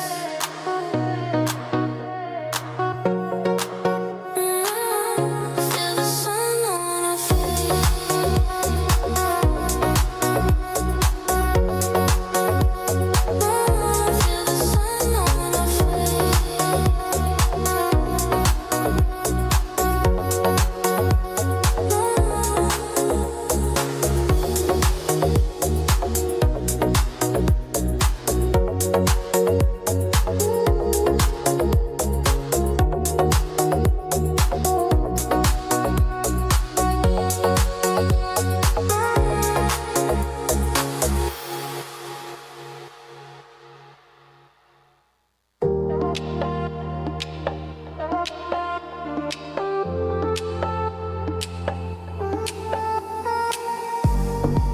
ocean sings, your hand in mine.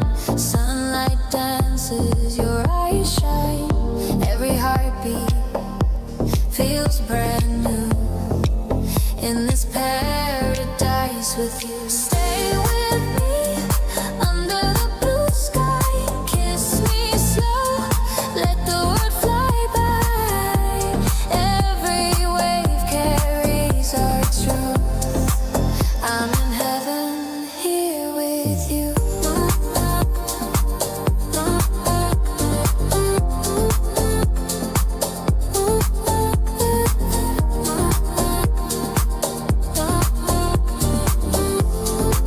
I'm in heaven here with you.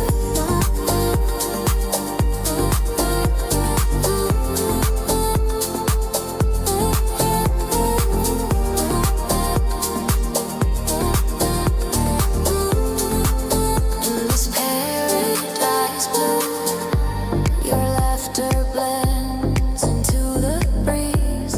Our shadows move in gentle seas. Every touch, a golden hue. In this paradise with you. Stay with me under the blue sky. Kiss me slow, let the world fly by. Every wave carries our truth. I'm in heaven here with you.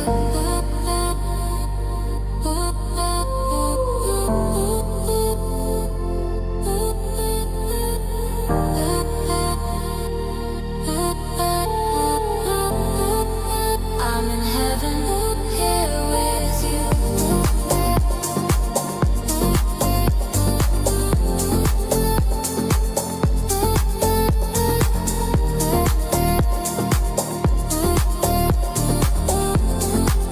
In this paradise with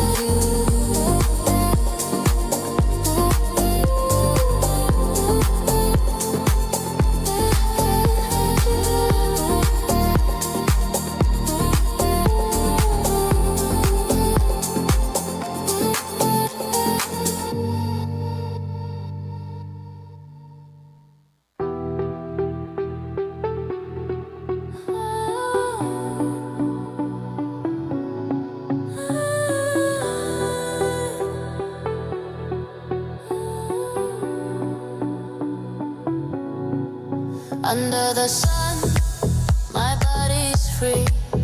Waves are whispering, come to me. Golden skin, the ocean's glow. In your eyes, I lose control. Take me higher, in the melodies fire. Feel my heartbeat closer, wilder. Ocean kisses on my skin. Let this paradise begin. Ooh, dance with me tonight.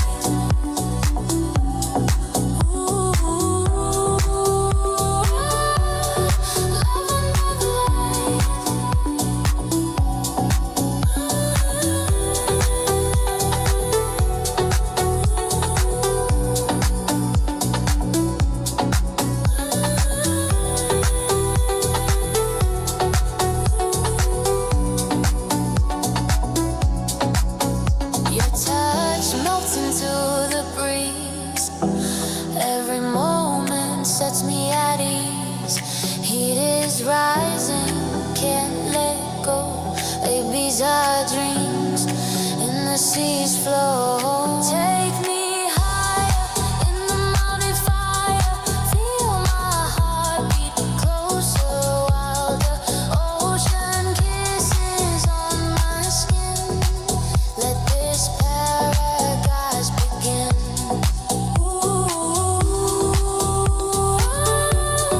Dance with me tonight.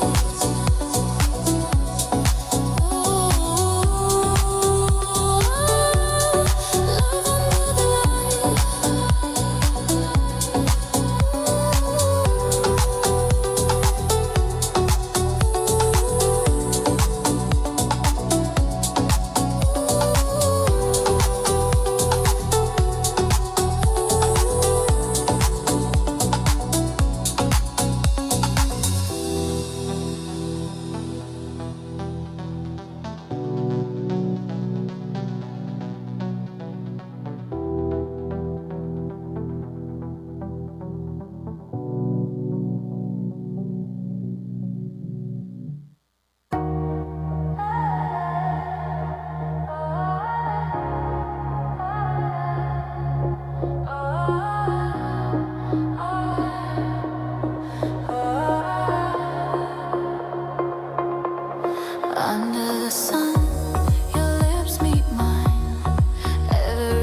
In this paradise with you, stay with me under the blue sky. Kiss me slow, let the world fly by.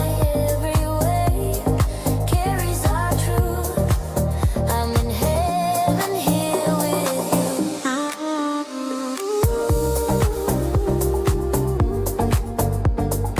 I'm in heaven with you.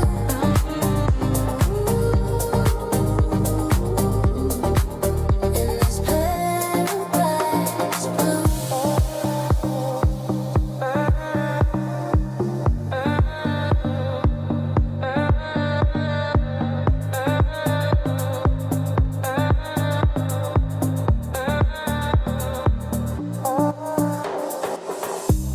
Your laughter blends into the breeze. Our shadows move in gentle seas. Every touch a golden hue. In this paradise with you, stay with me under the blue sky. Kiss me slow, let the world fly by. Every wave carries our truth. I'm in heaven here with you.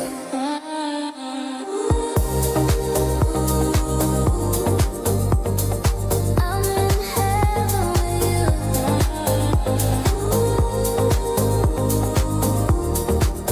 In this paradise blue.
You're my only desire.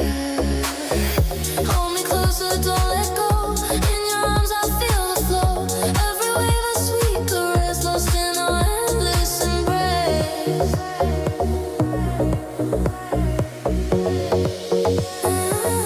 In this endless embrace.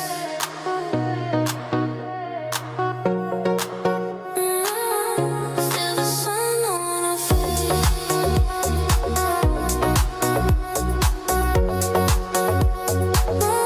Feel the sun on our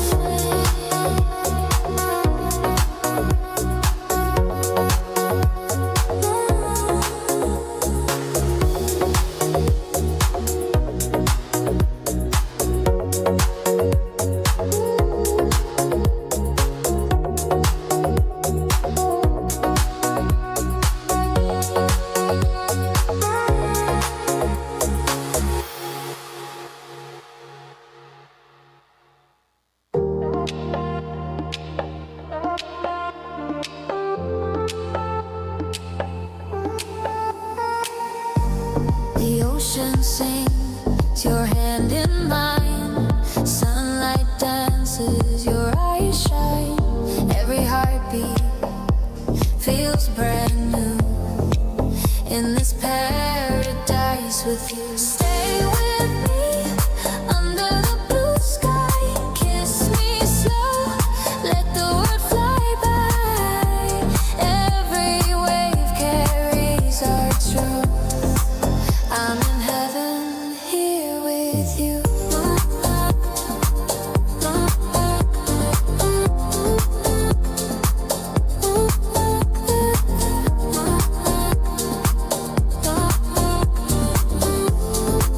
I'm in heaven here with you.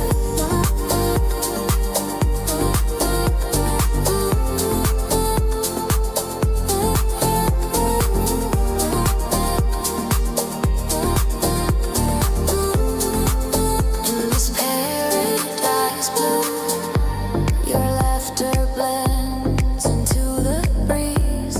Our shadows move in gentle seas. Every touch, a golden hue. In this paradise with you. Stay with me under the blue sky. Kiss me slow, let the world fly by. Every wave carries our truth. I'm in heaven here with you.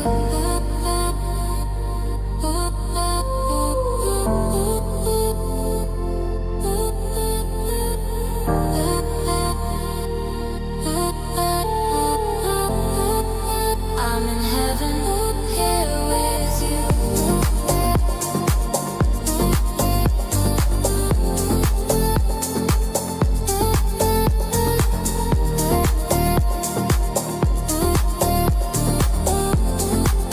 In this paradise with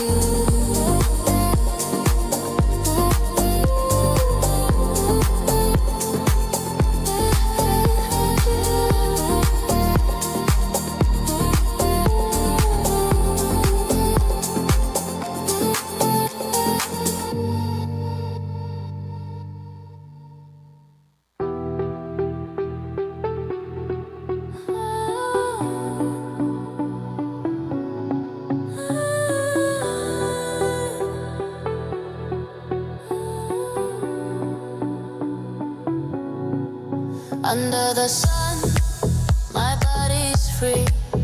Waves are whispering, come to me. Golden skin, the ocean's glow. In your eyes, I lose control. Take me higher in the melodies fire. Feel my heartbeat closer, wilder. Ocean kisses on my skin. Let this paradise begin.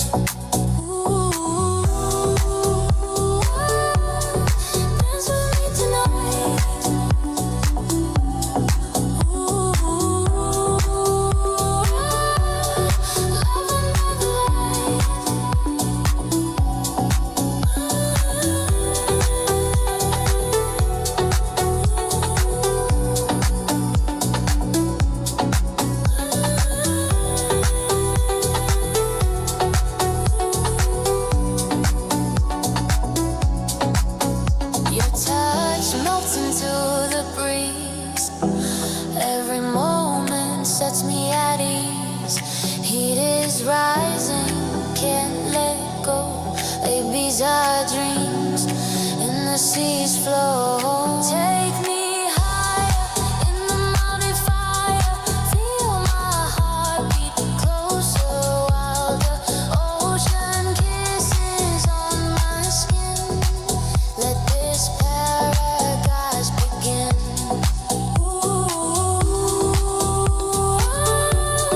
Dance with me tonight.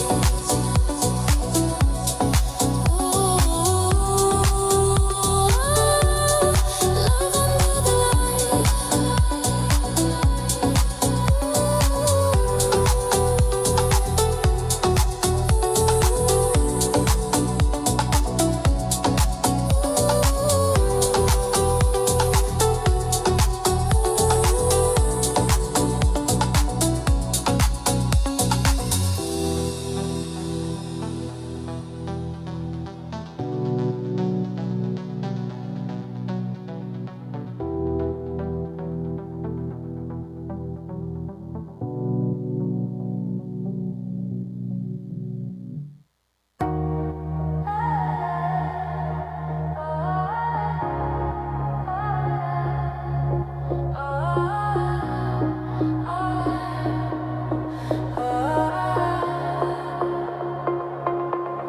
Under the sun, your lips meet mine.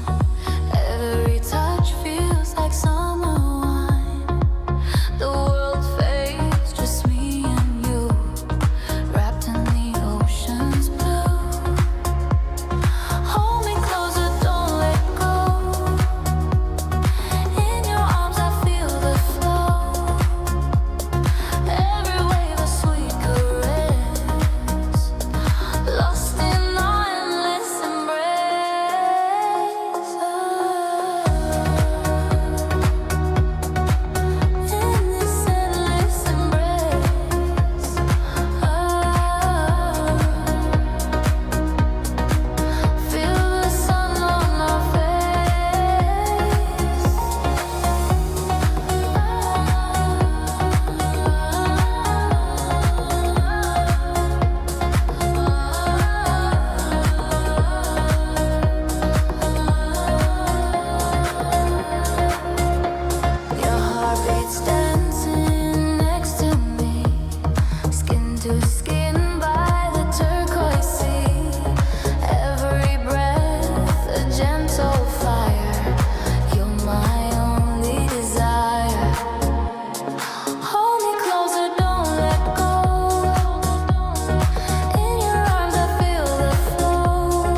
summer wine.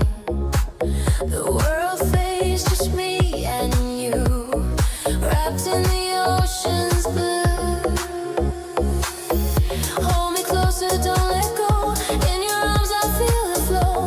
Every wave sweet caress, lost in our endless embrace.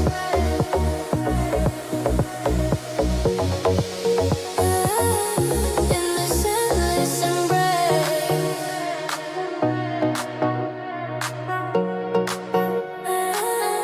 Feel the sun on our face.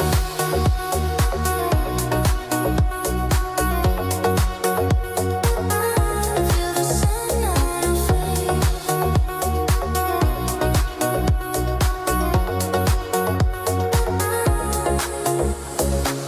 Your heartbeat's dancing next to me, skin to skin by the turquoise sea. Every breath a gentle fire. You're my only desire. Hold me closer, don't let go. In your arms I feel the flow.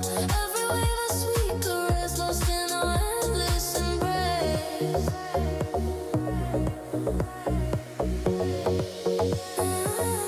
In this endless embrace.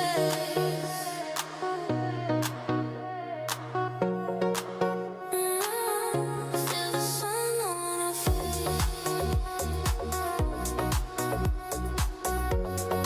Pessoal, então vamos retornar às nossas apresentações. So let's Agora eu gostaria de resume the presentations. So let's call to the stage the GAC group, and Philippe will talk about tax incentives.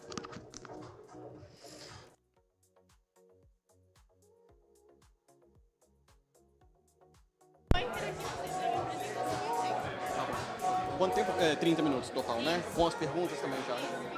Beleza. Só para ligar, só para cima. Aí você fica à vontade aí de entrar, mas... Good afternoon, guys. Now it's the challenge to reunite everyone after coffee break, but we did it. So let's resume. We're gonna introduce GAC. So when we talk about GAC, people think we are the Chinese group, but we are French. We put the dots between the letters so we can differentiate. So let's talk about innovation, tax incentives, and change a little bit about what you have been talking about. So it's a technical subject, and now we're gonna do a provocation to you. So we have opportunities also to talk here and also in the future. So I would like to thank you for the invitation, AutoForm. We have held some events together, and they said we have to provoke you to understand innovation, because many of you are engineers, and you work within innovation and you don't call it innovation. And we'll talk about it, and we will also talk about public funding that you can use to develop your projects. My name is Rodrigo Miranda. I'm the CEO of the GAC group here in Brazil. We are a French consultancy office working for 20 years. We also have a Philippe here. He's the technical guy. I'm just the speaker here. I'm also graduated in electric engineering and working with innovation for more than 20 years. And our objective is not being a specialist in stamping or automotive, but to be a specialist in innovation. So this is what we will talk about here today. So first of all, we have some challenges that we hear from companies, some more, some less, but electrification is one of them. We were talking about this over coffee break, so we were talking about the challenges because these are totally different vehicles, different from combustion vehicles. ESG will be stronger, changes in production line, and of course, the pressure of automators will be transferred to the customers. Also, supply chain, logistics, and digitalization in production. And so these are the things. So, of course, we also have investments in infrastructure, training, management systems, training, prototypes, HR, it's so on and so forth. So how do we solve all of these things and keep the train going? So we have also critical factors for success, both for automakers and also for parts suppliers and other suppliers. So you had to remind me of these problems, and here we'll be talking about profit margin, tax load, because businessmen are always complaining about the taxes here in Brazil. How do we solve all these things? And innovation is the key. This is one of the ways we can follow to solve that problem. And this is something Geoff Nicholson said. He's the ex-president, ex-vice president of 3M. And research is transforming money into knowledge. Innovation is transforming knowledge into money. And we talk about innovation. The main thing is how we are saving money for the company. And of course, financial return. And not necessarily when we talk about ESG innovation, I don't generate other gains to the company, whether for the company, society, or other parties. And this is what we have to bear in mind. So everything that you do that have some return. So when we talk about companies, we are talking about financial return, issue of bonds or improvement of processes or saving costs. So many things that you can have better for the company. This is innovation. So this is the concept. So we know what innovation is now. We can move on, right?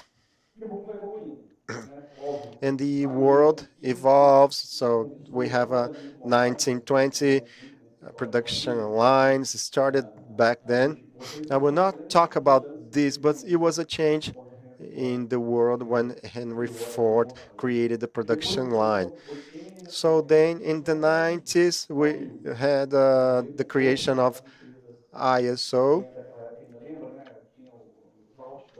So there were companies saying, publicizing that they had the standard, they were certified. It is important to have it. It is important to be certified, even though I don't know what that is for. But then we had the real demand for ISO. So in the beginning, it would be a competitive edge, and then it's an obligation. So it's impossible to think about any industries that don't have ISO. And then we started in the 2000s, we started talking about innovation. But now innovation is transforming, is becoming real. And then now we have actual terms for that, which is digital transformation, Industry 4.0, ESG, Gen AI, and I don't know what's coming after that. So this is innovation. It's on your daily activities. All the systems, the software, these things are innovations in your processes. So you don't have the physical part anymore. You have a virtual part. And this is what innovation permeates our daily activities. And we also can talk about operational routine, Gen AI, because it is helping our jobs, like answering or replying to an email message, things like that. These are daily activities. And innovation is perceived by some companies as a competitive edge.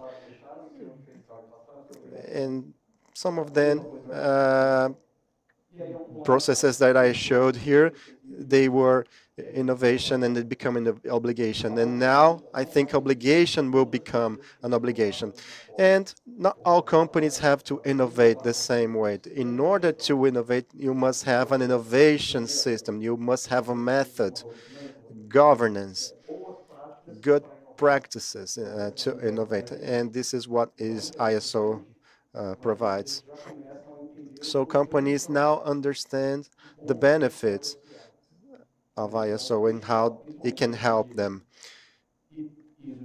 When we talk about ESG and ISO, we have to look into the innovation process, understand what I do in my company and how I manage this, how I measure the results that I have.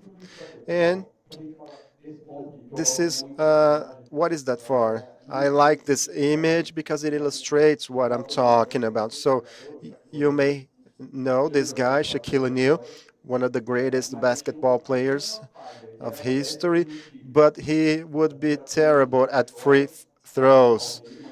So people would commit a fault and he would miss the free throw.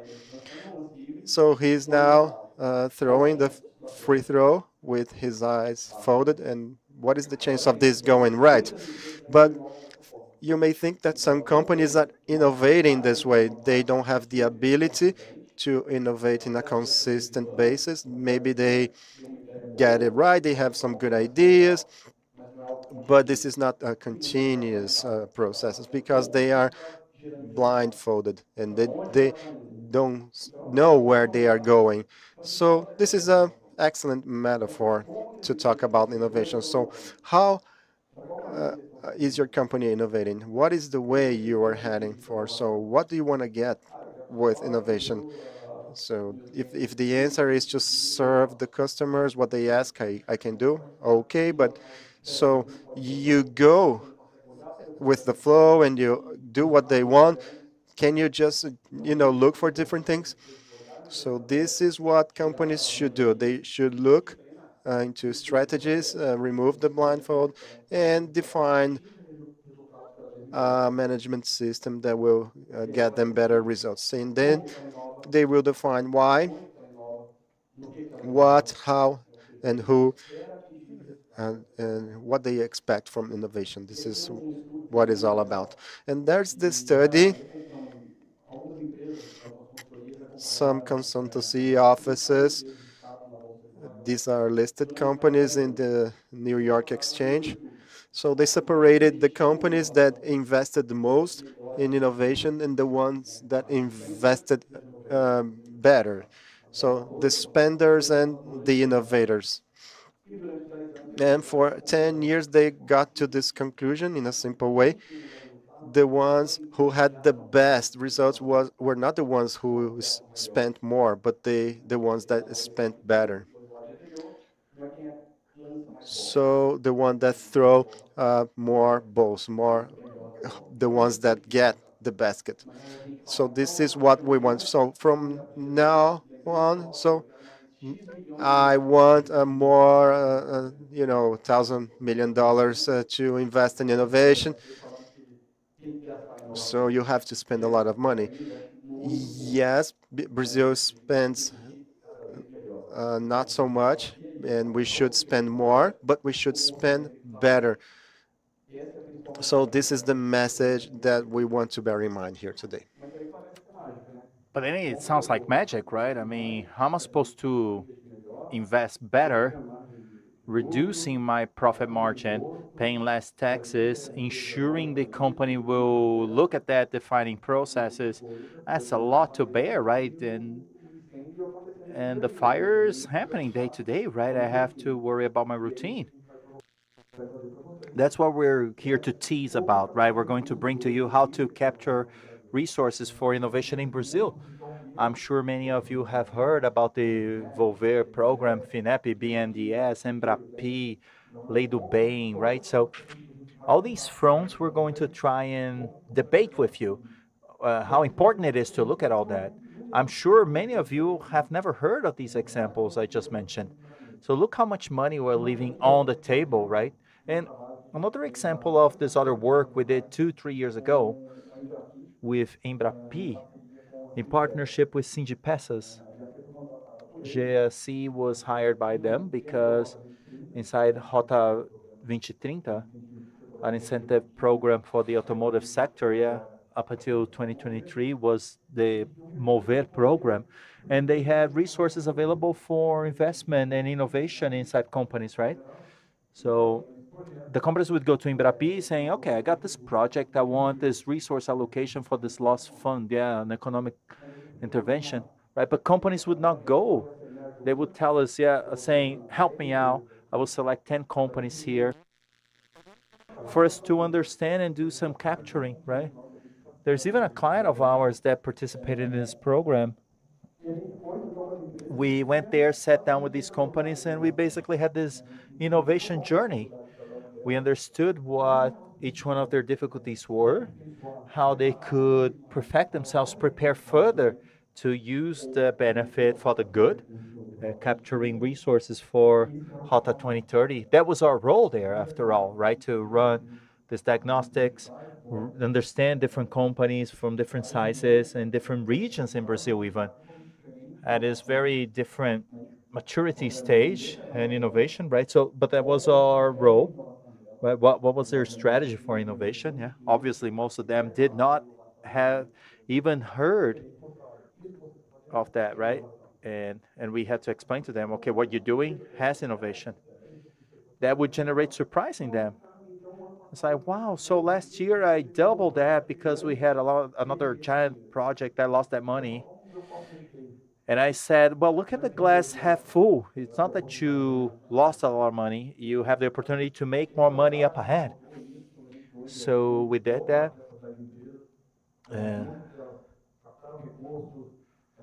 they capture resources, both from Embrapim as well as FINAPI. And so that is the role we have to perform, supporting companies in this construction process for their governances, policies, processes, and how to capture resources.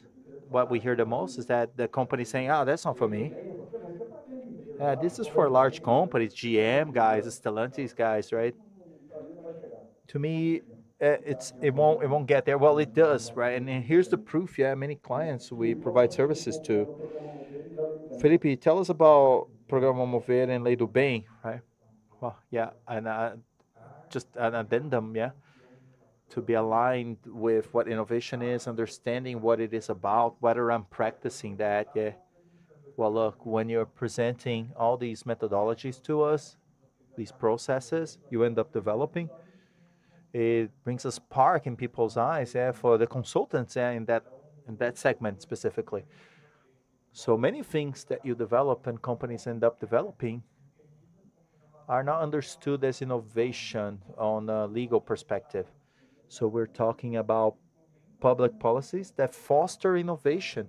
Now, bringing it towards the Mover program, some of you may know it as Rota 2030, which went up to 2023.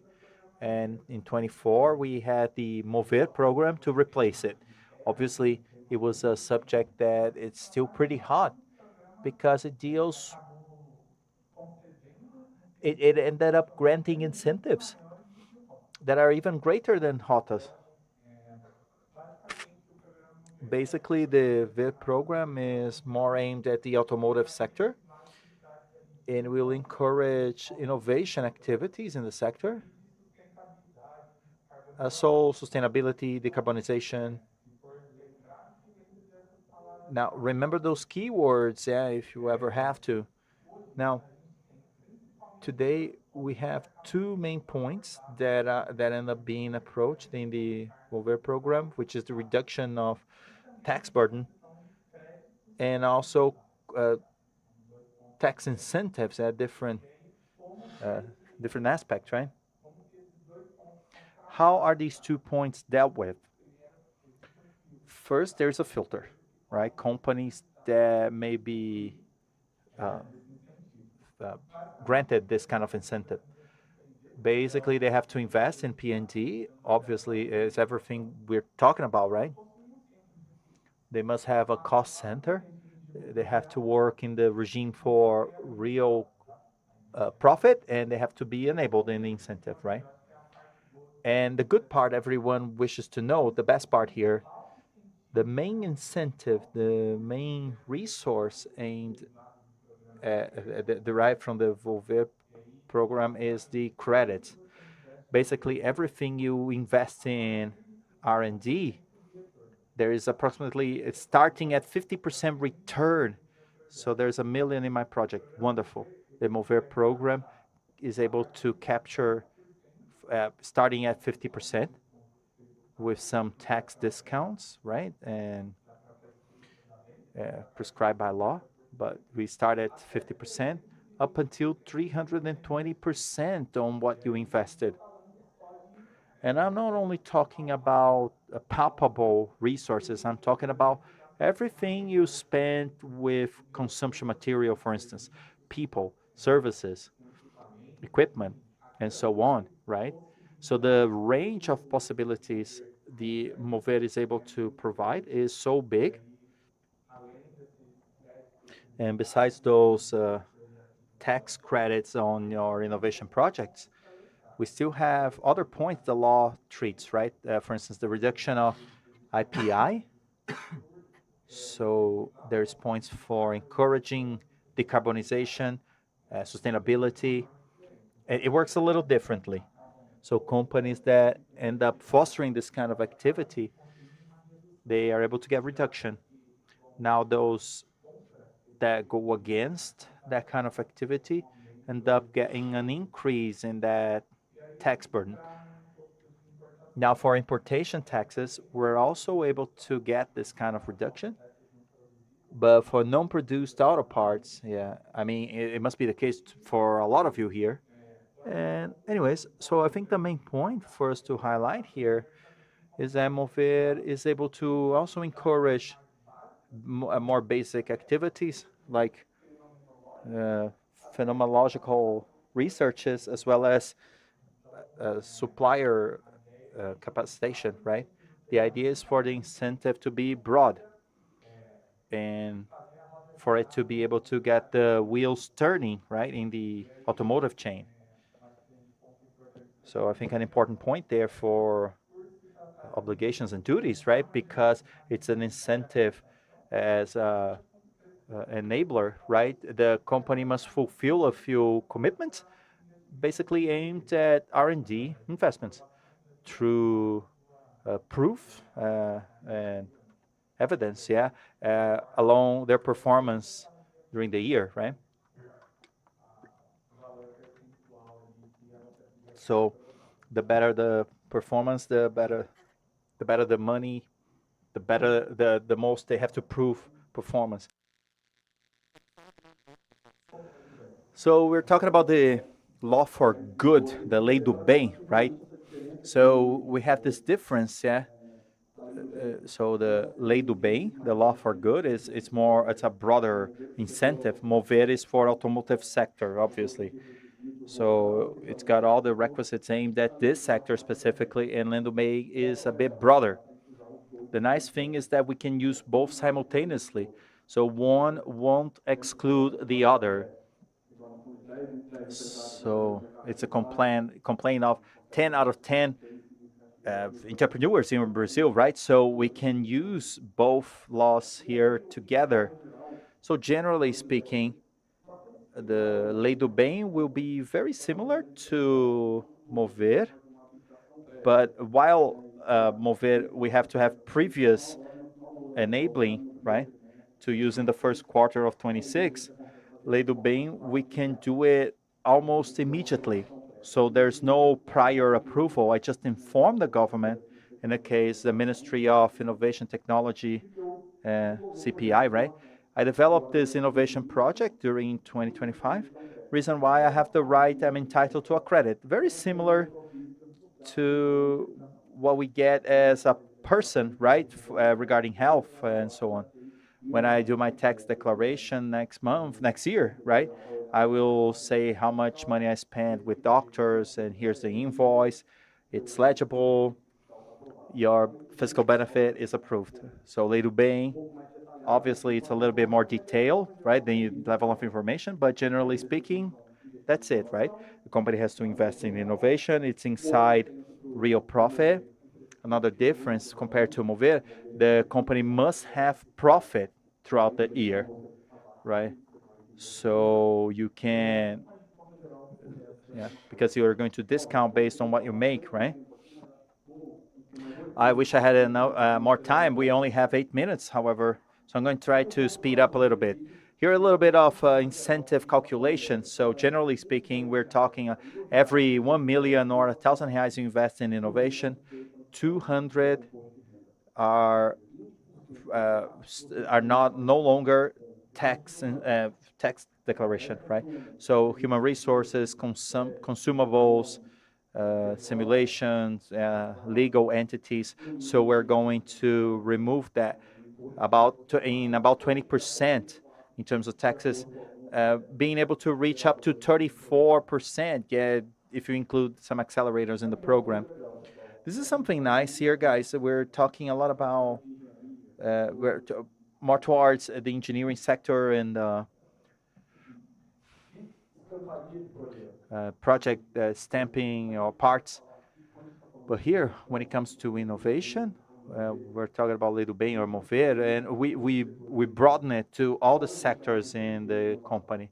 Obviously, R&D will be the main one that will receive these benefits. A good share of the projects come out of there. But it also happens in IT, in engineering.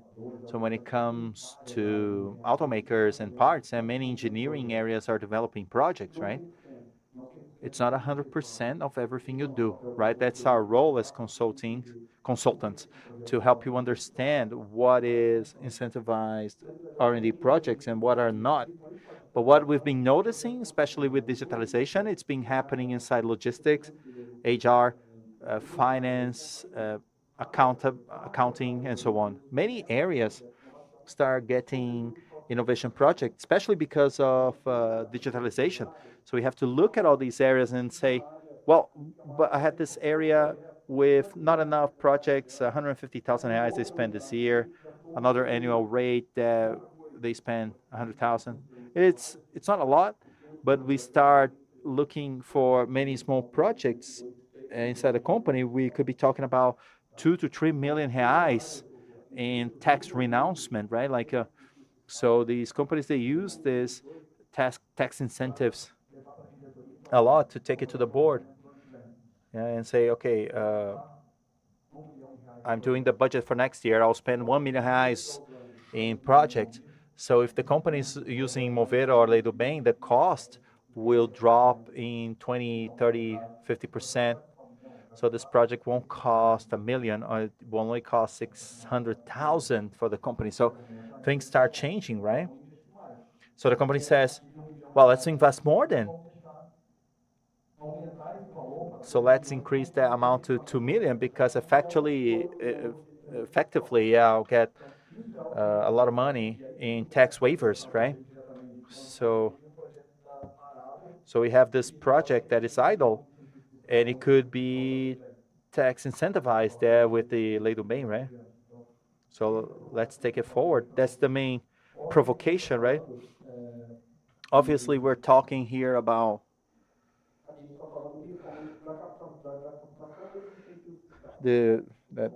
collecting these fiscal incentives, right? But there are other fronts, as I mentioned. Embrapi, there is FINEP, BNDES. What is the nice thing about those? While we're talking about projects we have already executed, I'll get credit for, right? Let's talk about the example, the person, right, that goes to the doctor. I paid for the doctor, and then I just waive it off of my taxes, yeah, up ahead, right? So we can have, so they will, these bodies, they will invest money in your company for your projects.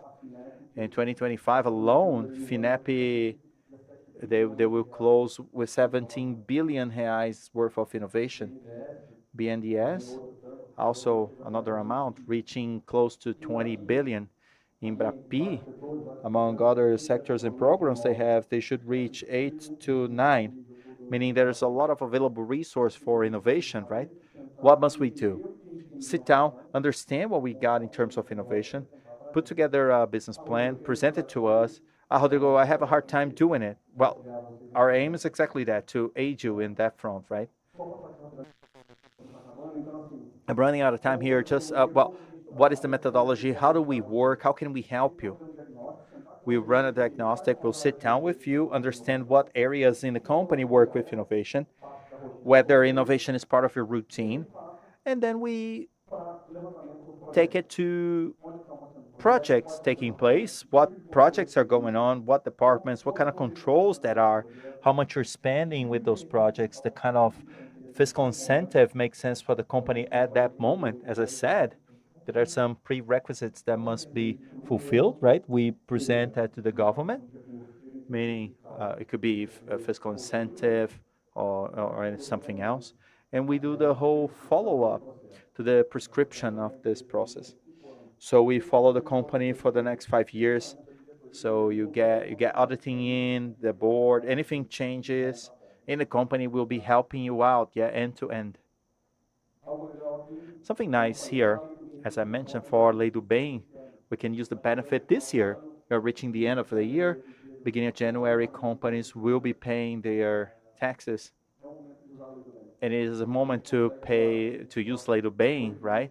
Maybe in the next 2 months, we can close the benefit. It's something very quick. It's very flexible. And in January, we can have the value for the benefit forwarded to the tax area. To June, we can close the form that will be presented to the ministry. So all the provisions and taxes, right? And then in the beginning of the year, we can start the flow for 26. So we'll be following that throughout the year. So you stop paying taxes every month, right? So Lei do Bem is very interesting for that. And as I said, we can promote and we can enable. So in the beginning, at the beginning to the middle of first quarter, we can enable. And unlike Lei do Bem, we end up dealing something post to what happened. So we have to request credit upfront, yeah, before the use. The idea is that until the end of the year, we're able to start these processes for enabling, yeah. So whenever the government grants it, we can have access to credit in 26. There's always this doubt regarding credit limits. So somebody was going to ask, right? So companies always question, but the beginning of the year, we have credit clearance. It should be 3.6, 3.9 billion in tax credit, right? And this is like a race, right? So since the beginning, the idea is for the process to be accelerated, so we can fast track and collect that credit. In 24, for instance, that credit ran out in the second quarter. So indeed, the companies are taking advantage of this resource. So guys, let's get to it. Let's go after the money, because there is a lot of resource available in the market for you to execute your projects. And this message is not only out for the large automakers, even the smallest companies can do that, right? Thank you, guys. Here's our contact details. I have an ebook if you wish to download it. People will get this material later. And then here are contact details. Thank you.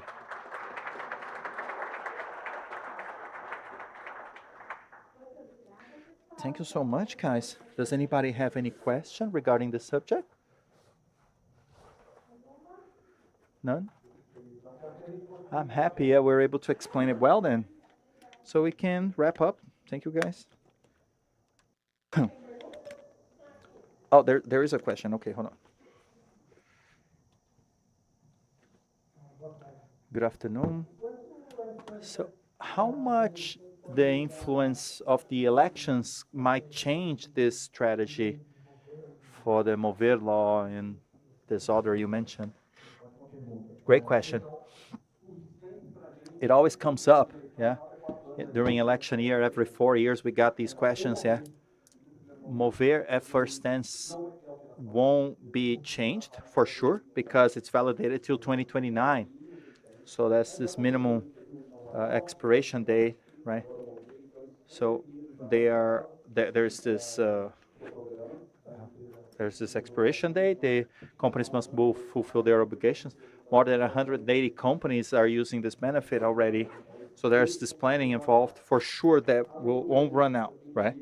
Lei do Bem, I would say it's basically impossible for any government to kill it because there's this great discussion going around, yeah.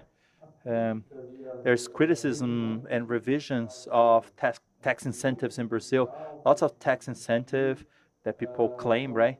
So all of them are being reviewed, assessed. Lei do Bem, obviously, won't stray away from this analysis, but we got to the conclusion that it is important for Brazil to develop innovation, right? I always give the example, I had the biggest exporters of coffee in the world, right?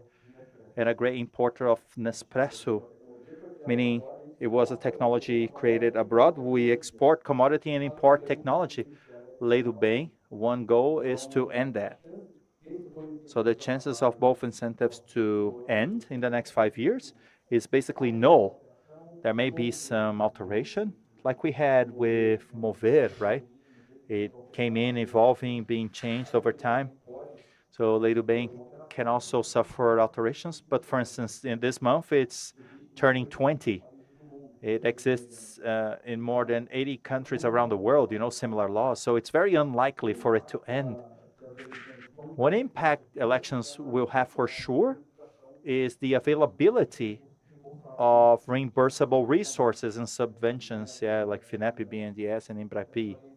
Those agencies, at the end of first quarter, beginning of second, yeah.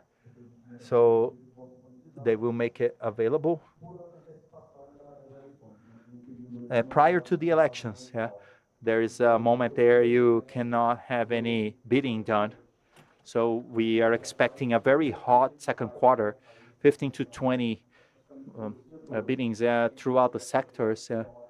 If you got a project, it's time to prepare them for the presentation, okay?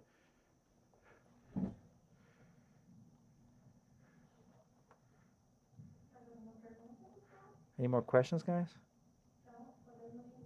So we may close. Thank you, guys.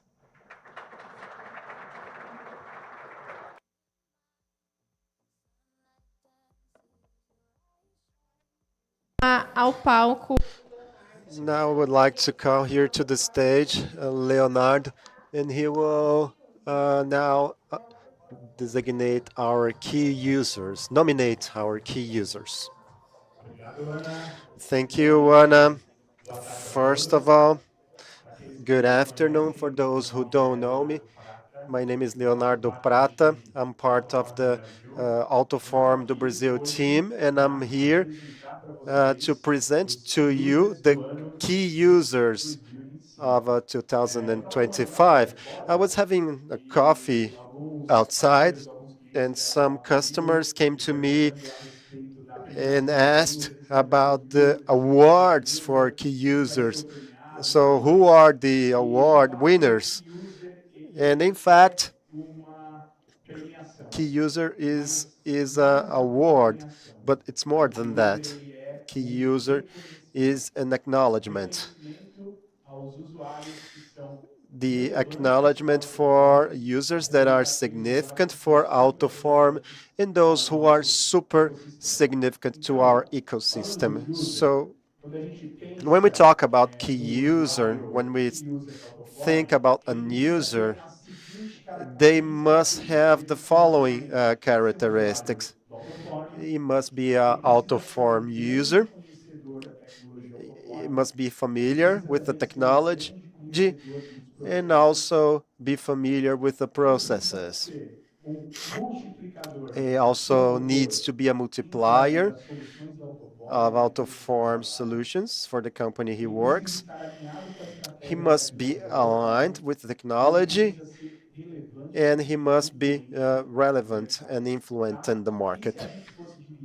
And if we would divide these characteristics in three big areas, we would have an area that would be the company, working for a company that is licensed by AutoForm,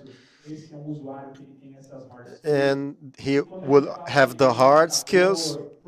And when we talk about being a multiplier promoter, he has the soft skills.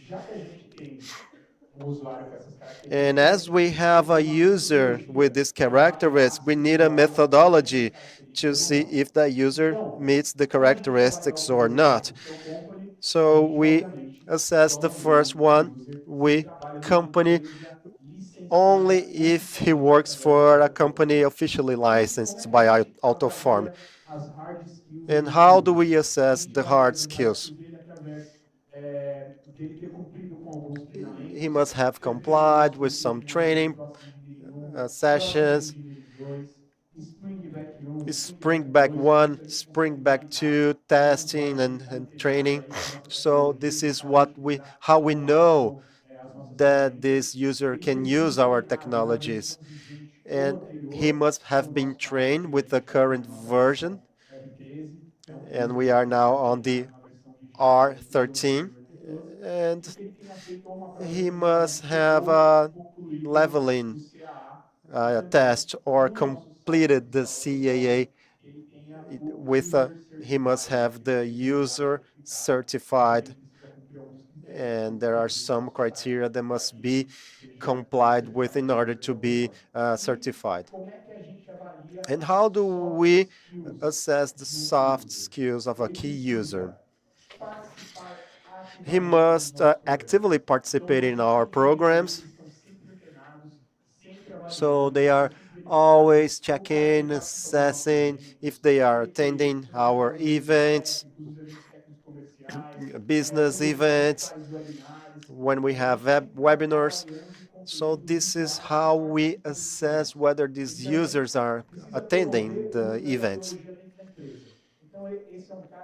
He must also promote the use of the technology within the company. So this guy will encourage implementations, implementing pilot projects, so he's a partner within the company. And finally, being acknowledged in the market as a good user. So when he visits a client, or when he gets benefits from the technology and publicizes it, so all of these things are taken into consideration, so we consider a key user to be certified and awarded. So when we give you the names of the key users today, you know they have all these characteristics over here. And when they have all of these features, they will get the key award. As you mentioned here, when we were having a coffee, in addition to the knowledge,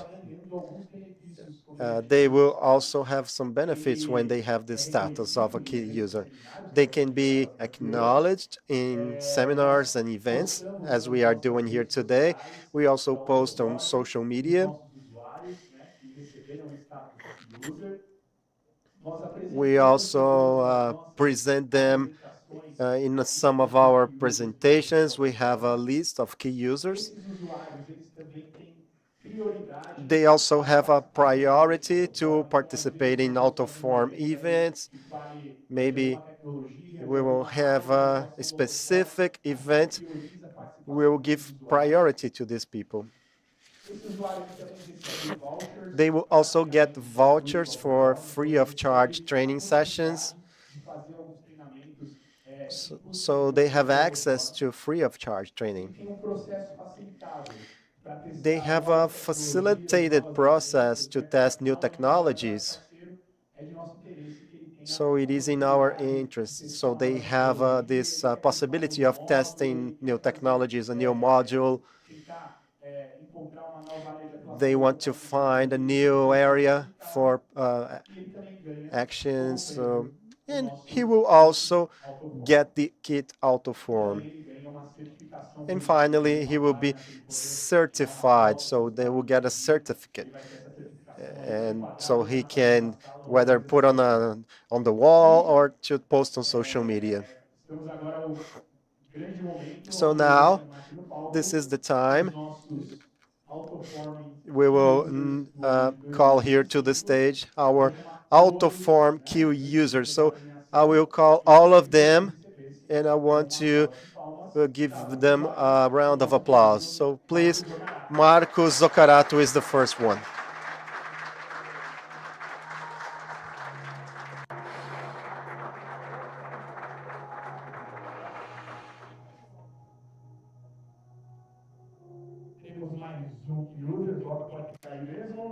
We, we have another one.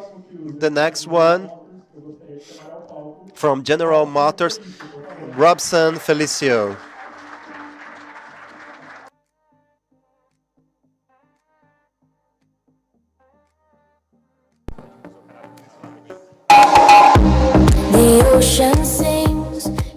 E nesse ano nós teremos 3 usuários. And we have now 3. The third one is Gustavo Silveira from Aethra.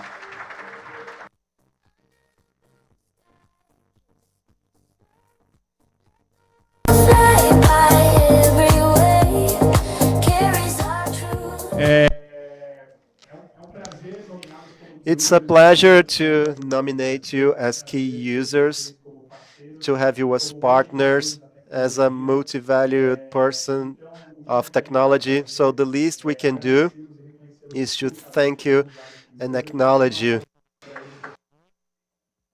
A round of applause, please. And now, for the award, we'll have a special moment, as we did last year. Now I want to introduce the next speaker that will close the AutoForm event here today. So you have the honor to receive the award from the CEO of AutoForm. So please, Olivier, you have the stage now.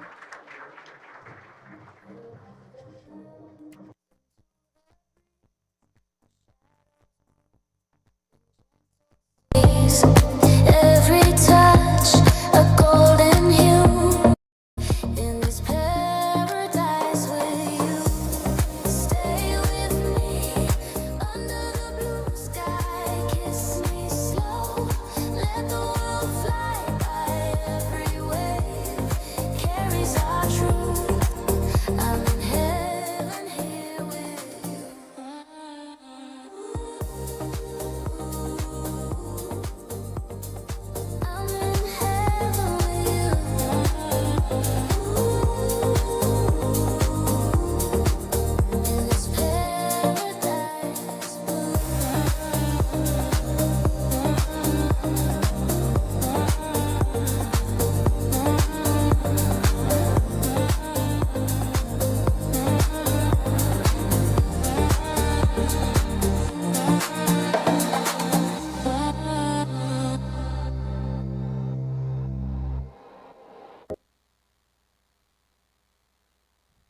Bom, pessoal, muito obrigado. Se vocês acreditam que vocês têm... Thank you. If you believe, if you have all the skills to be a key user in 2026, so please contact us and you can be awarded next year. Thank you.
And we had the expectation of inspiring you. So are you inspired with information, thinking about the future, what we need to do for the industry?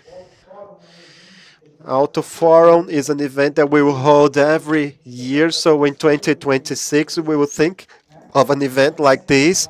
So start talking to our team.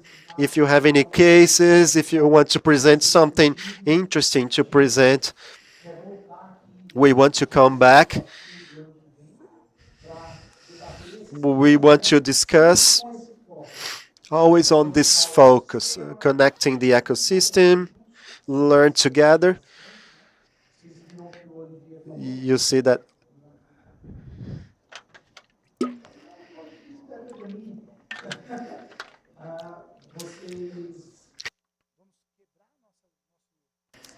so you want to challenge the status quo. So you heard him say there are people working with a 12-month deadline. So this is our reality. Otherwise, we will lose. We have two options: giving up. I will not give up, and inspire you. So the idea is to inspire you. So this is the end of the event, but I want to call Anna on the stage now, because AutoForm is a collaboration, but it has only happened because of Anna.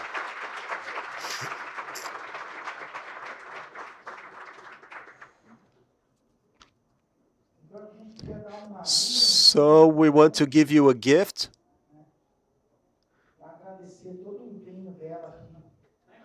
And thank her for the effort.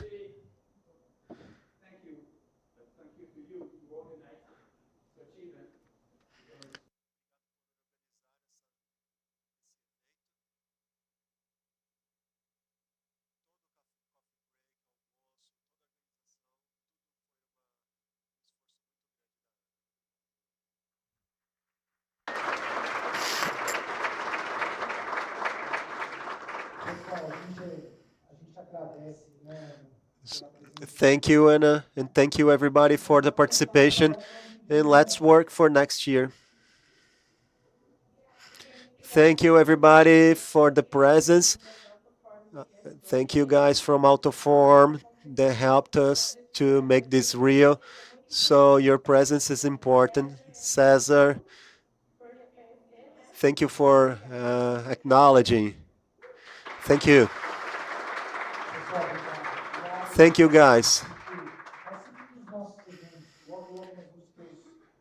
So we will have users meetings that will be held in the end of the year, and we will talk about more 2026 and celebrate what we achieved. So do your registrations for 2026. Thank you for the presence. Bye-bye. Bye-bye.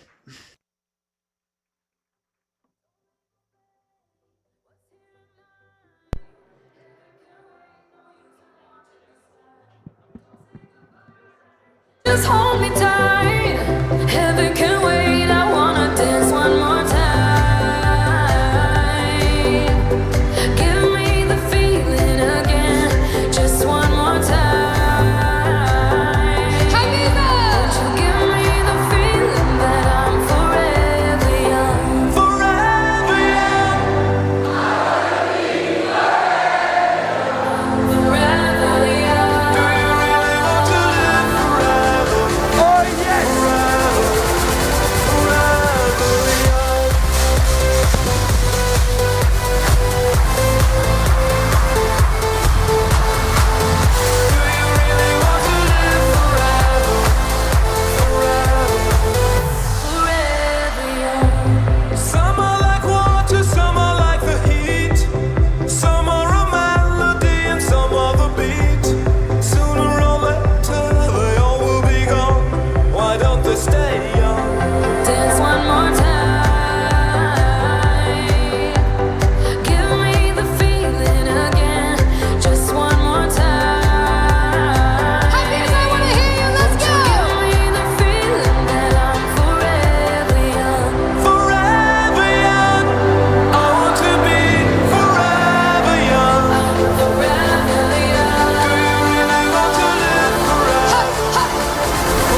Bon Jovi.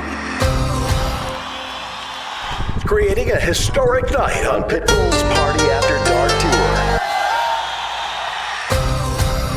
Mr. Worldwide with the iconic Bon Jovi. It's my life, it's now or never. I ain't gonna live forever. I just wanna live alive. Everybody put your hands together. Let's go. Let's ride. My heart is like an open. And just like Frank Sinatra said, Frankie said I did it my way. We gonna do it our way. I just wanna live alive. That's why I tell everybody, live life, don't let life live you. Life. The world's always coming to an end. Don't let it scare you out of living. Look at me, mom, against all odds. A little baby boy did it. Escape poverty, did it. Hit the lottery, did it. I let all these boys do the rapping. Me, I'm a man of my word, I live it. Every day I say thank you. Every day I give thanks. Every day's Thanksgiving. Living is giving. Introduce NASCAR to a new culture. Winning. Every second, every minute. Every hour, every day, every year I'm here. Just live your life like Frank Sinatra your way and have no fear. It's now or never. Now, never. I ain't gonna live forever. That's right. I just wanna live alive. It's my life. My heart is like an open highway. Yes, sir. Like Frankie said I did it my way. We did it our way, baby. I just wanna live alive. It's my life. The world is mine and everything in it. The world is yours, just get up and get it. The world is mine and everything in it. The world is yours, just get up and get it. It's now or never. Now, never. I ain't gonna live forever. That's right.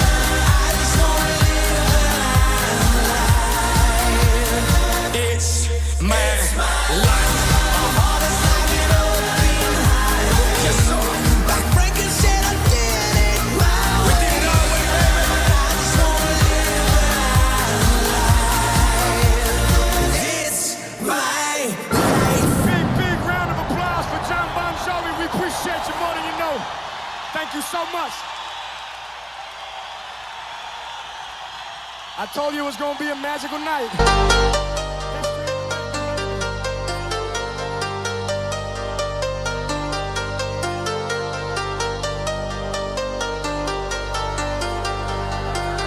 I'm good, yeah, I'm feeling alright. Baby, I'ma have the best fucking night of my life. And wherever it takes me, I'm down for the ride. Baby, don't you know I'm good, yeah, I'm feeling alright.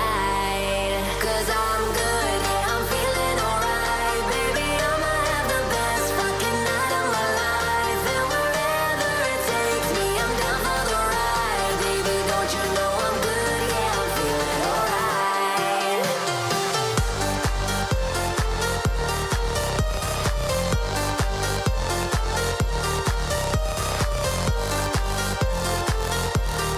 Don't you know I'm good, yeah, I'm feeling alright. You know I'm down for whatever tonight. I don't need the final things in life. No matter where I go, it's a good time, yeah. And I